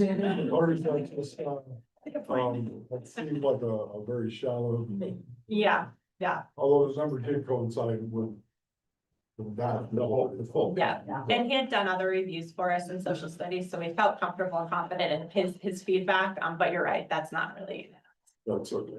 just kept with the suit. Technically, it probably is, but I just. Yeah. Does any board members have questions? Chair Thought. Yeah, as far as the licenses that this would give them credentials to, what is defined middle school, that 5.8? 4.8. 4.8. So it dips into the elementary. You know, with the 4, but it does. And a reason for this, and you know, I know not our EPPs in Montana don't necessarily have that endorsement yet, although I hear talk of middle school math and such, but the out-of-state applicants. That we get a lot that have that individuals, that's why we added the endorsements with the content areas, you know, a few years back. So we get a lot of out-of-state applicants who have a middle grades endorsement, and when we give them middle grades 4.8, you know, general, it really wasn't what their program or their preparation was for. So, and we are getting people that want to teach middle grades, math, but maybe not high school math or that higher calculus math. And in some of our larger districts, there is a need for that, of course, in our small, that, is that an endorsement you really want to have? It's pretty limited, probably not, but if you're adding it on to something you already have, then, I think that's the push for it. I have argued since the early nineties that the problem is in the middle grades. There's something that happens between fifth grade and even fourth grade in high school. That year that I taught both fifth grade math and high school math at the same time, and I saw the exact same material in the textbooks for both the freshmen and the fifth graders. And so what happened? And yeah, we end up with the flexibility of having people to be able to, whether you have a high school or an elementary endorsement, teach the middle grades, but they may not be qualified, or they're technically legally qualified to do it, but they may not be experienced and being able to. I appreciate that. How about the middle school social studies and science? Is that wide open, or are there any limitations as far as which specific subjects? No, it'd be like the broad field, so it's open to whatever, yeah, and so that content knowledge test is just that broad, and if you looked at the detail, I know it's tiny for you, but it breaks down what that is. Yeah, these aren't even helping. Yeah. And then how about health and PE, what grades? That's K-12. Thank you. Not pre-K-12, just K-12. Thank you. Any other board members have questions? Again, this is the informational item. You'll see it next month or next meeting, sorry. Scary one. Great. Thank you so much, Crystal. I'll move on to item number 12. Review of Class 8 licensure proposal. I'll just say this before I'm going to ask Executive Director Flynn to give us a high level over this. This really just to kind of lay the groundwork on why we're approaching the work that we're doing here. And the Class 8 licensure came about decades ago, and it was a different world as far as dual enrollment. I pulled some numbers. The like 12-13 academic year, there was around 1,700 high school students who actually were taking a dual enrollment course. 24-25 academic year, that's over 9,000. Over 9,000. Wow. And the teacher shortages that we know about, school districts, especially small rural, are really depending on this to help make up for the fact that they can't hire it. So the fact that we're aggressively looking at how do we solve that issue? Okay. How do we help our rural school districts? While in the same sense, also, we have legislative intent coming out of the STARS Act with future ready payments, with the encouragement and incentive of high school students taking college credit. So we have a lot of moving parts here that it seems like the perfect storm for us to look at this and make some changes in this that would help school districts, it would help, but most importantly, it helps students. It allows them to move forward in their educational pathway. So with that little bit of background, I'd like to turn over to Executive Director Flynn to share with you the proposals that we're talking about. Yeah, thank you, Mr. Chair. We are on page 205 in your agenda packet. At your last board meeting, actually in March, the Office of Public Instruction came forward and shared some good information with us around some of the information they're seeing at our schools and some of the limitations and information around accreditation that we're seeing regarding the Class 8. And we've had some conversations too, just around kind of how limiting that dual credit post-secondary faculty license has been. Not just for our K-12 schools, but also at the faculty, higher ed level. So we've really been trying to think about how we can be part of the solution for that and ensure that people who are teaching in our schools can be supportive for these future ready credits. But while also still, meeting the requirements that are in statute in our administrative rule. So what we did was, came up with a exception, to the requirements. So you'll see in new rule, we created a definition, which blew my mind that there wasn't one already for dual credit. And I should say that largely this definition came from a definition that was proposed when we were working on those really big changes in 2023 to the accreditation standards. We ended up not using the definition because dual credit wasn't actually used in those changes in chapter 55 at that time. So we kind of revived that definition and included it here. And then you'll see there's a new rule, which will be under the section for issuance of licenses. This is not the only exception in that section, so it makes sense for this to be there. Which basically outlines that there is an exception for instructors at a university or a post-secondary institution that is institutionally accredited. It allows for those faculty to basically run under this exception when they're teaching for dual credit. But it also requires those post-secondary institutions who are offering those dual credit courses still have to annually register with the Office of Public Instruction. Now, that is also not a new process. The Office of Public Instruction runs that same process for the Digital Academy. So this would be really similar to what they do for Digital Academy instructors. They would also have to annually identify school districts that are serving in that current school year, including those course titles, course codes, and the credit value for each of those so that we can still keep that information. And then document those instructors of dual credit courses so that we have their names and the professional area of their specialization. And then lastly, we included this in here because we think it's really important. The superintendent of public instruction will continue to provide the information similar to what we would get around the Class 8 in their educator licensure report that they give to the Board of Public Education every January, so that we won't lose that good information that we get. They'll continue to provide it to us. And then you'll see that we are striking the Class 8 license from our regular classification rules that are under the regular classes in the section 4, subsection 4. So Mr. Chair, that is it really briefly. I'm happy to open it up and answer questions. I will note too, this was really a collaborative effort. So when I initially put this together, based on some conversations that we had and really conversations that had been had with Office of Public Instruction and with Office of the Commissioner, we had worked hard on sending this between each of our offices. So this is not just something that I put together. This was language that came from OCHI, came from OPI, so they could probably speak to some of the languages in here as well. It was really a group effort. So I want to say thank you to them for their help with language and their support in putting this rule together. Questions from board members? See Chair Thorpe. It's also, this is continuing to be reflective of something I talked about this morning. Back when this was first created, there was a great deal of concern about, well, those college instructors, they need to just be doing their realm, and high school instructors and theirs, and there's a lot of worry about college teachers coming in and taking away high school teaching positions. We're now looking at a situation where we have so many schools that are desperate and they need those college professors to be able to teach these classes. These are classes that schools are struggling to find. Plus, it's as Dr. McLean was talking about this morning, this is a different era. We've got more cooperation amongst us than we ever had before.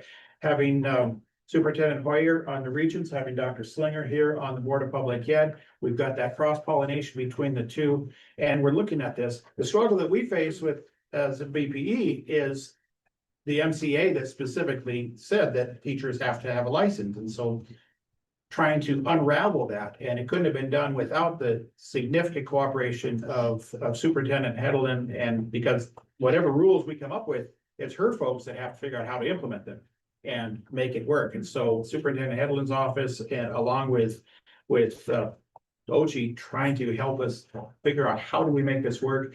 And we have all been recipients of unintended consequences from the legislature. And so I think we spent a lot of time hammering out, how could this go wrong? What is the worst thing that could happen? And is there some way that this could be messed up? And I think we've put enough eyes on it repeatedly enough different ways that hopefully it's this is what we need. I'd ask Superintendent Heddlen to share some comments. Yeah, I appreciate that. Thank you, Chair Thorpe and Director Flynn. And Dr. McLean and Ochi. It's been very collaborative for many years. We've multiple discussions we've had.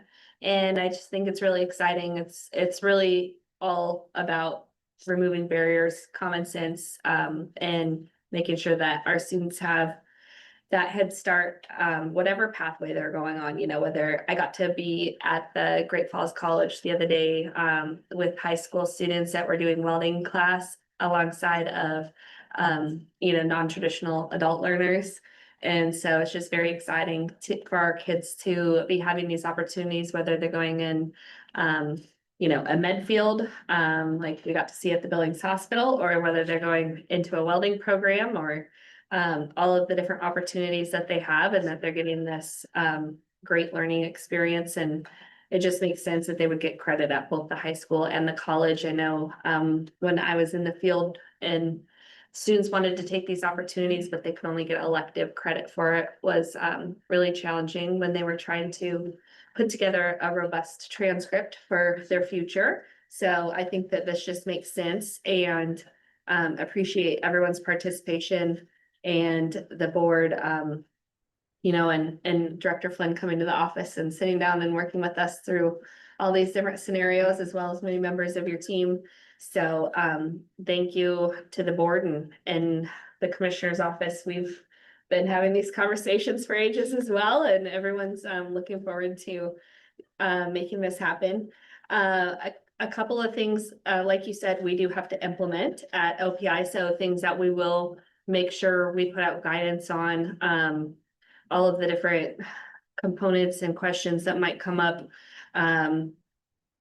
like a pathway for the background checks, making sure that if these classes are online, we don't need to worry about that. If there is another component there, we can create a pathway, just like we did in the guidance before. We worked collaboratively with MTSBA on for those different scenarios. So we've already started thinking through a lot of the processes and procedures and guidance that we will need to put out once this comes to fruition. And so we look forward to anything else that anyone might have identified as a area of concern or question, so we can make sure that everything's clear.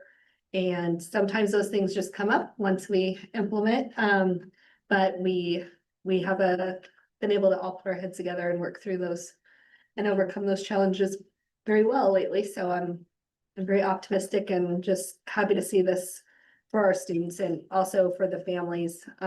We know that this is just a huge cost saving and better preparing our students. So thank you all. Dr. McLean, I know you've worked hard on this also. Want to recognize that work and any comments you have. Thanks so much, Vice Chair Slinger, members of the board. This has really been, I think, a well-received and very welcomed conversation by the Montana University system. It is a conversation that I've been long involved in. And I cannot say how deeply, I guess, how much we appreciate the leadership of this board, the leadership of the superintendent and her team in getting it to this place. One of the things that I think the superintendent spoke to just a minute ago was the fact that this move by this board today and tomorrow will remove barriers and create opportunities for students that don't presently exist. I think we're doing that while at the same time, I think we're not eliminating accountability, but instead what we're doing is we're replacing the Class 8 license with a new reporting and oversight structure. And we look so forward to working with you and your team on that. We want to make sure that these efforts are meaningful and get the board the data that they need to assess the status of dual enrollment and who is instructing it on our K-12 campuses each year, and you have exactly what you need. And we look so forward to working with the superintendent and her team on that. And then just finally, I would just say that this has been, I think, a very complicated conversation, certainly one that no one undertook very lightly. I think there's various points of impact for what we're about to do on MUS faculty, on our K-12 schools and their school leadership.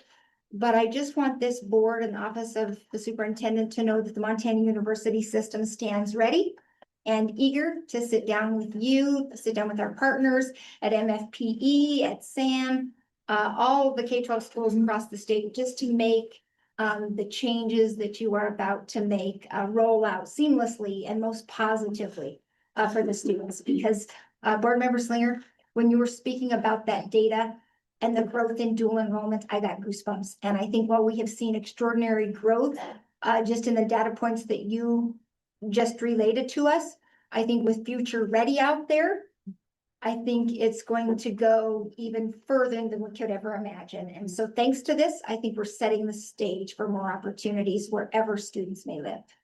Thank you, Dr. May. I also, we were remiss not to, compliment, Executive Director Flynn's tremendous work on this also. I really want to thank you for your leadership on this. We do have, tomorrow, we do have a couple of action items that are tied to this. Okay, just see the item number 24 and item number 26, just so you know. McCall, could you give us a brief, as with anything, it's not as easy as, oh, we do one motion.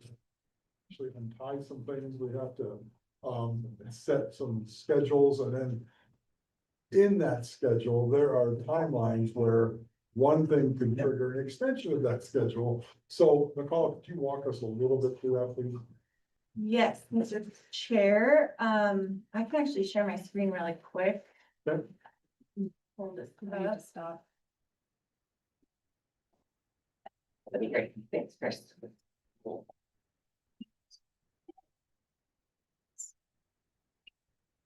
Thank you. Oh. Oh, I can read it, Dr. Clark, yeah.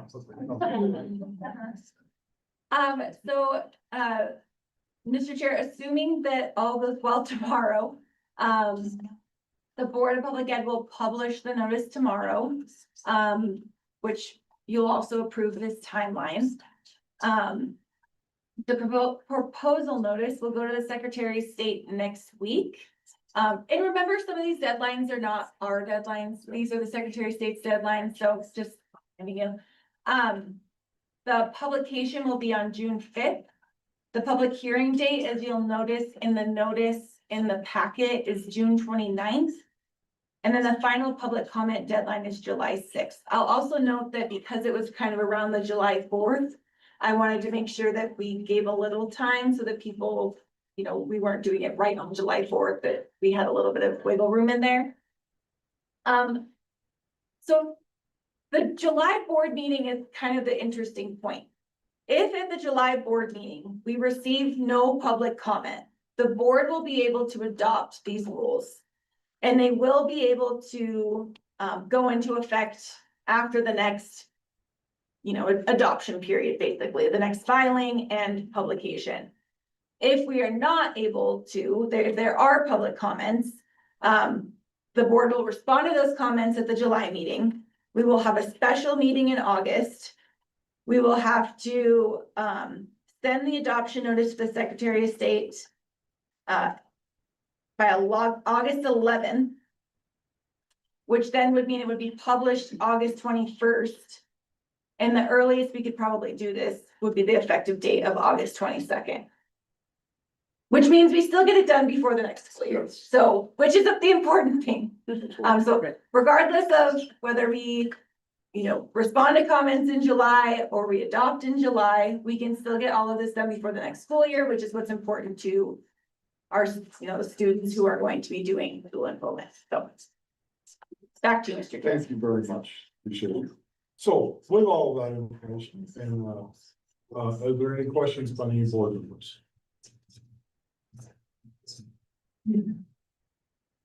Great, thank you. Seeing none, we'll move on to item number 13.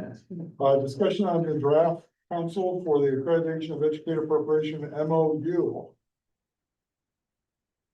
Dr. Mergel and Crystal. See both of you.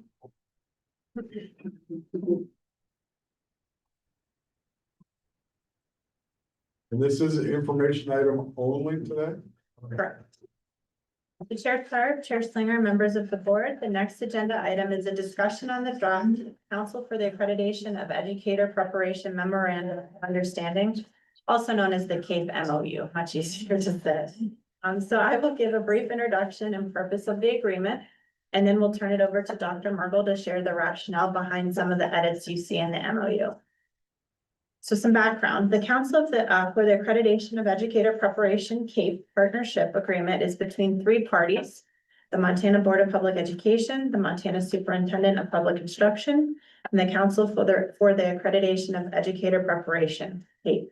CAPE is a non-governmental, nonprofit corporation that is not nationally recognized accreditor by the Council for Higher Education and Accreditation.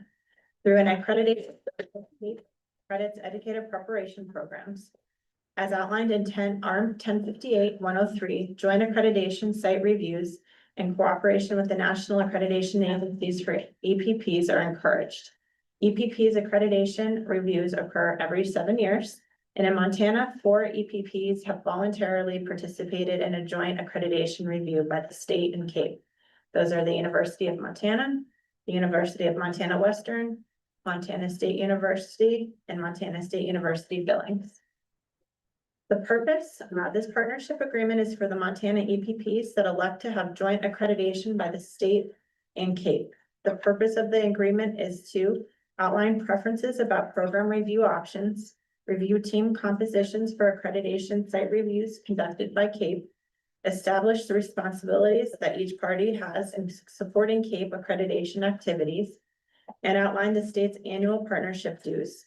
The dues cover access for up to 3 individuals employed by the state with access to the CAPE accreditation platform, a waiver for the CAPE conference registration fee for one, and designated state representative, and access to the CAPE national training for up to 5 site reviewers a year.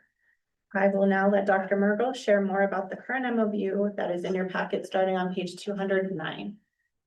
Thank you, Chair Slinger, Chair Tharp. We have been working on this draft and put forward kind of a thought of really maybe making a change on this one. And it's not in the packet here, the red line version of the one that we kind of sent through, because we're wondering if we really need to clarify when it says state. So if you look at page 209, it talks about whereas CAPE, whereas the Montana Board of Publication herein referred to as state throughout this document. But when you get to certain sections in here, we're wondering where it says state, do we need to delineate the role between when it's Board of Public Ed versus when it's the OPI? Because if you look on page 211, for example, this is under the joint review. So when we do a review between CAPE and the Board of CAPE and the state, the OPI, like for example, on 4.413, it says, the state may choose to add 1 reviewer for a total of 3-person team. That's really the OPI that helps form those teams. And so we're wondering in this draft if we need to designate the roles between who, when we're referencing state in here, is that really the Board of Public Ed? Or is that really the OPI?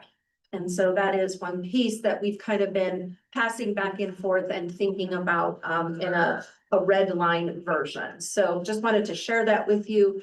I don't know, Director Flynn, if you wanted to say anything about that, but that's kind of what we've been posing and thinking about for this draft. We have not had that before. It's always read state. It's never really come up as an issue. So I just share with you, it's not something that has come up before. It seems that we've understood what it meant and have been able to implement it. But considering about, do we want to take some time to kind of delineate those roles?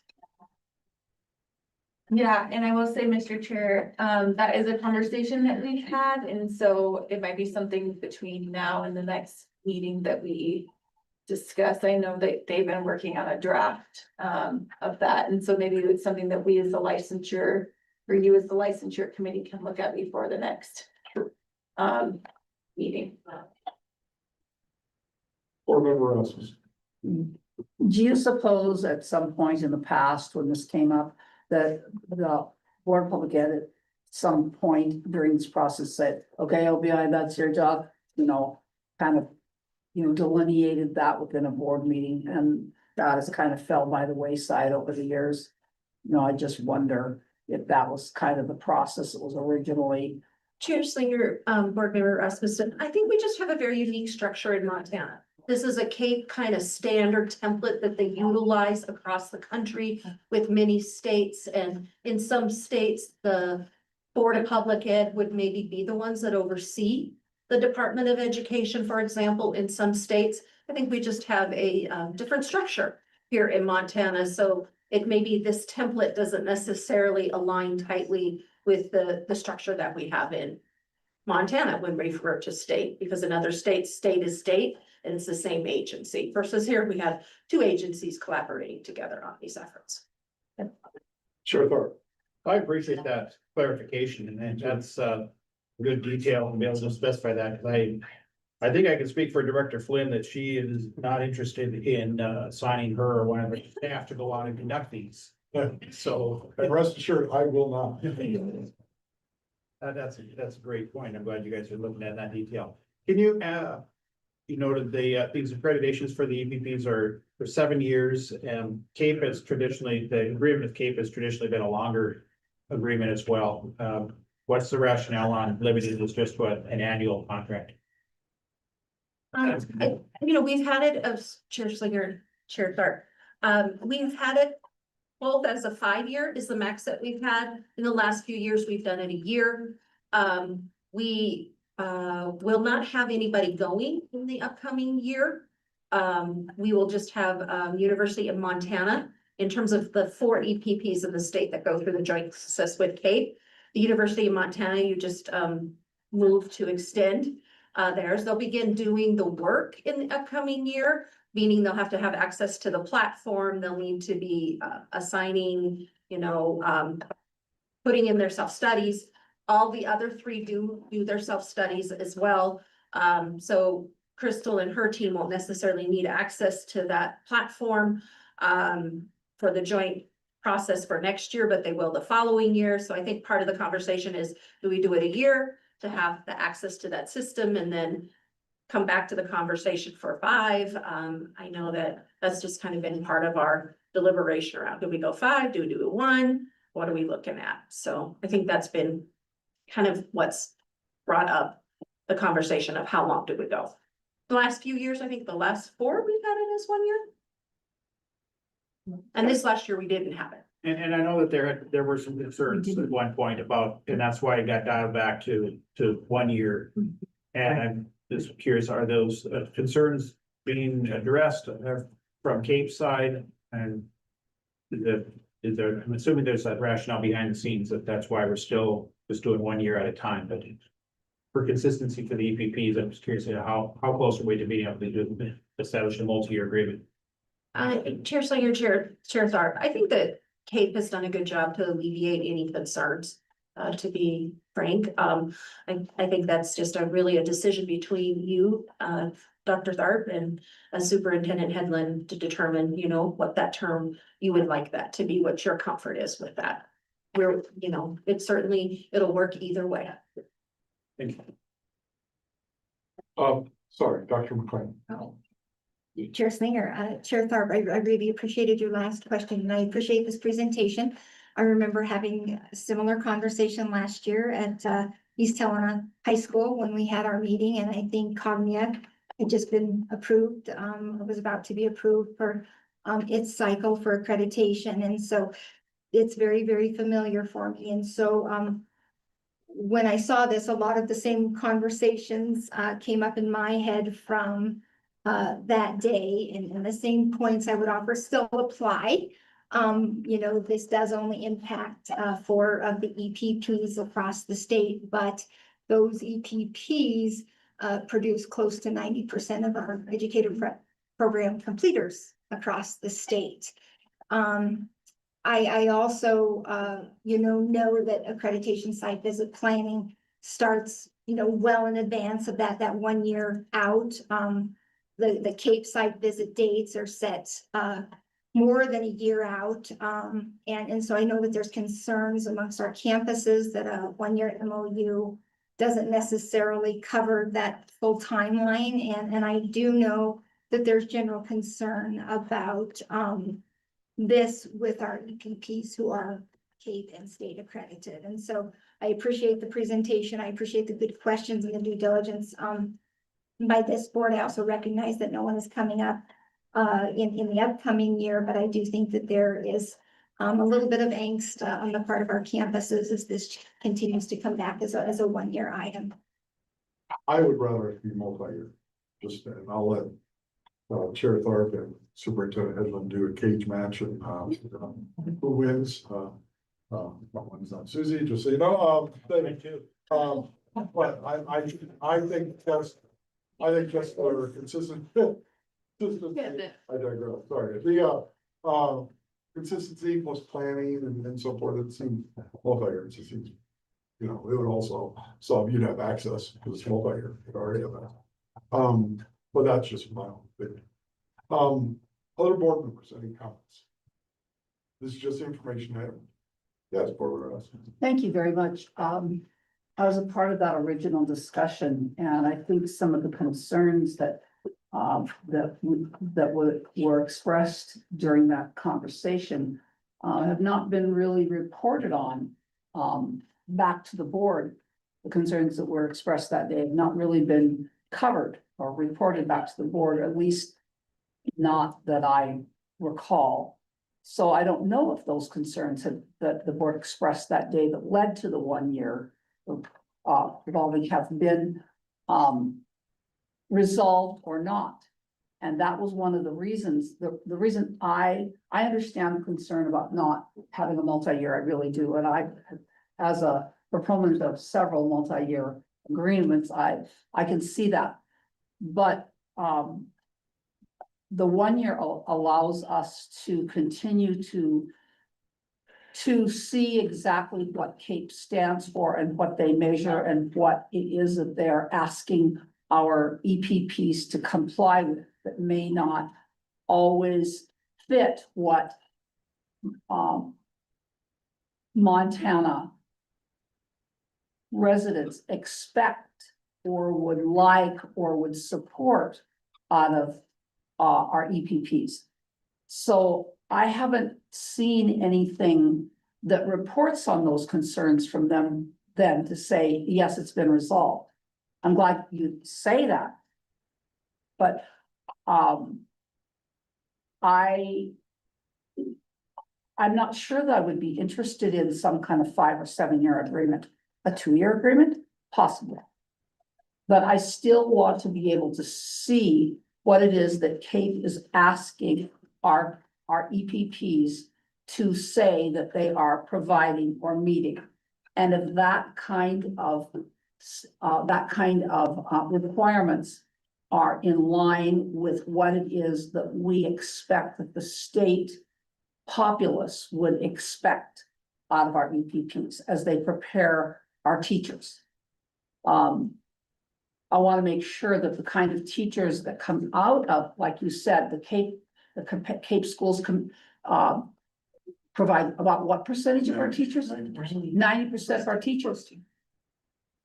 Are those 90% of our teachers that come out of CAPE the kind of, are they expected to know, espouse, understand, learn, and the kind of things that would be welcomed and appropriate and also loved, let's just go that far, by the general populace. And I think that, if I remember the conversation well, was the major concern.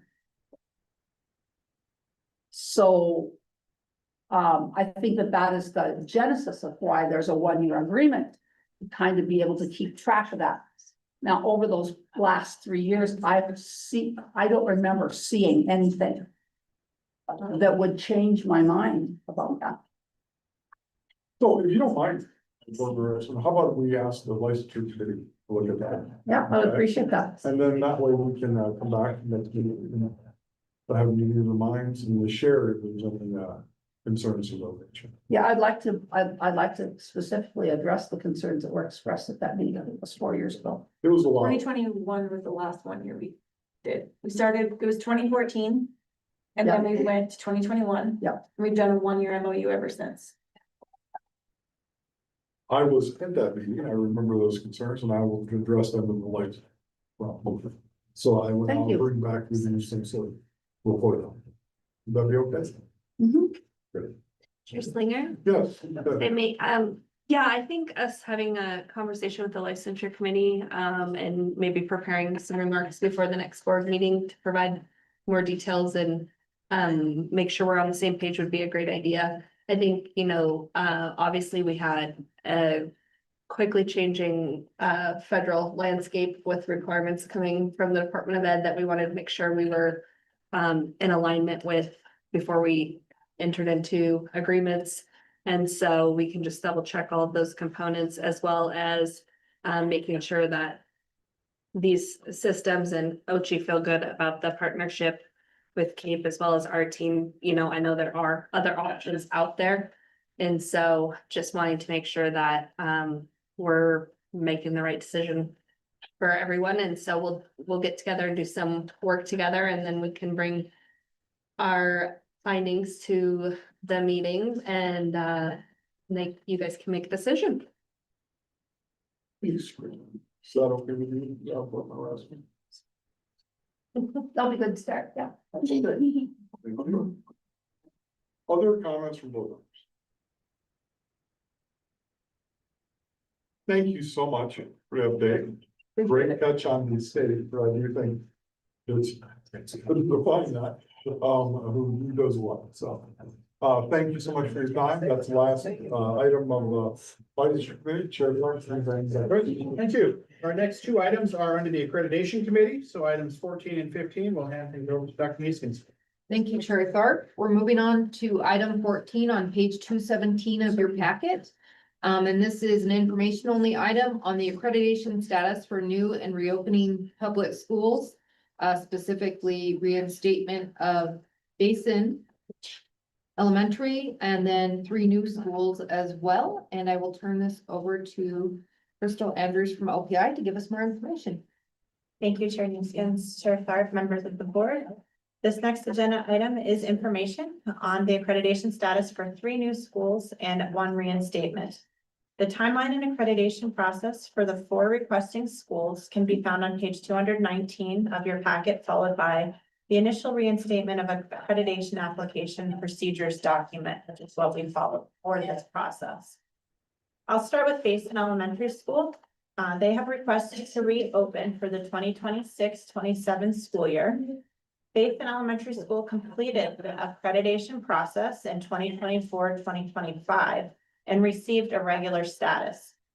Due to the full accreditation process not being reported during the 2025-26 school year, it is recommended that Basin Elementary School be approved for reinstatement with regular status. They will participate in cycle 3 and complete the full accreditation process during the 2028-29 school year. Because Basin Elementary is seeking reinstatement of their accreditation status, they have reached step 11, the final stage of the process. You can see on page 220, this means the Board of Public Education will take final action on the school's accreditation status based on the state superintendent's recommendation, which is an agenda item for tomorrow.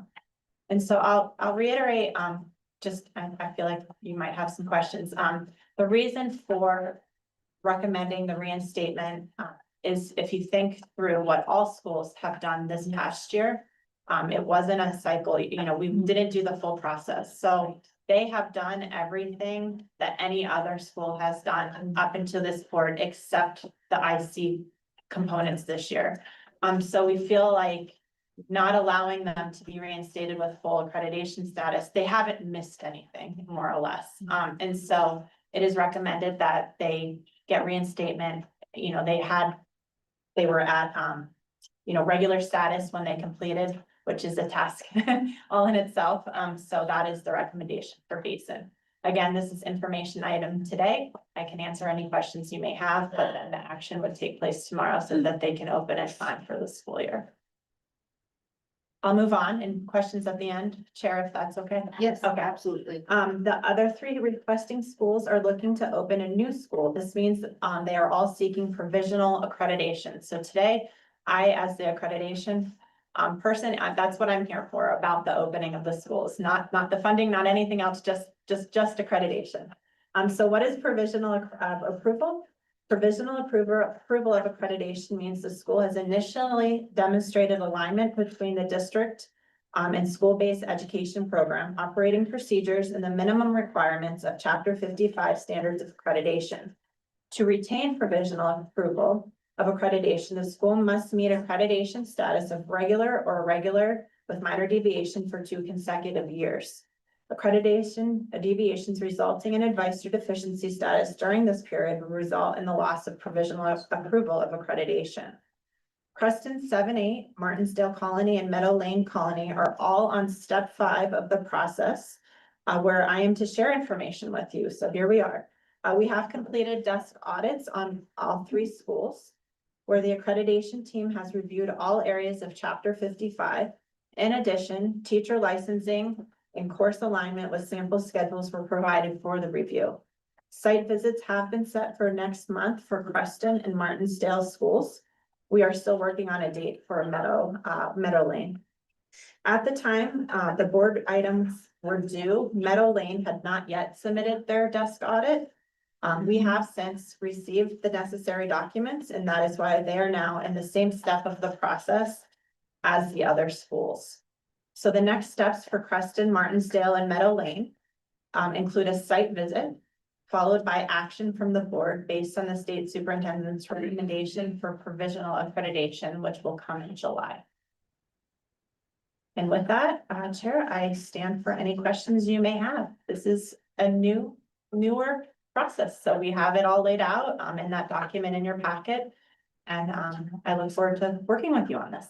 Thank you. Thank you. What questions do we have for Crystal?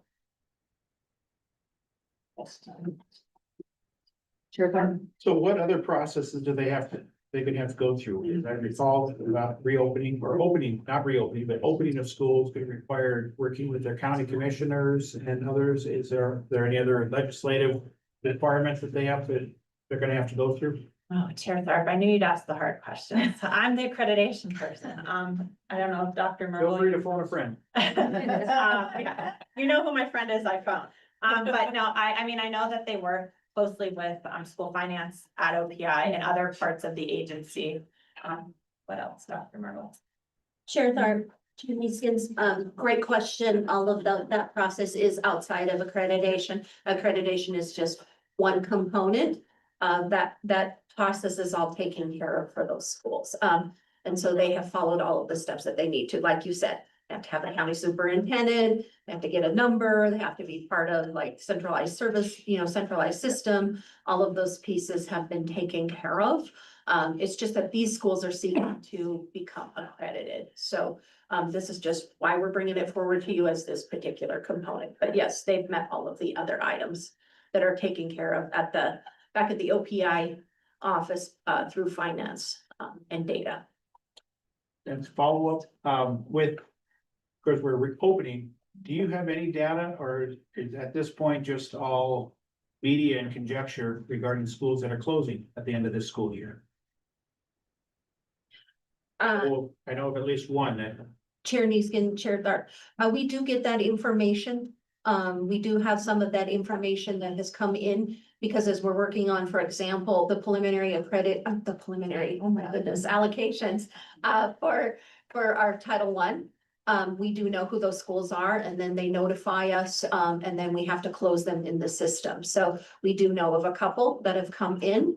And as they come in, it gets through this entire process within the agency to be sure that all departments know what that means so that whether it's the funding or whether it's the accreditation, all of those components are taken care of. Yes. Ask for a report at the July meeting, those schools that might be closing. I don't know if we've ever seen a report like that before. No, I'd like to. Absolutely, we can be sure that happens. Thank you. Mine's a little bit more prosaic. Where are these schools? And you implied, Dr. Merkel, you implied that they're becoming, they want to be publicly funded. Were some of them schools before, but just not, public schools? Just, you said something that made me lead to that question. So Chris, Sharon Tharp, Karen Neeskens, member Rasmussen, so Basin Elementary, you guys know where that's at, that was a public school that was closed and is now seeking to reopen. Creston 7-8, that's a school, part of a system, right? They because it was so small. So sometimes some of these schools are public schools that, they don't have any kids. So they become unoperational for those grade levels, and then when they get more in, they have to open back up. So I believe Creston would fall into that. Preston was open before. And They just were not, they didn't divide the school into a 7-8, so it was a K-8 that they're now dividing into a 7-8. Gotcha, thank you. It's in Flathead. Yeah. Okay, Area. thank you. Martinsdale Colony is part of Harleton, Okay. and Meadow Lane Colony is part of Big Sandy.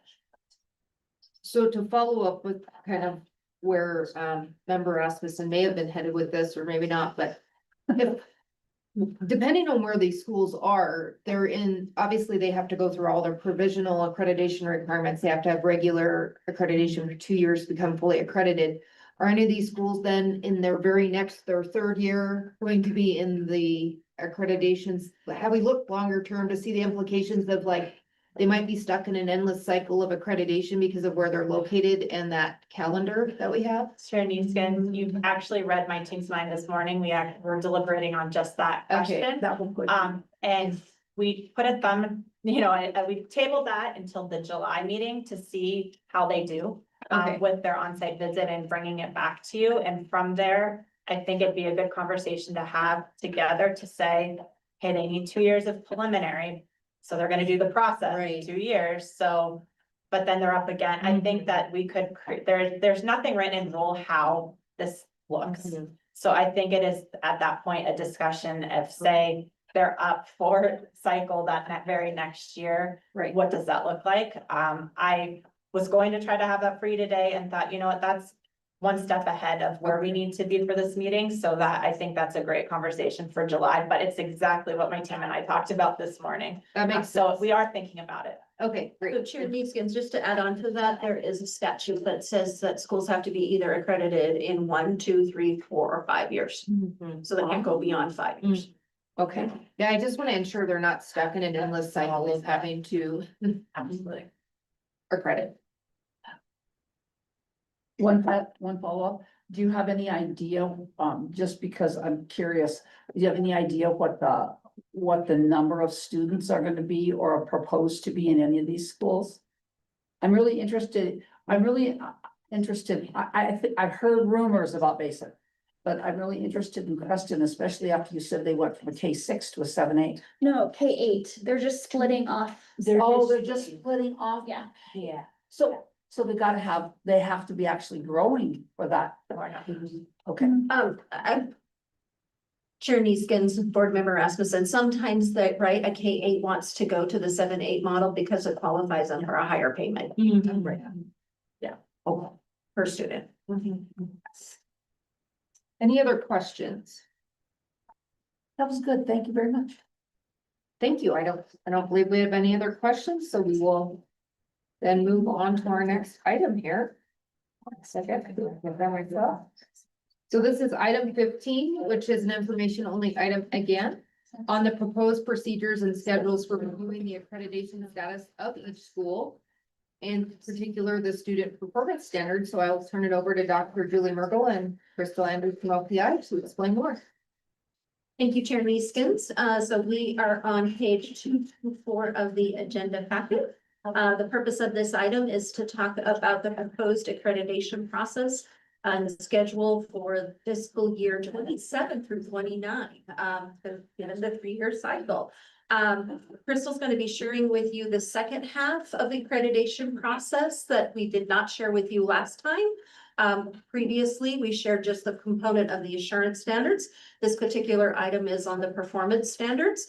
Our superintendent went back and worked with the think tank and some of our school leaders and the accreditation team to really map out the student performance components, and took some time to really dig in and had some extra sessions to bring forward what you will see today. So this is the second half of that. So you'll be able to see the performance standards so that you can see the entire process, if you will, of what will make up the accreditation, details, steps, timelines, and all of the pieces and rubrics that Crystal will go through. So I'm going to turn it over to her, and then we'll definitely stand for any questions that you might have about not only this part of the process, but the entire process. Okay, thank you. So I'll be starting on page 226 of your packet. That's where you'll see the scoring rubric for the student performance rubrics. There is a total of 20 points possible.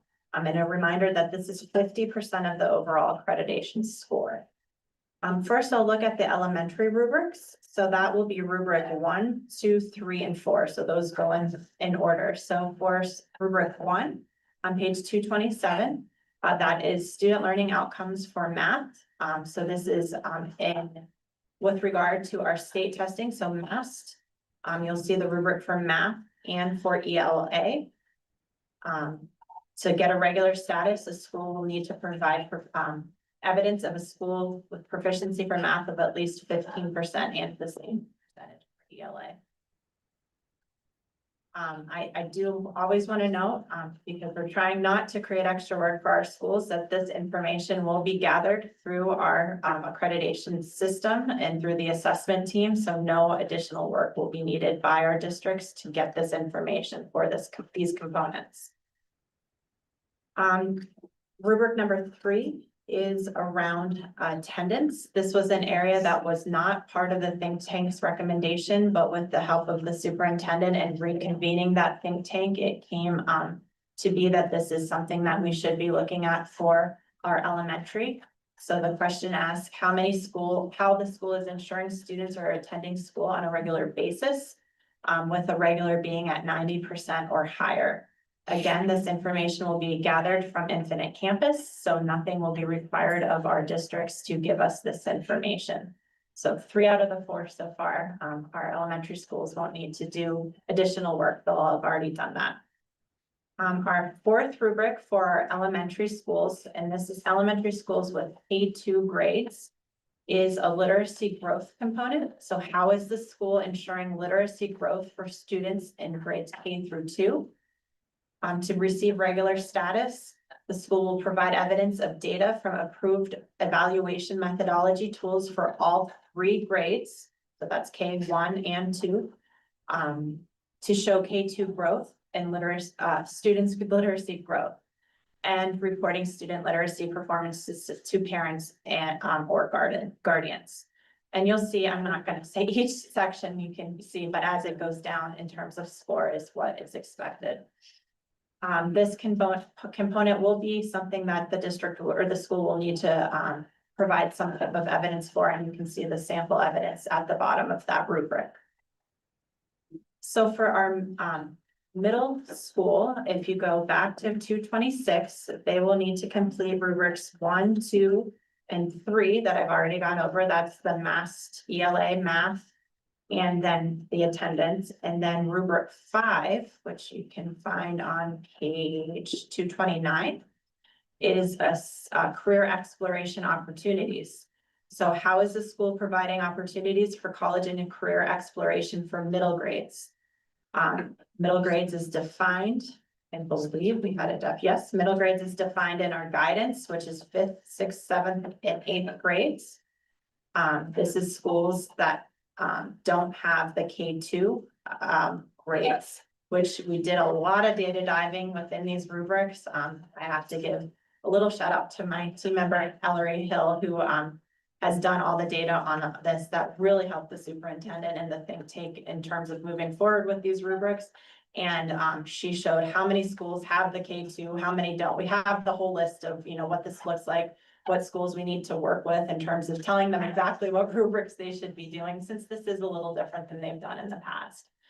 So the school will provide one of the following, 3 pieces of evidence demonstrating that middle grade students have engaged in college and career exploration opportunities, or evidence at least 50% of 8th grade students engaged in college and career readiness planning. Now, that's a lot of information and maybe not real clear for districts, so we do have a lot of guidance and evidence pieces below that to help support that rubric there. So for high school, the rubrics include the last 4, so rubric 7, 8, 9, and 10. Rubric 7 and 8 have to do with the ACT. Let me get there, I'm slow scrolling, sorry, thank you. So, the question asks, how does the school perform using the average ACT English Language Arts, which is based on the English Reading and Writing ACT subsets? So to receive a REG score of regular, the school provides evidence of a 3-year average ELA score of at or above 18. We had a lot of discussion around what that score should be, 18, 17, and, we had a lot of information. We took a lot of outside of Montana, what scores look like. And we landed with the score of an 18 for that. And then the same, the score, for math. So math and ELA, I'm sorry, I skipped math. So math is at the 18, at or above an 18, and so is ELA for rubric 6 and 7. And then rubric 8 is graduation rate. So how is the school ensuring that students are graduating?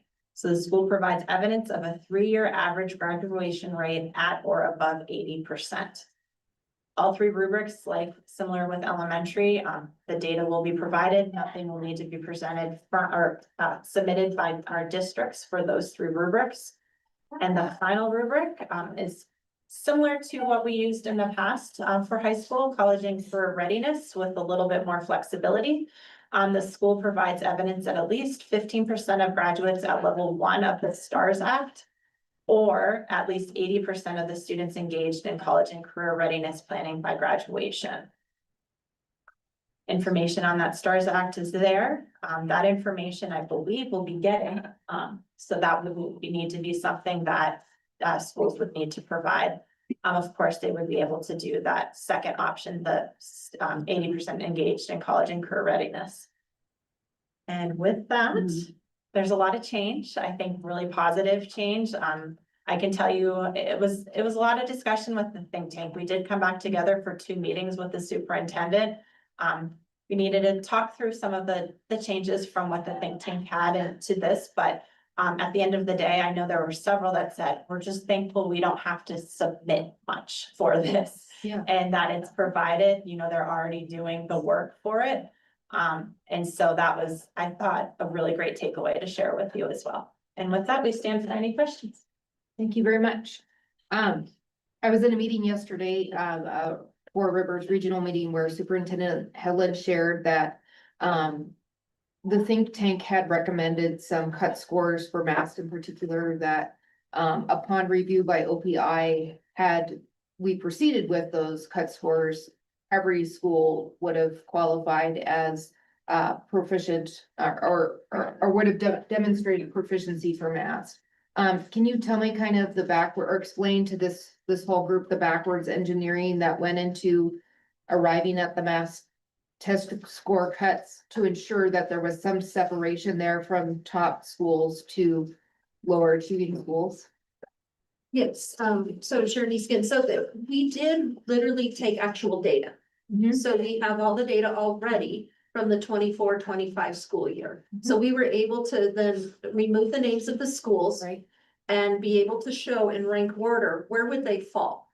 And what we noticed is when we put that together and listed that, and then you put it with some of the other schools, there could have been schools who received 0% proficiency and say they still might have been deficient on this one, who would have then been able to, through the literacy or through the college and career readiness one, get enough points that they then would not be deficient overall. Okay. And so when the superintendent looked at that, and said, okay, so they could get the attendance thing. And they could get the literacy component. And they could be regular as advice and still have 0% proficiency in math and ELA. Says, I don't think that's what we're intending to do. Right. Because we want the process to be able to distinguish that the schools need to focus and really improve in those areas. Okay. And that a school that is receiving 0% proficiency on math and ELA isn't looking like at the same level as a school with regular ed advice who is actually achieving 50% in reading and 40%, at least at the state average, that we needed to delineate that. And that's important to do. And so when the think tank originally was looking at it, I think we were really focused a lot on where are we at with regular and trying to be sure that we could kind of like see, like, is this a majority of our schools? How's this laying out? How does this fall out? Where does this put our schools? Because as Crystal's indicated, this is 50%.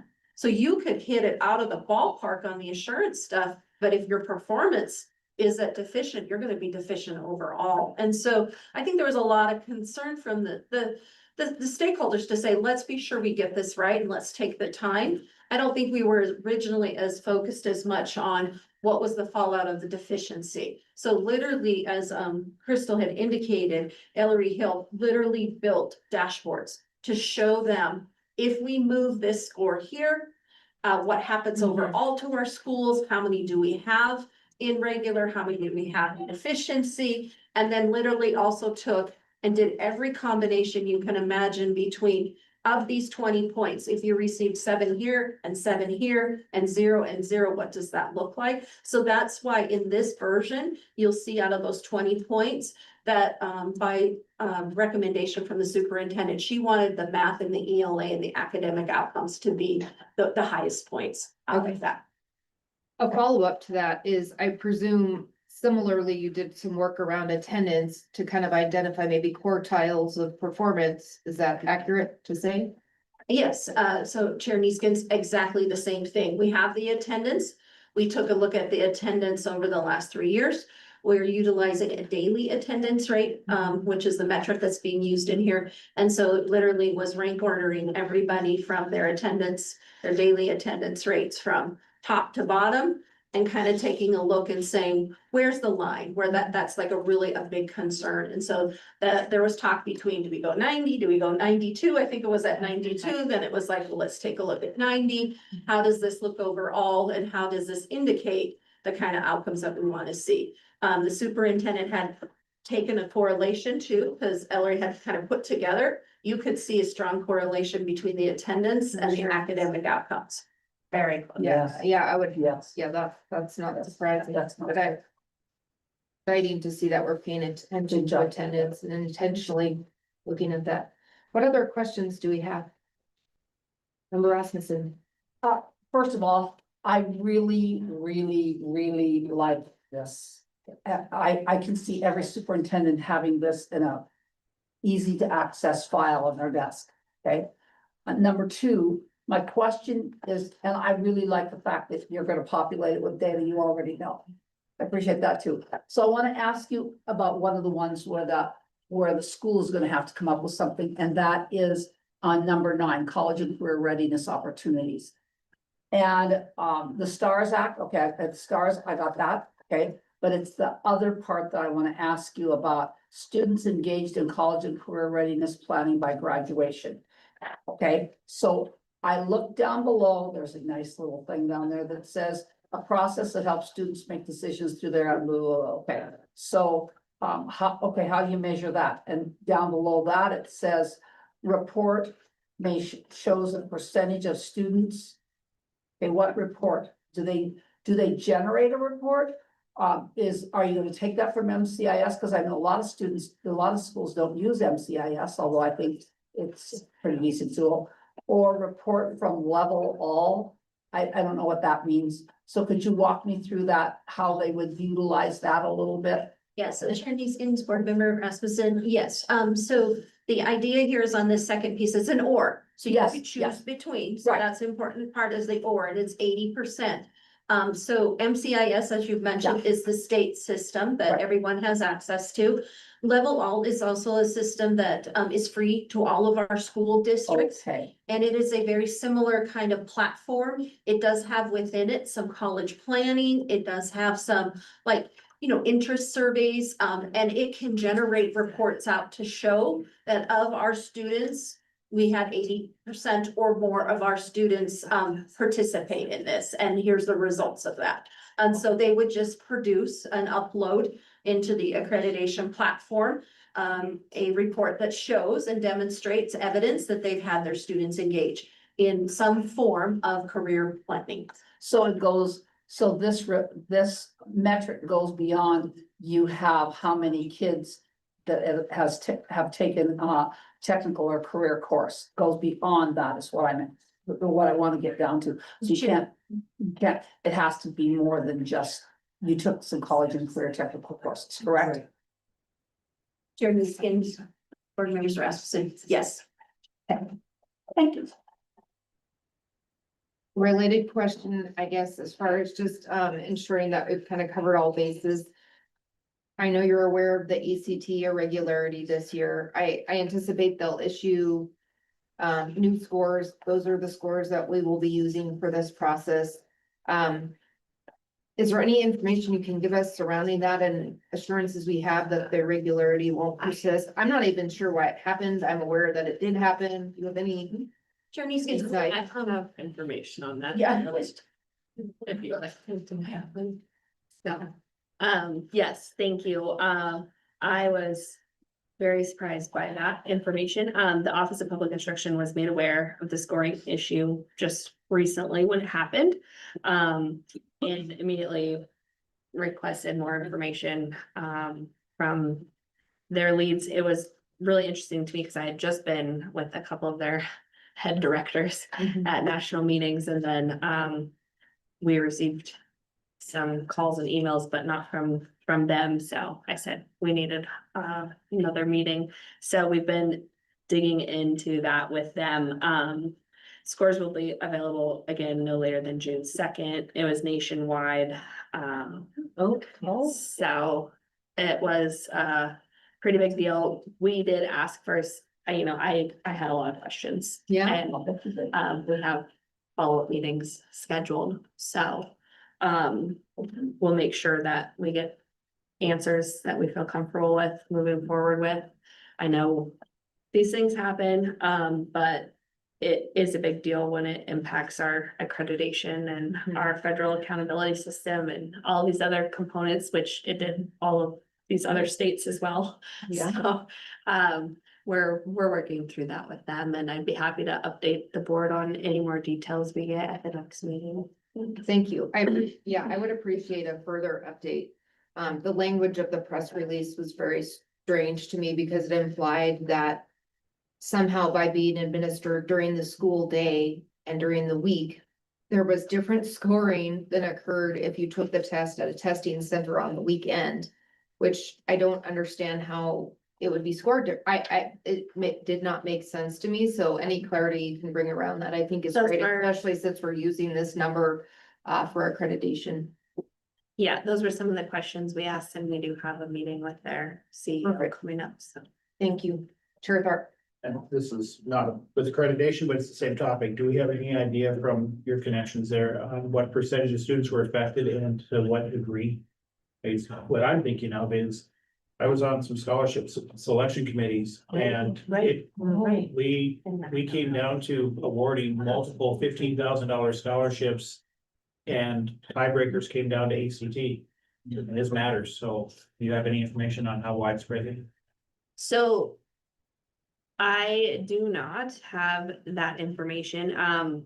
Well, we know it was Pretty much the bulk. we don't know how the student scores are going to change, so that's gonna be really interesting. No, none will be lowered, which also didn't Right. raise the red flag for me. That's what they said, none would be lowered. Yeah, so I guess understanding the intricacies of our accountability system, having run through that and ran into technical difficulties, I I guess I could see a couple different ways that that could happen and that could be the case, but it also raises concerns. So we did make immediately, we made a very detailed list of very specific questions and we have a meeting with the high ups, coming up. I don't know, I just want to check real quick if Deputy Berenger, if you have more information than I do that you think is pertinent to share, because I know you have been I've asked that Tyler reach out to them, and make sure we keep on track with the latest updates. So if you have more information to share, please. Chair Neeskens, if I may. Thank you. Tyler Camise, Assistant Deputy Superintendent, Office of Public Instruction. When we met with the ACT, they said that this affected all students that tested online during the school day. So a good portion of our students here in Montana. Like Superintendent Headland said, the updated scores will be posted online by June 2nd. Yeah. I think it's safe to say that the bulk of our students then were affected because that would be all of our schools in the state administered in that fashion. It's this year's June. This Yeah. was juniors, though. I think that's real key, I think, to your point Not about so many scholarships, seniors. because we had, thanks to the OPI, they were on it. They reached out to us right away. They connected us with the ACT. We brought in our scholarship people, had this very conversation. But it's this year's junior test takers. And we were also notified that, the data file gets sent to the OPI and to us for anybody who might have marked that box 8302. It will be this year's junior data. They'll and we'll have the receive correct corrections. information. Yeah, the corrections, it did say the corrections would be sent out automatically to all receiving institutions. Yeah, I guess for me, it's more the implications of using this number when we don't even understand how it's generated or why there would be some sort of testing irregularity. So I'm glad you're running this to ground. Yeah, we will definitely get down to the bottom of it. And we do have a new representative for Montana. She was, very knowledgeable. I was really impressed with her. And then I got to meet her boss at, that National School Improvement meeting I was at. So, we had great conversations. We had a great visit about what we could do different in Montana, how we could do better on communicating our score results and everything. And so I was excited about the direction of that conversation. This came like the next week. So, we will, definitely work with them. I think, we have a good relationship. They've got some great people there. I know obviously when we're dealing with technology, things can happen. We've found cogs in our own systems. Luckily, we've caught them before we issue scores. So we will definitely make sure we feel confident in their answers and obviously be transparent to you about whatever we discover. Thank you. Other questions regarding the new accreditation? Just a comment, Susan, if I may, thank you, Chair Neeskens. Yeah, I noticed that ACT, you said was going to a new platform, is that correct? A new testing platform next year? Yeah. Okay, and it's going to be combined into one, is that correct? Because you had two, one for administrators and one for, okay. So just a comment and nothing toward you guys. It just seems to me that, in a hurry to make everything, I don't know if it's a hurry, but as we update platforms and all that kind of stuff, that maybe old platforms aren't kept up to date. Maybe new platforms aren't really ready. And there's a lot of problems there. I know that it's kind of the sign of our times, where everything has to be new and flashy and, better. But I just see lots of possibilities for, I'm concerned that now that we've finally gotten used to the ACT the way it is, now administrators are going to have learn another new platform, testing platform. And, I'm here to kind of sound the bell for small schools where one person does pretty much everything. Okay, so I just wanted to, and this kind of went, what? Okay, thank you for letting me. Chair Neeskens, if I can Yes. comment, please. I just want to thank the think tank and I know we've already talked about the great work that they did, and Crystal just did a phenomenal job. And Dr. Watson and everyone that participated, just incredibly thoughtfully. We had really tough conversations. We didn't all agree, and everybody listened and everybody weighed things out. And you know, I just appreciate that I can have those conversations with my colleagues and we can all listen to everyone's perspective and come to understanding. And even though it might not be 100%, you know, what everyone has in mind, everybody respectfully listened to each other, and it was just super collaborative, and just really thankful for Crystal's leadership and leading a whole lot of strong minds on a really important topic to all of us. So it was good work, and of course, I wanted to keep meeting with them until we felt comfortable with something, because I don't think there's any point in having an input or a stakeholder committee if you're not gonna really utilize the information. And so I just wanted to voice that I really value Dr. Watson helping us bring them back together over and over again, and Crystal putting so much time and effort into that, and all of the members of that. It was really phenomenal. Yes, go ahead. Madam Chair, members of the board, I just want to thank the committee, the think tank for their great work on this. I think from the university system perspective, we are elated at the middle school piece in this, also related about number 9, the college and career readiness piece for our high school students. A couple of things came to mind as I was reading the thresholds for level 1 of the STARS Act. And I think the one that I want to ask a question around is, when will we get to see what that data that our schools are reporting for those levels, and what that data looks like, so that we know? And I guess, because I was wondering how you came to the thresholds that you have in here for those level 1 of the STARS Act, and when will we get to see the data? And then I'm wondering how soon we might have to move these thresholds if we do. So, Chair Neesmith, to respond to that question, I think that's why that or is really important, because we don't know quite yet, right? Exactly how it's going to come. And so, knowing that, level 1 is the beginning level, to get those 15 points, we wanted to kind of put it on the safe side. That data is going to start being collected here in May.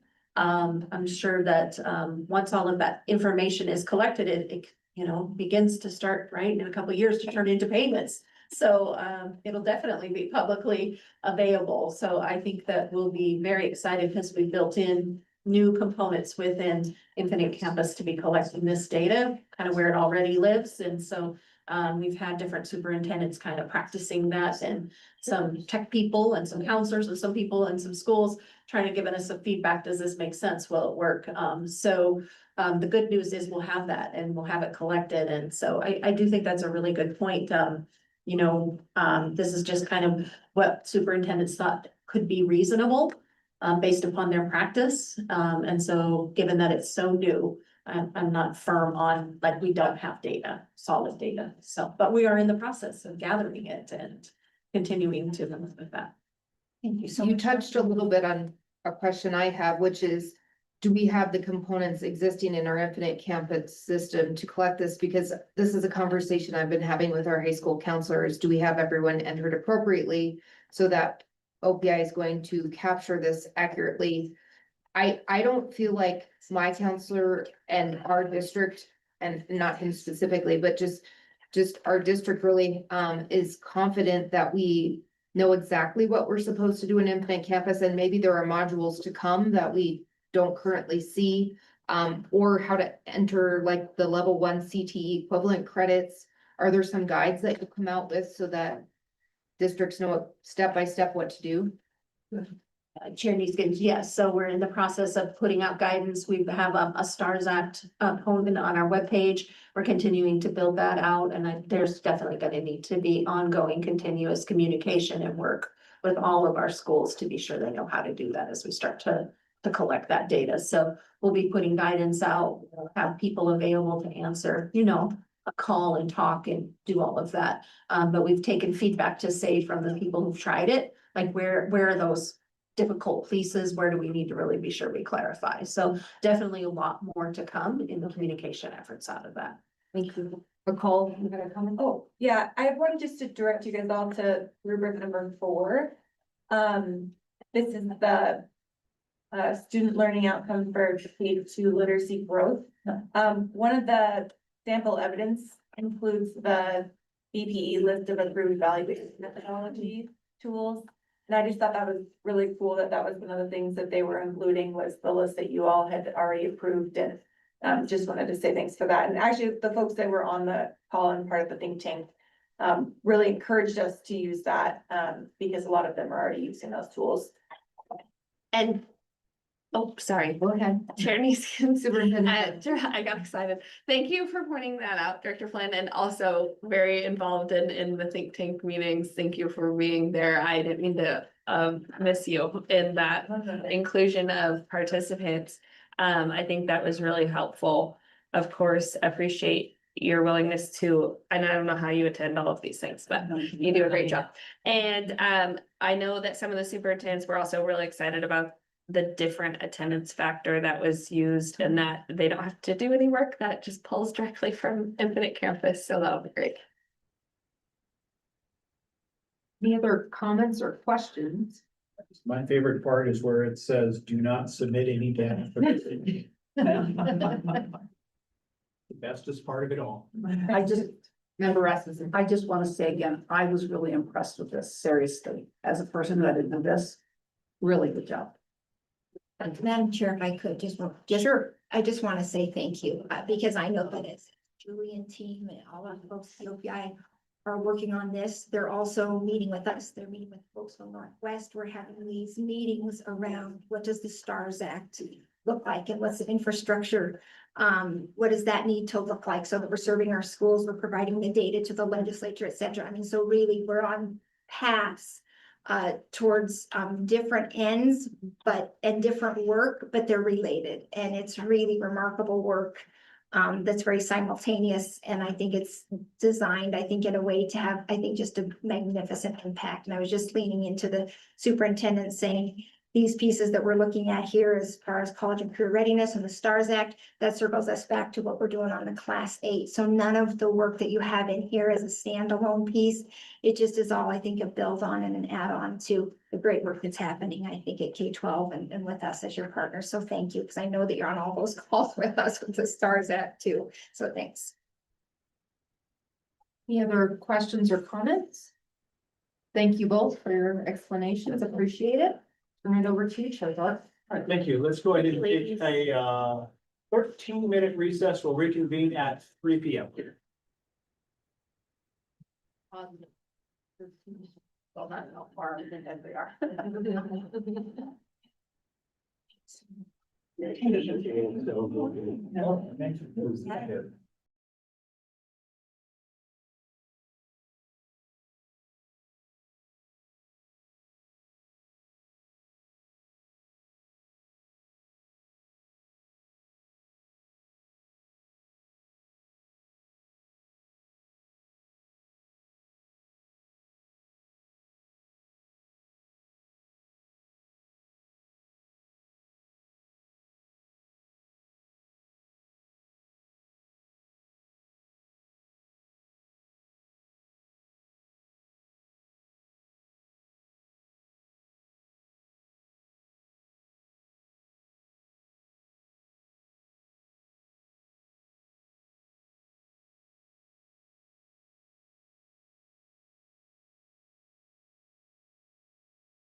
Call the meeting back to order. We are now on item number 16, and this is under the assessment committee. I'll hand things over to Chair Rasmussen. Thank you, Mr. Chair. This is also an informational item, and I have gotten, everybody's up front. We're going to look at, information on the modifications and recommendations to the single system of statewide assessment, the math and language arts tests that we've been taking for the last 3 years, or 2 years, 3 years, whatever it is. Take it away, guys. Great, we are located in your board packet on page 234. As Chair Rasmussen has indicated, this is an information item, and Cedar is going to walk through a couple of different components. So she's going to start with like the math component and share all of the information about that. And then she's going to pause and give us an opportunity to ask any questions that we might have before we go to the next section on reporting. We thought it would be really important to give you some time to kind of look at one piece, be able to ask any questions before we move to the next piece, just so that we can move through this information in a really smooth fashion. And then, of course, at the end, stand for any additional questions that you might have about this information. And so Cedar's going to take us away, and hopefully you're able to see her up here on the screen as well as she moves through that. So yeah, Thank you, Dr. Myrtle. Chair Rasmussen, Chair Tharp, members of the board, my name is Cedar Rose, spelled R-O-S-E for the record, and I have the privilege of serving as Assessment Director with the Office of Public Instruction. As Dr. Merkel shared, I will be sharing 3 primary areas of information about the MAST assessment. First, starting with the foundational components, then moving into reporting, and then how the system has evolved and will continue to improve. This presentation will start on page 235 of your folder. So to begin, MAST is a true through-year system. It is not a single end of the year summative test, like most states are taking, or a system of interim assessments and an additional summative assessment at the end. Instead, students engage with assessment across 3 defined testing windows, each of which allows information to be gathered and results to be provided over time rather than at one point at the end of the year. Within those windows, the structure differs slightly by content area. In mathematics, schools have flexibility in sequencing testlets at the local level, which allows for alignment with instructional pacing. In ELA, the sequence is more uniform and intentionally builds in complexity across the year to reflect the structure of the standards. Importantly, across both content areas, all items and testlets are aligned to Montana content standards at grade level. That alignment is what allows the system to maintain comparability and support statewide reporting, even though administration is distributed across the year. While the experience feels different than traditional single end of year testing, the underlying structure is still intentionally standardized to ensure the results can be meaningfully interpreted across the school and the state. Just a quick question. What do you mean by custom sequence and uniform sequence? What do those mean? Chair Rasmussen, that is a great question, and I'm going to move into it on the next slide. So visually, this is how the math and the ELA testlets are structured across those 3 windows. So in ELA, those are uniform. So you will see those are boxed in across Windows 1, Windows 2, and Windows 3. So as schools go into testing, they have to do no scheduling at the school level. In window 1, schools take 2 testlets, a beginning of the year literary testlet and a beginning of the year informational testlet. In window 2, they take a middle of the year literary testlet, middle of the year informational testlet. And then in window 3, they take an end of the year literary testlet and an end of the year informational testlet. So those are assessing similar standards across the year, but they're intentionally building in complexity as the year progresses. So that is what we mean by uniform sequencing.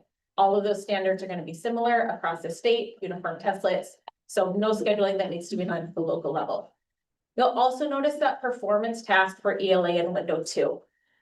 Now, we really wanted to be intentional about where we place that performance task because of the process of hand scoring. So our ELA performance tasks are hand scored, which means humans are scoring our performance tasks to get that feedback back to our schools and our students. This takes a little bit more time And so to ensure that feedback can get back to schools in time to make any instructional adjustments before those students move on, we place that in window 2, so school reports can get back well before the end of the year. In math, each grade level has 12 math testlets, each composed of items aligned to a small set of standards that are related. So before the opening of the first testing window, the school is able to go in and through the scheduling process, which I'll talk about in just a few minutes, to align those testlets with their local curricular scope and sequence across those 3 windows. So in those 3 windows, they take 3 to 5 testlets per window. So this year, as we continue to support item development and ensure that technical certainty, we also administered an anchor testlet in the final window. Each student across the state took 1 anchor testlet, either math or ELA. As we continue to develop, we are moving away from that anchor testlet to be able to just embed our field testing. And as we've established our scale, which is very important for equating, to ensure that there's no rescoring at the end of the year, we are able to move away from that as we have established our scale. So this is just a more across the year calendar view of what testing looks like. Our testing windows are in place to ensure things like test security and ensure the content is being assessed throughout the school year, but also provide flexibility at the classroom level to align assessment with instruction. So each year we've made some small adjustments to the testing windows, really based on requests from the field. So first, we've moved from 6 to 8 week windows in the 2025-2026 school year.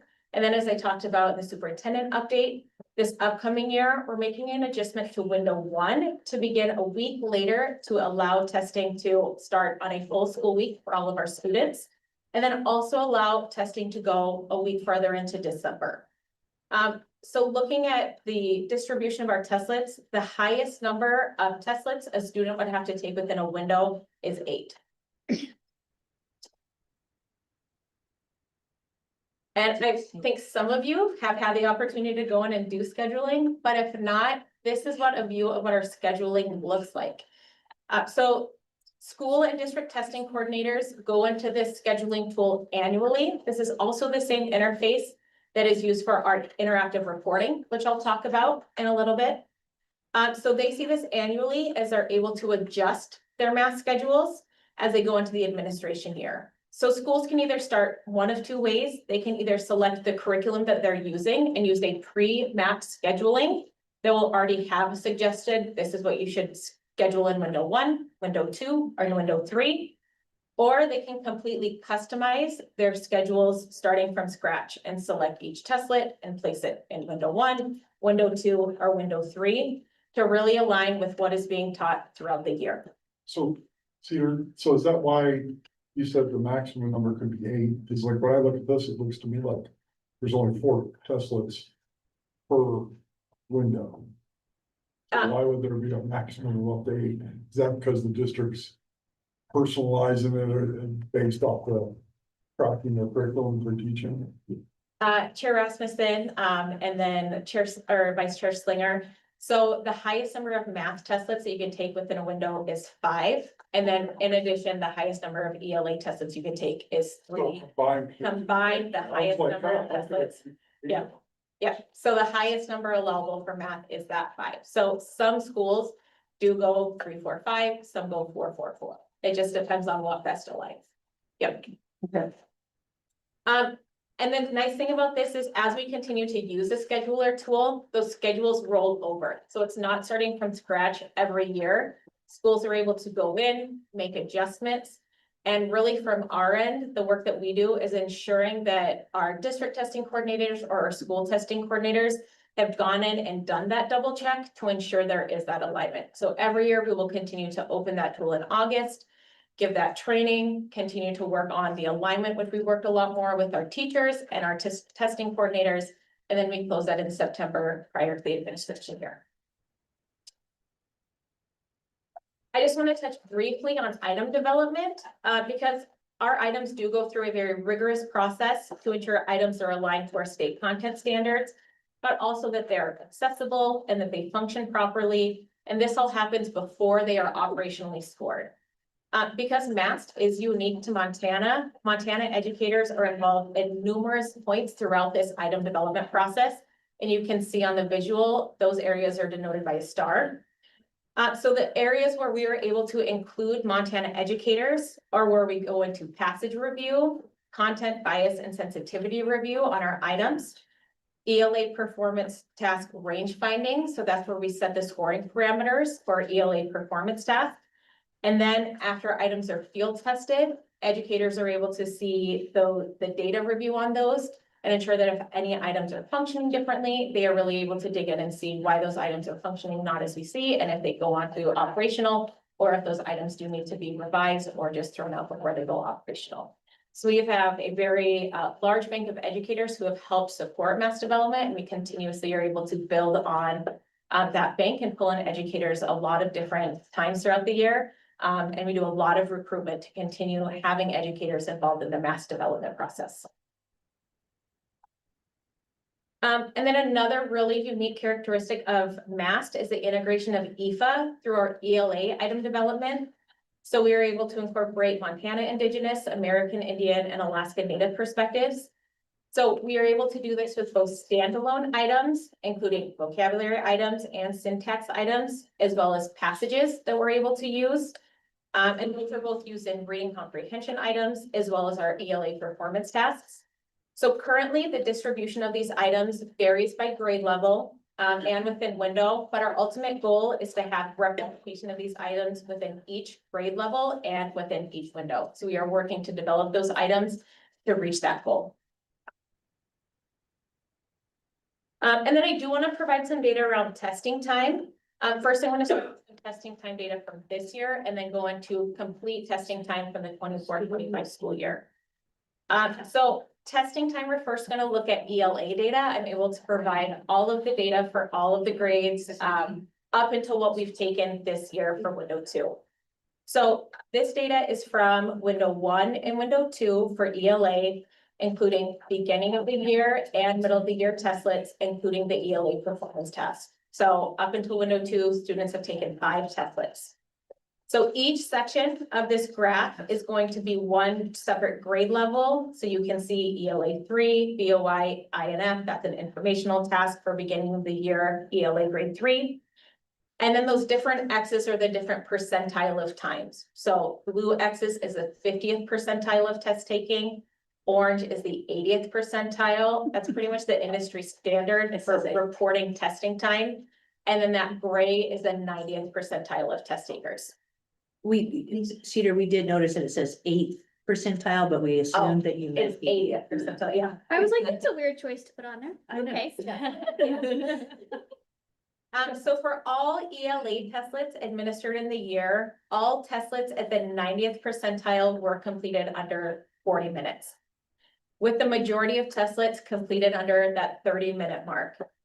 Talked about last year, we continue to see our performance tasks timing lower than our other testlets, but our performance task timing did increase from last year, but still, like I said, pretty significantly lower than our 18-item information or our literary testlets.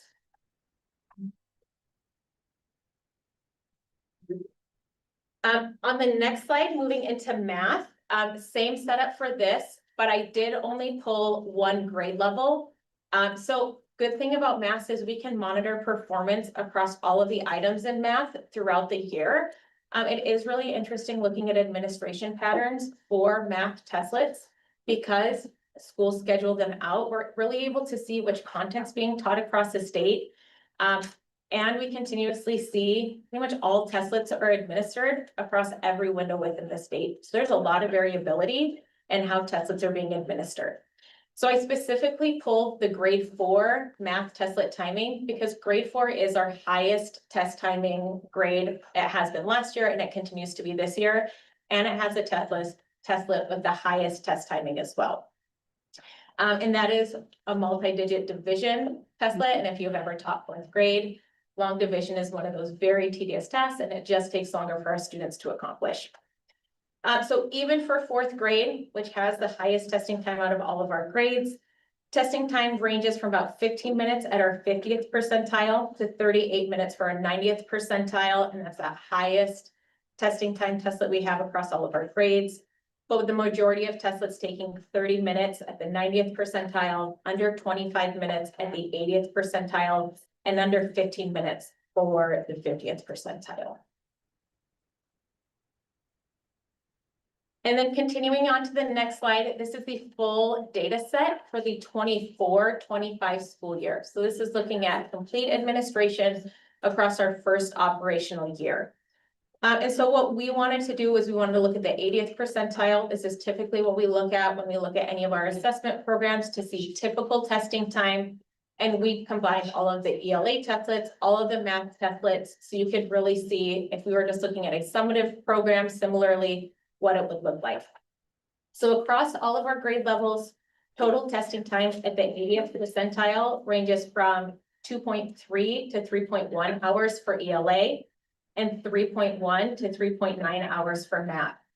So our overall testing time for math last year ranged from 5.4 hours to 6.8 hours total. Once again, that fourth grade was our highest testing time.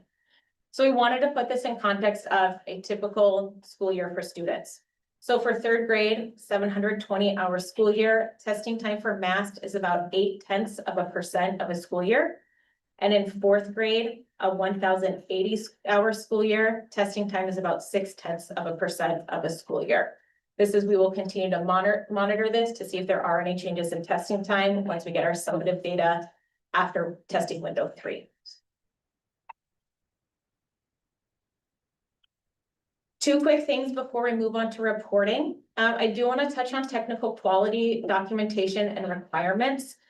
These are federal requirements that define what state assessments systems have to do across all operational state assessment programs in the United States. So these include assessing all students, specifically for math and ELA, that includes grades 3 through 8, and in Montana, we 11 for our high school. Alignment to grade level standards, production of comparable results across students, schools, districts, and years.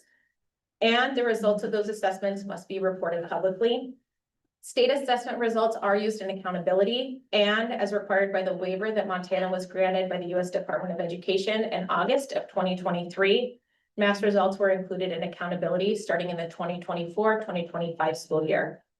Many commercially available assessments used in districts are not designed to support summative determinations and do not fully meet the technical requirements that state assessments must. There is only one interim assessment vendor that has shown any interest in being in the state assessment space for summative determinations and accountability, with technical requirements falling short of those federal standards. So these standards that we see here establish the boundaries for which any state assessment systems, including MAST, has to operate. I don't want to dig too far into the technical documentation for MAST, but it is included in the technical report for MAST that we published on our website. It is available on the OPI assessment webpage. Just quickly, if you would like to dig into this a little bit more. This is a 645 page document that we will publish annually that has all of our technical documentation in it for the school year. A lot of those technical components that we have to have for those federal requirements are included in there. Just running through the table of contents where those are called out. Validity is included in chapters 6.3, 11.4, and chapters 12. Alignment to those state content standards are included in chapters 2.1 and 2.3. Reliability has a chapter of its own, that's chapter 8.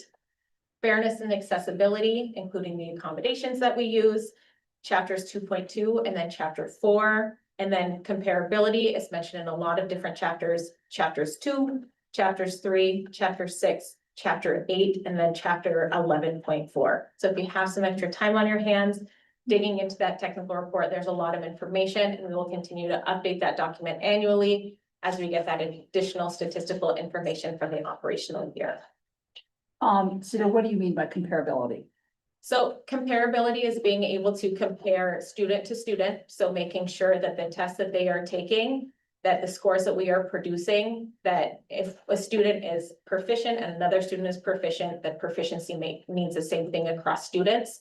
But also that proficiency across the years means the same thing as well. Okay. I just want to make a comment at this point for those of the board members who are not present in Missoula when we talked more extensively with developers.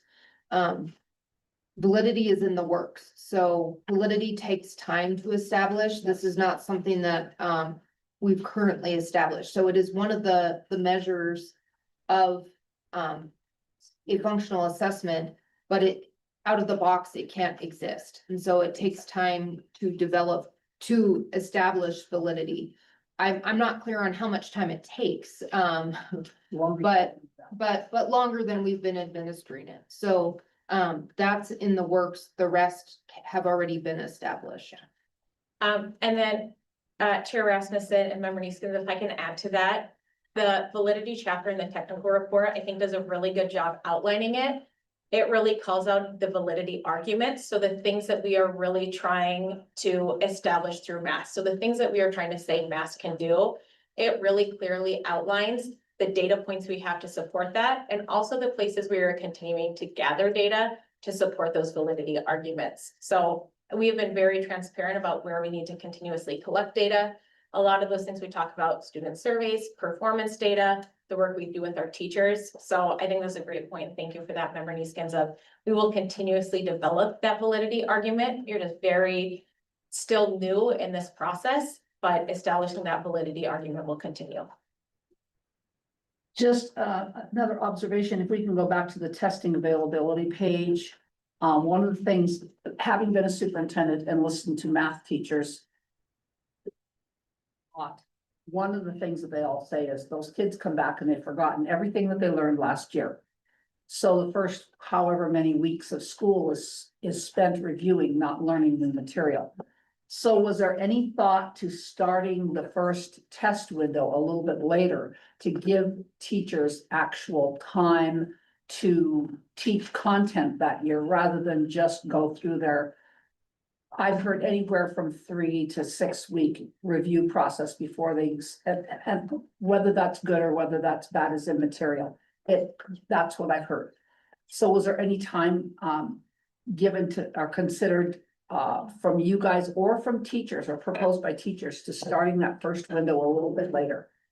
Chair Rasmussen, I think that's a big reflection of why we are starting so late in October. We've talked about starting earlier to, and some of our schools have asked, some of our schools come back and they're really ready to test, like some of them as early as mid-September. Okay. I think what we also are balancing is in Montana, and I'm sure a lot of you know this, school calendars differ widely from district to district. Yeah. So trying to thread the needle between beginning of the year testing, when some of our schools are starting in mid-August, some of them are starting after Labor Day, but also trying to get our testing windows in May, when we have some of our schools who end the second week in May and some of them want to test in June.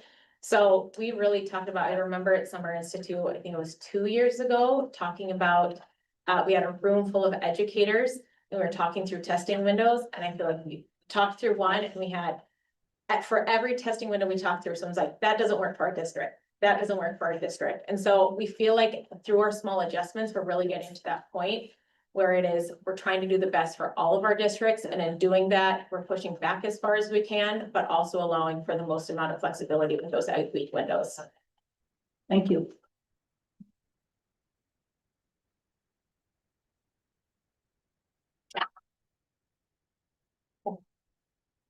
So I'll now move into reporting.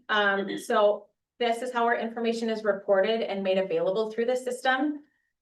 This is so vital because the usefulness of the assessment is so closely tied to how quickly we can get the information out and how it's interpreted. I'm going to walk through how MAST reporting works and how those different levels of data are designed to support different types of decisions. So this slide is just going to first summarize the different levels of reporting within MAST, along with their purpose and the timing of when they're available. So at the testlet level, now the purpose of this is to provide a snapshot of student performance on a focused set of standards.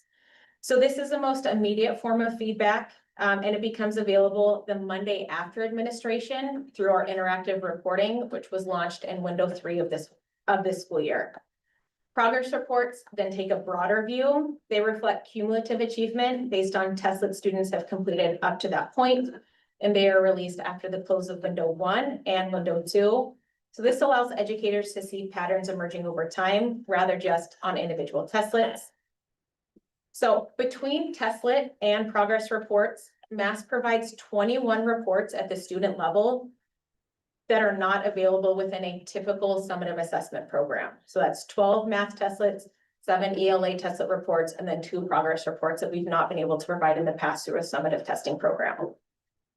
After all testlets have been completed, through-year results are provided, and those are the overall achievement picture across the full assessment cycle. These are released in late summer following administration and have a complete summary of student performance across the year and that determination of achievement level, so determining if a student has reached proficiency or not.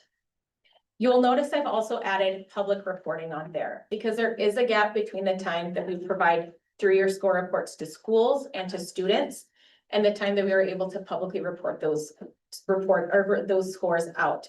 This is because there's an additional level of data cleanup that happens to ensure that the results that are reported align with all of our business rules and that we are reporting those, that we are aligning those reports and those scores with the correct districts, especially with those mobility considerations. And that is really the more statewide accountability view. This is released in the fall following administration, and that's designed to ensure that transparency and consistency.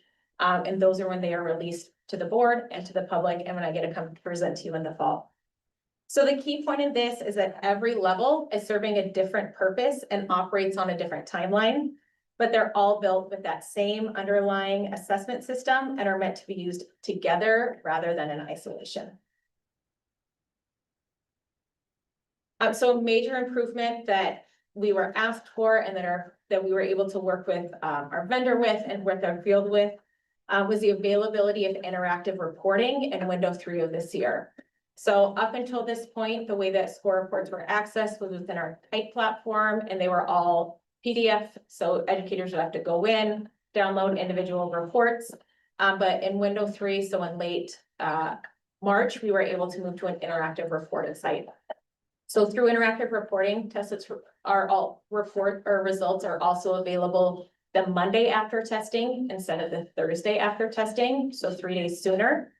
And they're no longer on PDF reports, even though PDF printing is available through the interactive reporting phase.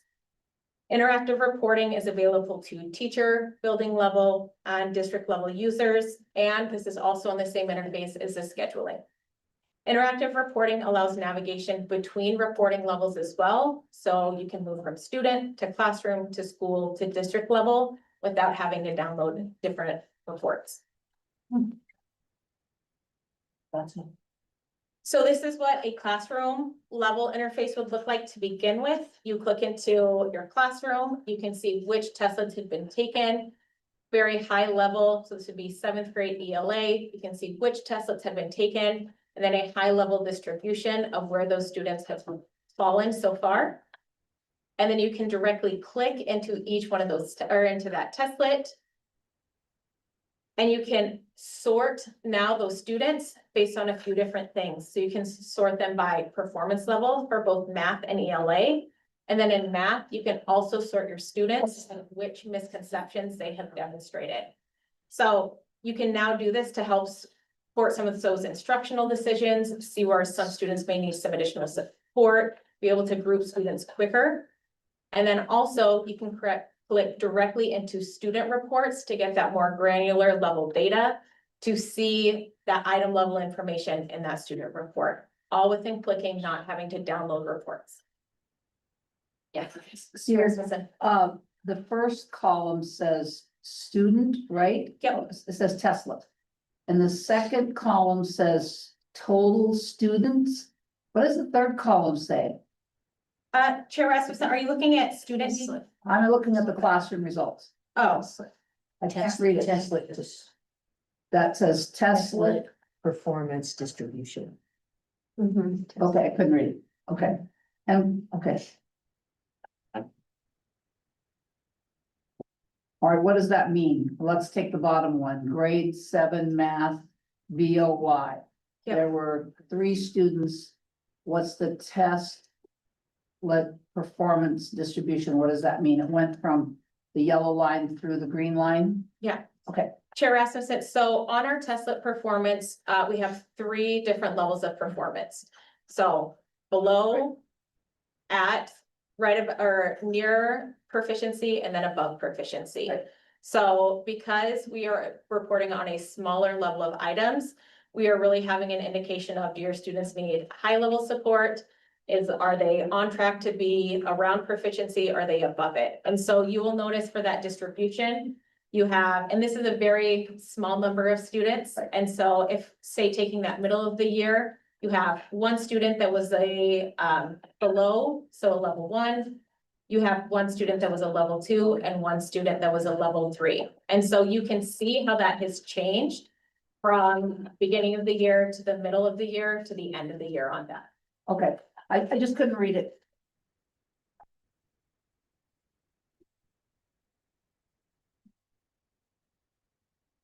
And then moving on to the district level reports.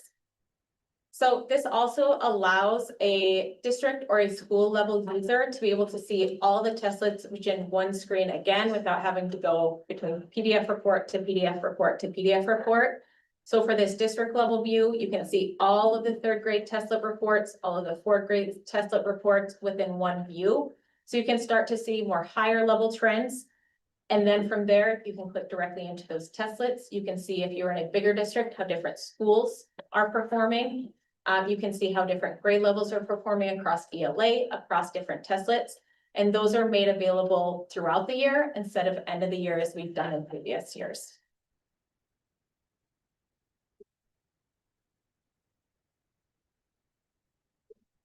So along with interactive reporting, MAS has allowed parents easier and faster access to score reports through the Kite Parent Portal. So currently, 35% of districts statewide use the parent portal to distribute score reports, which accounts for 63% of students statewide. Of those districts using the parent portal, parents of 4% of students have logged into the portal. Of the parents that have logged in, 98% have accessed a report and 89% have downloaded a report. So we acknowledge that this is an area of continued growth to ensure that parents have received the most current information on student performance, to support collaboration between schools and families to support that student growth.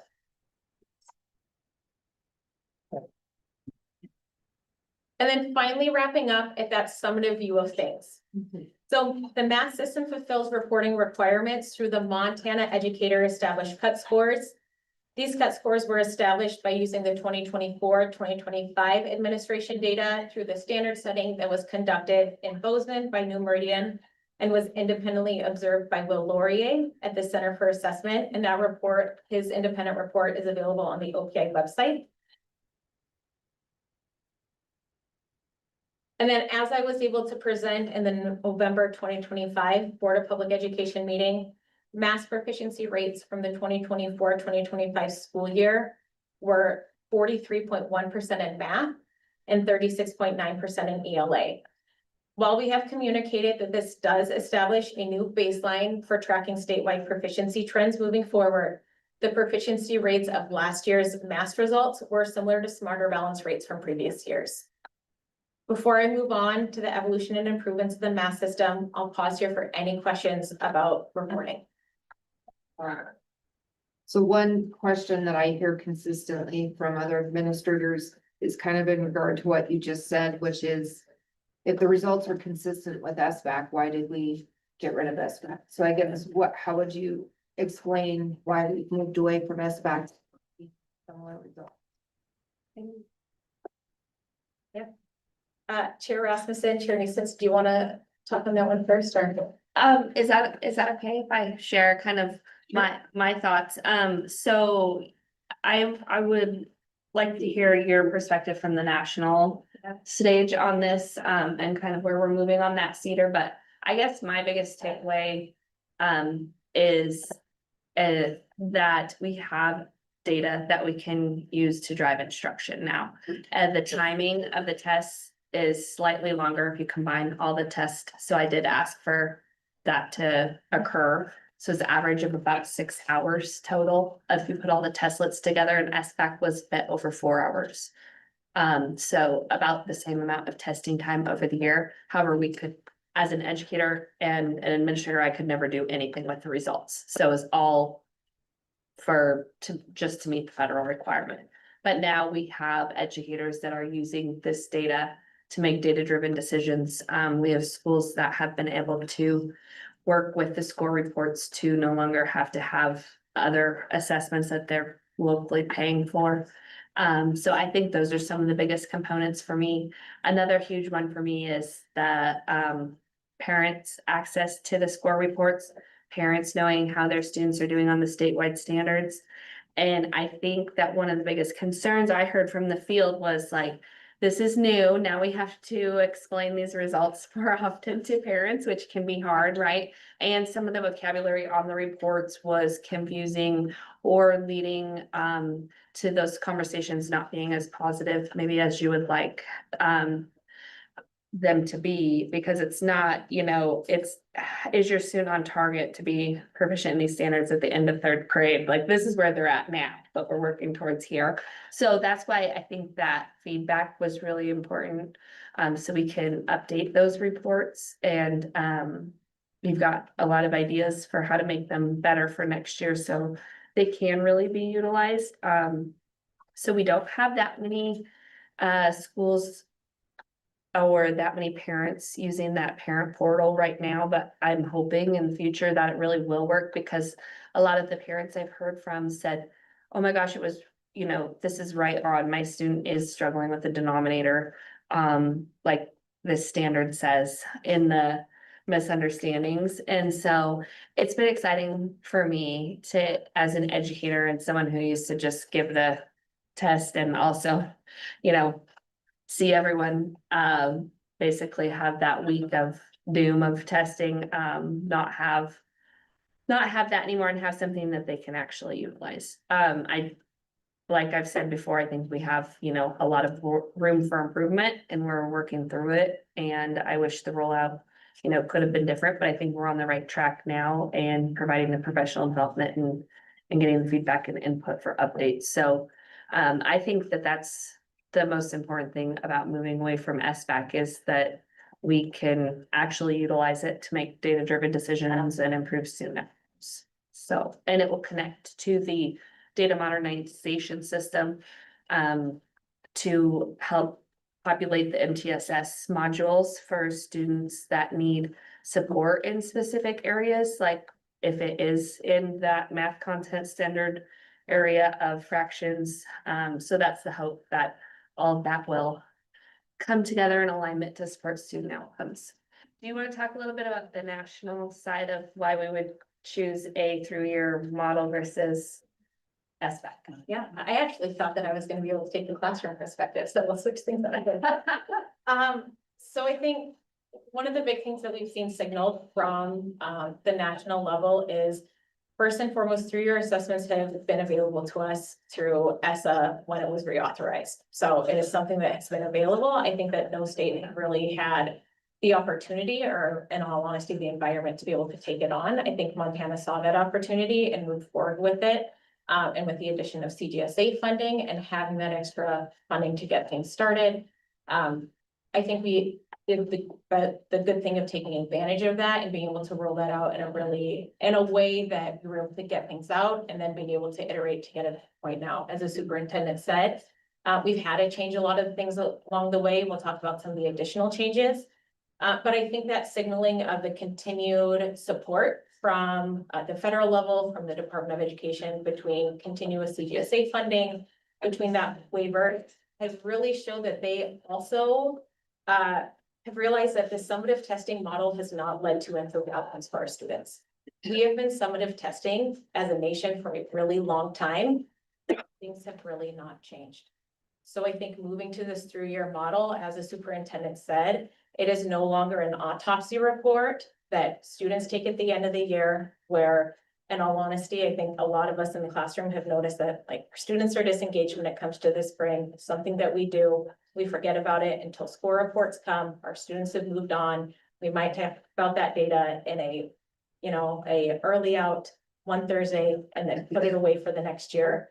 This has really started to force some conversations around student performance aligned to state content standards throughout the year. I think one thing that we've also noticed, and it has forced some conversations through the assessment around student access, not necessarily caused by the assessment, but have been exposed by the assessment. We've had a lot of conversations about access to grade level standards for our English learners, for our students with disabilities, for our students who may be a few grade levels behind and who are continuously falling behind. That I think we have let the bar continuously go down, and MAST has made the expectation of we have to teach grade level standards to all of our students. That's not the expectation, but that's the right for all of our students to get that grade level exposure. And I think that we have started to see in our second year that shift a lot more than we have before, where our students are getting grade level exposure regardless of where they're coming in. Yes, there's still that remediation for those students who need gaps, and we've done a lot of things like the skills map for math to help support that. But I really think that we are starting to push more conversations about what is standards aligned instruction, what is proficiency based instruction, and what is entitled to all of our students, which is a high quality education for all of our students, regardless of where they come from. We've talked about attendance and the makeup testing. I think that it's exposed a lot more conversations about student attendance. Yes, the makeups have been a challenge, but it also forces conversations about why aren't our students in school? So I think that there have been some growing things with MAST, and we've acknowledged that, and we've really tried to move for them. But I think from the things that the superintendent has talked about the timely data, the data aligned to our standards, not data that is, norm reference that may give this, view of our students that we might be doing better than they actually are. And then we get NAEP results back and we're really confused why we're not where we necessarily think we should be as a state.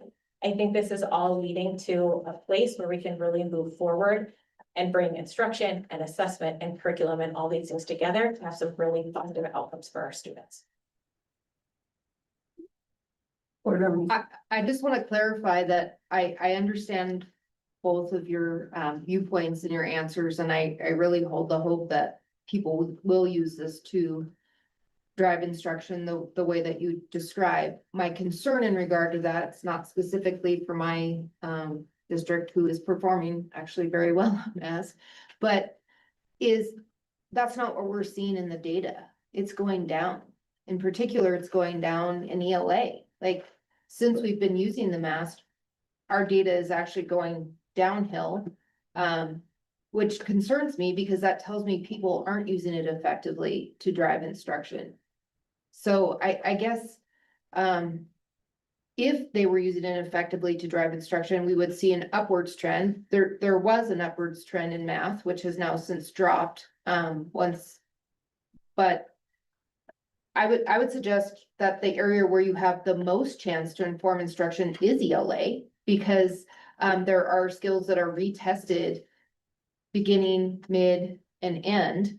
But we're seeing a downward trend, which would suggest that people are not utilizing it effectively to actually drive instruction, which means either, as the superintendent alluded to, they're using other assessments perhaps still in their district to make instructional decisions instead of this instrument, or they don't know how to do it, or they aren't valuing that process. So I guess, how do we bring understanding to how to utilize that effectively if that's the expectation? Yeah. Chair Rasmussen and Chair Nuisance, I think the other thing to caveat this was our first year data, so we had to establish our benchmark. So I think that like seeing this go down, it's comparable to Smarter, but that fluctuation is completely normal in switching to statewide assessment systems. I think next year's data, or this incoming data from 25, 26, that's going to be a pivotal data point to look and see if there's been changes. Sure. I don't think we really expected to see huge behavioral changes in the first year. A lot of it was making sure we could administer, making sure that teachers knew how to get and use the system properly. And we really talked about, I think towards the end of the last school year, how to start accessing reports, how to start using those supports, and where we could really shift from administration support to that. I really think this data point from this year is gonna be really pivotal. This is also a big NAEP year. I think the NAEP data coming from the 26 school year will also be really important to look at to see if there have been those changes. Another thing that we are going to have access to this summer that we can present to you in July is some of our stakeholder data. So student survey data, our teacher survey data that we were able to present last year to see if there are those trends in that. Those are some data things that we'll continue to track to see if there are some behavioral shifts, to see if they are using those reports more. I just had a question just popped in my head. We have some kids that are gone for various reasons. What happens to their like final, the 3-year summative if they don't get a chance to make up the test? Like if they're gone for, you know, we get some kids that get sick or whatever that are gone for time. What happens to their, like, how does that affect the score? Yeah, Chair Rasmussen and Member Maxwell, that's a really good question. So if students do not have the opportunity to take a singular testlet, it is like akin to them missing a test, right? So we can't give them credit for taking it. So it is just like roll them within a grade book as if they didn't answer anything correctly. So we are still able to create a summative score for them. And so we do have some like students, so say that they are able to, you know, only miss one testlet throughout the year. We're still able to create a summative score based on what they've done throughout the year. That will affect it because they didn't warn it to prove proficiency, but we are still able to produce summative scores if they have, you know, a testing record that has some information for us to be able to come up with a summative score.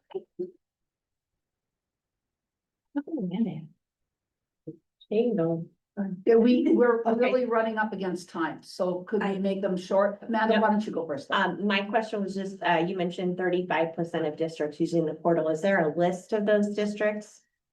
As a parent in those districts, I think there's a collaboration between home and school and that lack of transparency. I'd love to have access to that data and improve that 4% of parents logged in to be able to support. Is that somewhere available? Chair Rasmussen and Member Mills, we have that list. I'm not sure if it's necessarily publicly available. Some of those districts are pretty small. I think that's one thing that we're really gonna work on is connecting with those districts that necessarily haven't leveraged. And for those districts who have used it, really help support them and how do you create that communication with those parents to understand what's available for that process for setting that up. So something that we can work on our end to increase that communication and provide those supports, those resources. Lisa? Okay, I have 3 questions. I'll just go really fast. Okay. 5 math testlets in 8 weeks. And it takes half the kids 15 or 20 minutes to take the test. And then it takes, but you have to wait for the whole 90% of those kids. So half the kids are sitting there waiting while the other ones are taking the test. 5 tests within 8 weeks seems like there's not a whole lot of time to teach. Would you comment on that, please?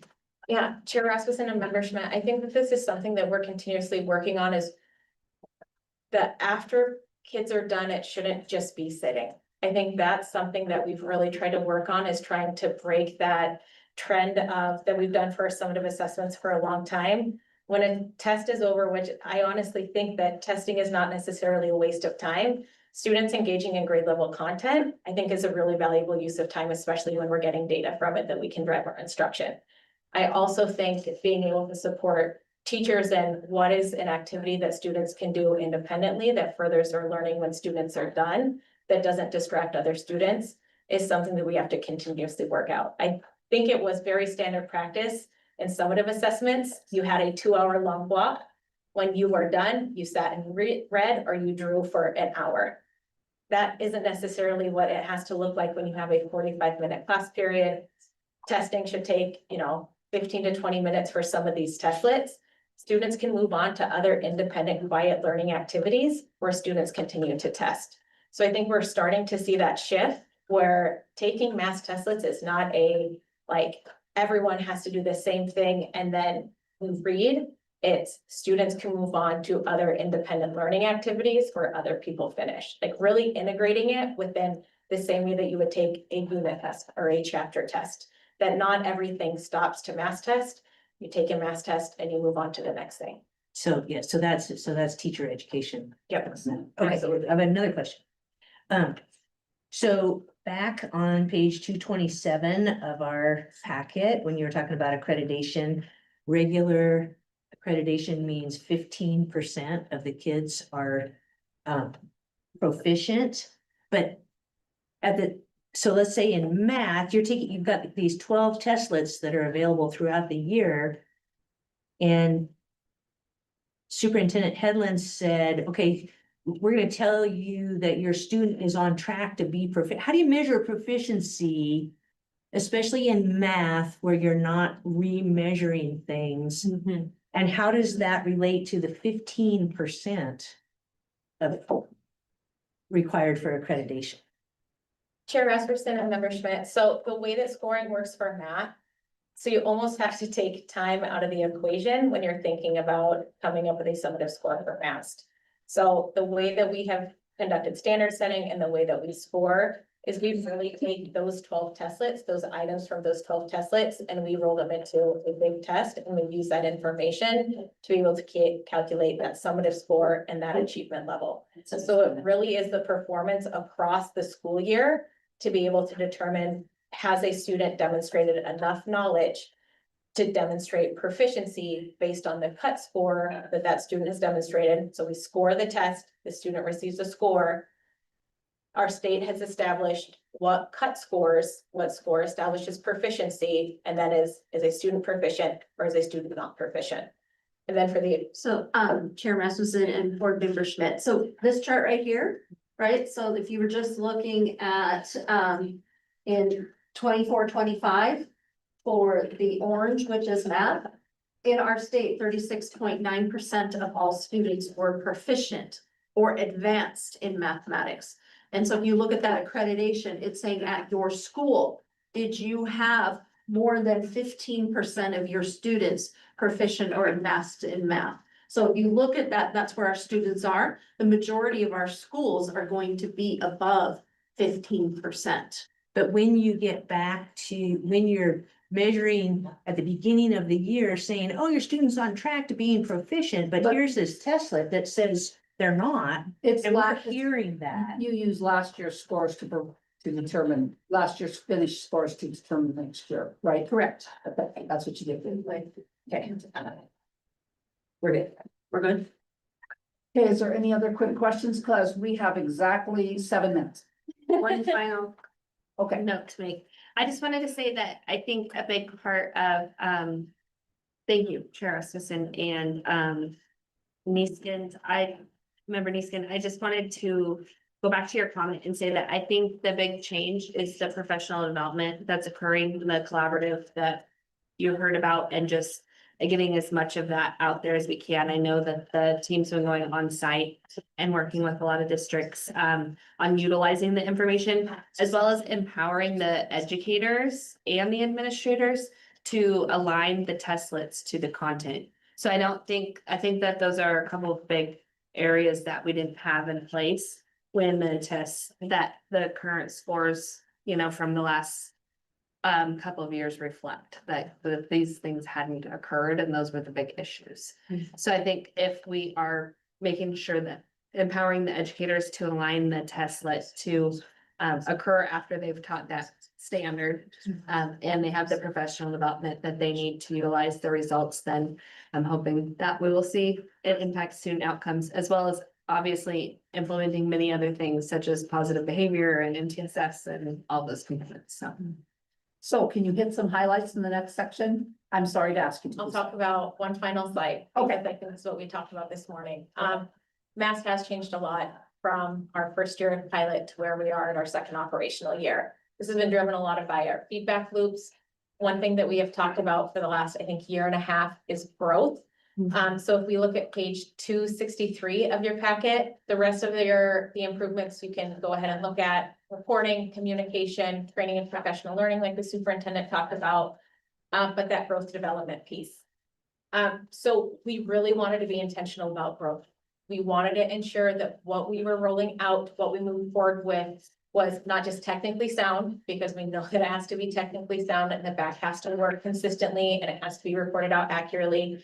But it needed to align with what educators could use and also be useful to students, to families, to educational leaders. So yesterday, we were actually able to present a growth model to our assessment implementation committee for the first time. In April, we presented that to our technical advisory committee to get feedback. They gave preliminary approval on that, gave us some suggestions. And then yesterday, we were able to give that view to our assessment implementation committee. There was positive feedback on that for them to be able to see it. We had talked about growth with that group in October, and they were really excited to see that come full circle and for them to be able to see that view. So we gave that first visualization of a potential growth model. They gave us some initial reactions, some things that we're going to tweak. We have another assessment implementation committee meeting today for a second group of individuals to get some feedback. But we are looking forward towards making some changes and looking towards implementing a growth model for the 26-27 school year. So we've landed on a model and we are continuously moving forward with that, and we're really excited. And we look forward to bringing some of that information and some of those visualizations to you in July. I said yesterday was our first view of it to the field, and we're really excited about that. And we appreciate all of your patience as we work towards that. And the exciting thing about that is we're able to use that growth model without expanding any sort of testing. So that will be within the existing model of that. So in closing, so there's a lot of other improvements to talk about, but we have really worked hard to ensure that MAST, as it is now, has gone through really thoughtful iterations to fulfill a lot of different requirements.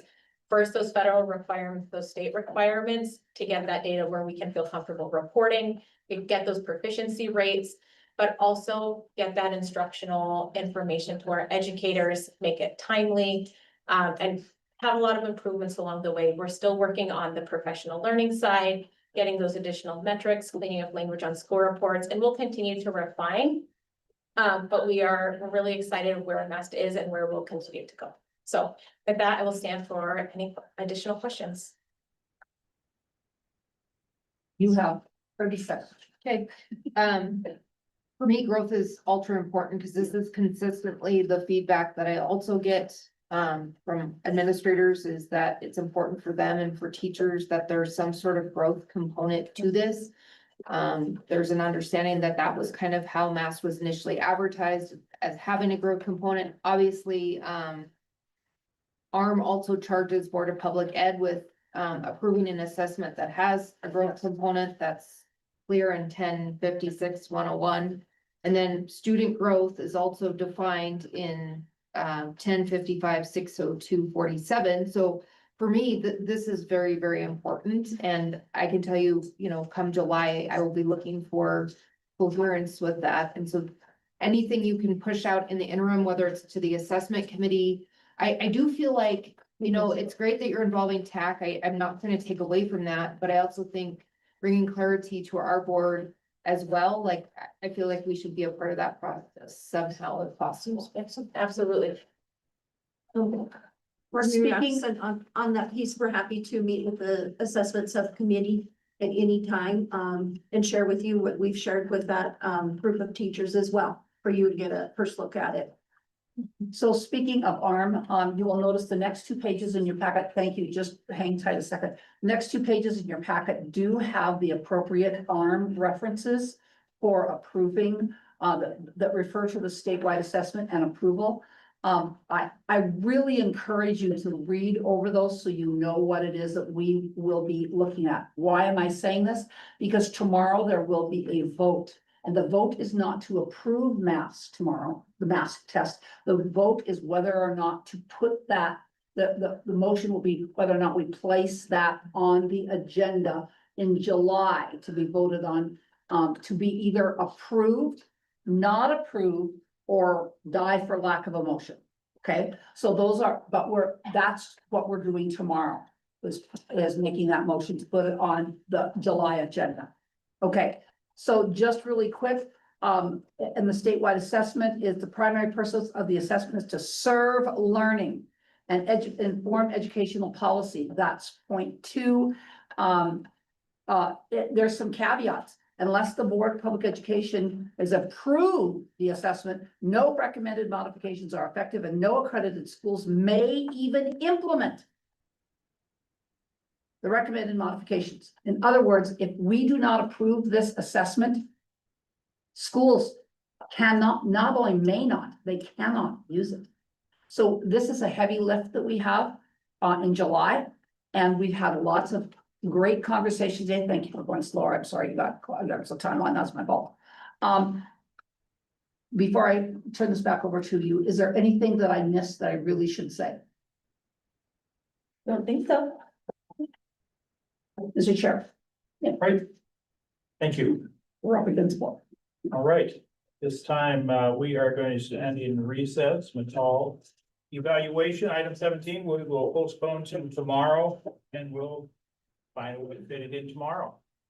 And so with that being said, our next agenda item is to go play recess time. We have to have it on here. It's listed as recess. And as long as it's structured recess, then we can count it as ours. So we will have a structured recess time with the MSDB Student Council, and the Montana Board of Public Education will stand in recess until tomorrow morning at 8:30 a.m.